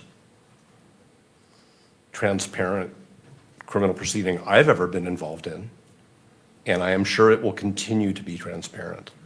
But there are some things which the Supreme Court has said the public has to wait for the jury trial in order to hear evidence, because the number one preeminent question is how do we protect Mr. Robinson's right to a fair trial? And with all due respect to the Kirk family, and with all due respect to the media, and with all due respect to the public, the number one concern in this proceeding that's not going to go well. is Mr. Robinson's right to a fair trial, which means a jury which has not been exposed before it's in this courtroom, under this court's supervision, with this court's guidance,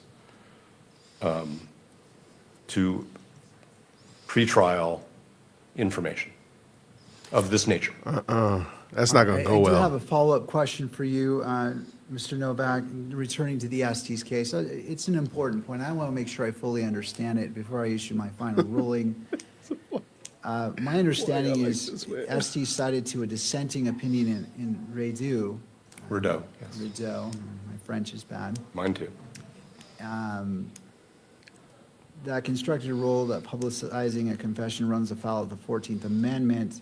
But that didn't appear to be the holding. It was, the opinion talked about coerced confessions being put out to the public. Could you cite two Estes that supports? The portion that the court is looking at is exactly what I would read to the court. It says, we constructed a rule. Now, I understand there's a parentheses there where it refers to a dissenting opinion in Rideau, because I think that was a case where there were multiple opinions. And we all understand how complicated it is to figure out what comes out of a Supreme Court opinion when there are multiple concurring and dissenting opinions. But what the court says in Estes is that televising, I'm going to paraphrase a little bit, televising what the prosecution calls a confession de facto violates a defendant's 14th Amendment right to due process without a prejudice analysis, without even looking at what happened in the trial vis-a-vis that earlier televised analysis. So yes, we could go down what lawyers like to do, we could go down the rabbit hole of what were all the different opinions in Rideau and why is Estes citing to a dissenting justice. But what Estes said is we constructed a rule. It's not a reference to a dissenting opinion. And I think when the Supreme Court says we have a rule, we should just take it at face value that that's the rule. I understand what's in parentheses there is a little confusing, but what the Supreme Court is saying in Estes is we have a rule. No, we can't If I do may that. have one moment. Oh, no. Not another moment. Oh, mercy. Oh, he had to go get his computer. No, we in trouble, y'all. We going down, y'all.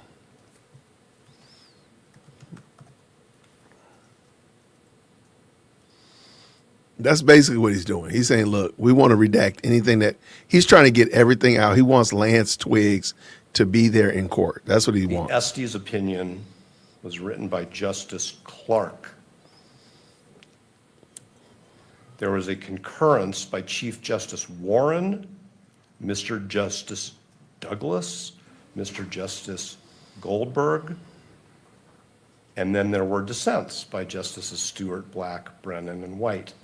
So we could spend some time don't need to spend no more time. deconstructing that, but it's a 5-4 opinion of the United States Supreme Court saying what rule they adopted in Rideau versus Louisiana. It's a 5-4 opinion. And I would have to sit down with the cases, just like Your Honor probably is wishing it had time to do right now. The court had time to do right now, but it's a 5-4 opinion of the United States Supreme Court saying what the holding in Rideau is. Thank you. All right, I appreciate that guidance, Mr. Novak. So taking into consideration all the factors, the previous edits, starting at, I believe I said, starting at 6 minutes and 56 seconds, going to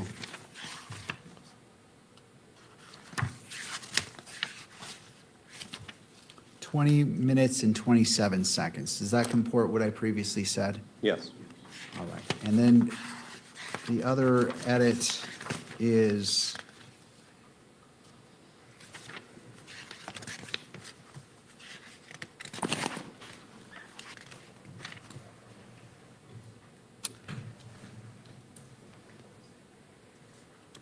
from 32:55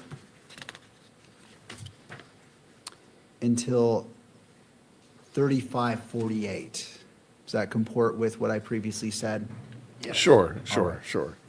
And then from 35:48 to the remainder 37 can be included. So there is that gap, but that can be included. And part of the reason in responding to the media, and it's an important point, and to the representative for victim representative Erica Kirk, is I recognize the importance of transparency. I also recognize the importance of balancing constitutional rights, and it is a fine line. One of the reasons why for these edits includes, under my analysis, under 403, going to the last part, needlessly presenting cumulative evidence. And based off the representation of the state that the text messages may be introduced, the court is ruling that this may be revisited in case that doesn't happen. But to throw back the curtain, much of this is the text messages, to be clear. And again, all of this is going to be considered by the court. I'm balancing all these competing rules, the constitutional rights, as well as transparency.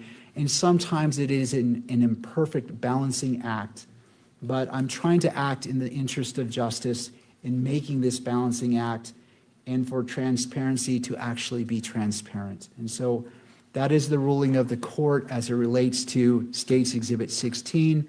Turning to the state, do you wish to make the edits as identified by the court and play it tomorrow to publish it, or do you wish to go a different route?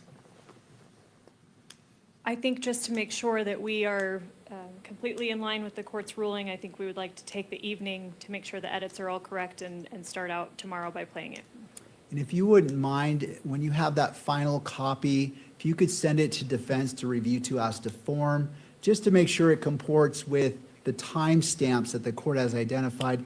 And I know this has been a long conversation, but I just want to make sure everyone understands, okay, this is what the court said, and we're all on the same page, that what is before, that's being presented reflects that. So not downing the state, simply allowing everyone to review it before it is introduced into court. Absolutely, we will do that.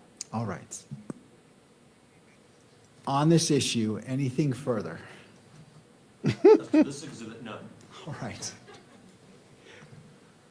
Well, Ms. Hunt, let us move forward. Being that you indicated that you're going to prepare this for tomorrow, how would we like to proceed for the remainder of our time together? Yeah, just a moment. Of course.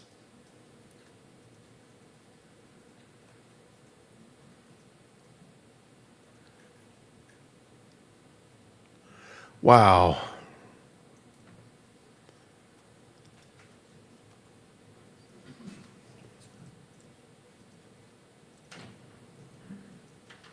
And I know the state's engaged, but if someone could send a copy of that to the court after it's been reviewed by counsel, so the court can review it to double check that it comports with what I said, to make sure that it reflects what I was intending to reflect. That way we can save time as well. Thank you.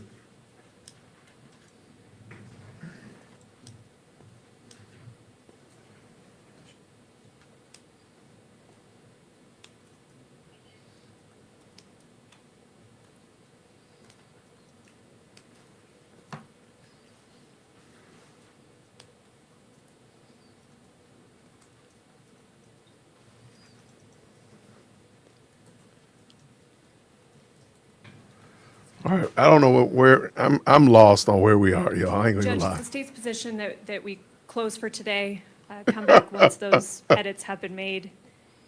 We can start tomorrow with that and proceed. from there. Wow. All right. Any opposition from defense? No, Your Honor. I do want to point out that there is one additional exhibit which we think the state will offer through Mr. Davis, I'm sorry, Agent Davis. Agent Davis, as to which we proposed redactions. It's 5 screenshots of Mr. Twiggs's phone. It's not a 25-page transcript. I'm not suggesting that we should argue about that now, but I'm just making the court aware of that. It's a much simpler Make us aware of it, brother. Make us aware of it. exercise. It's not nearly as complicated. I think that's the only one where we proposed other redactions. But the publication question still remains as to all of the asserted statements by Mr. Robinson. So it's according to Mr. Twiggs, according to the text messages, according to the Discord, and the note. All of that is part of the Estes issue. And I just want the court to be aware of that. And I understand it's hard because the court doesn't have all those exhibits in front of it.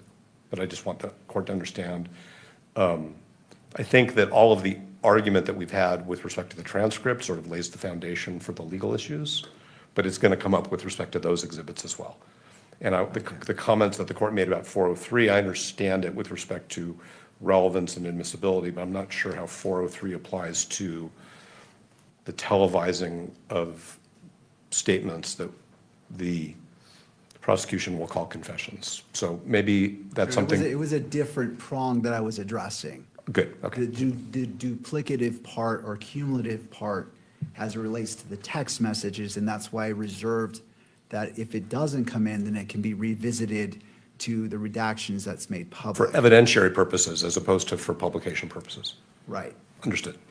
right. But if the court wants to recess, we have no problem with that. And so just going to your point, and again, trying to maximize our efficiency, given your arguments, which you articulated well, would you mind perhaps preparing a memorandum or a short brief that can help us move forward? Because I want to look at in detail what you're citing to. It's difficult on the fly to jump into Estes and go to a portion, and I want to give your argument full consideration. It's a suggestion if you can. I know you're extremely busy, but it may be helpful if you choose to. If you choose not to, I will certainly allow the time for it to argument. I just want to make sure I'm fully up to speed as opposed to trying to shoot from the hip there.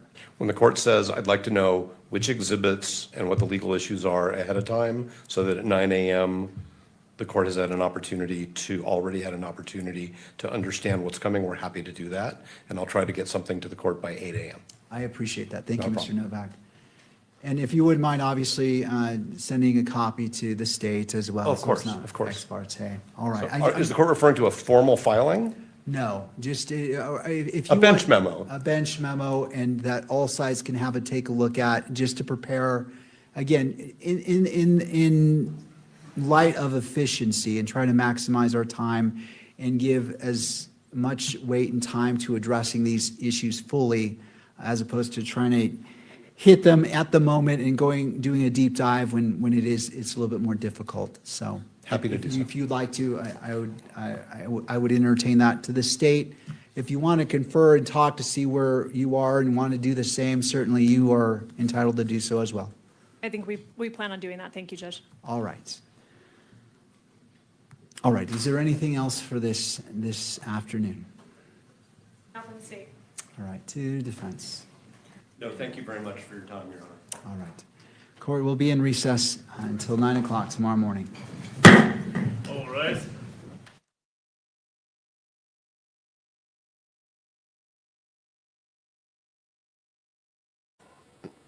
Wow.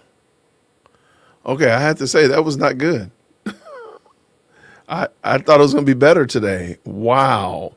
Hey, I love that Kurt's attorney got up there. Absolutely. He changed the whole complexity of the game. And I don't think it sounded good for Novak to say the most important thing is Tyler Robinson. I really think that really did not read the room well. He could have let that one slide. He could have just not said anything. Yeah, that was kind of crazy.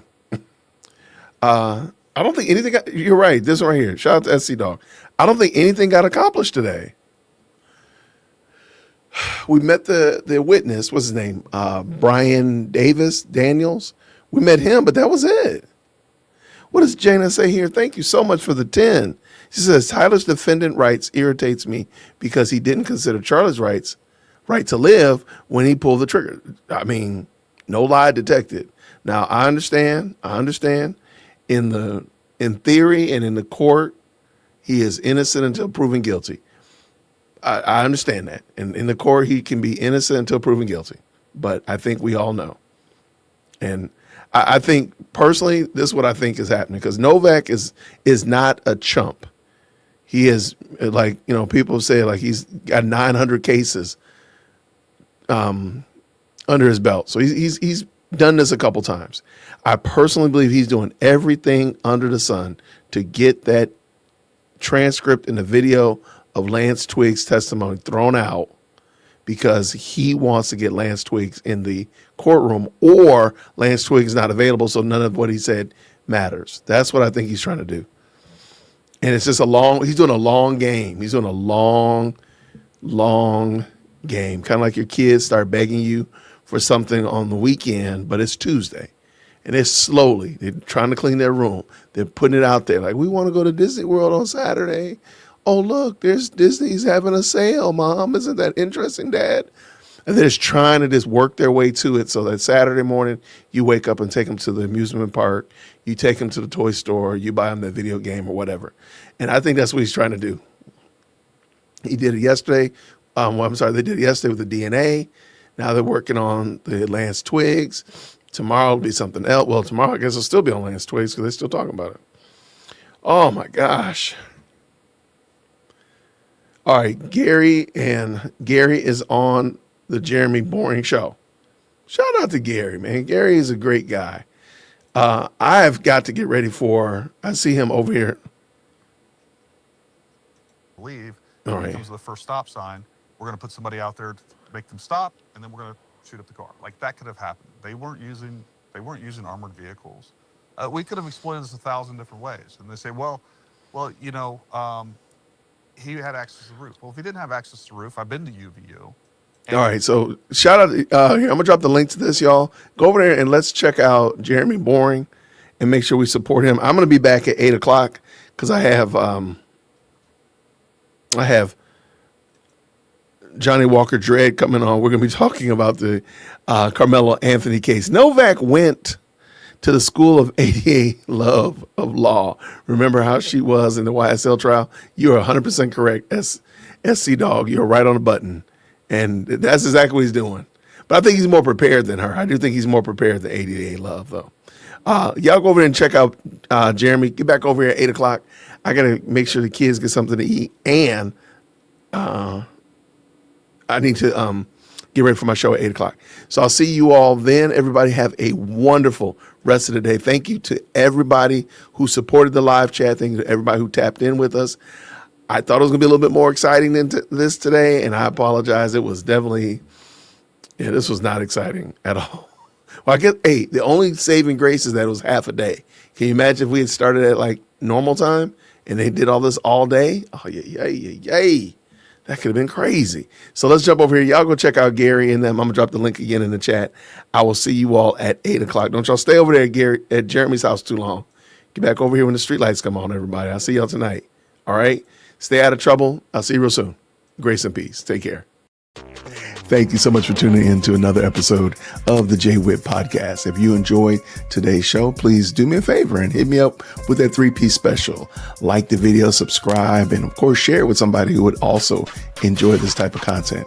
And make sure you leave a comment because I do pin the best comments to the top. So thank you so much for tuning in today.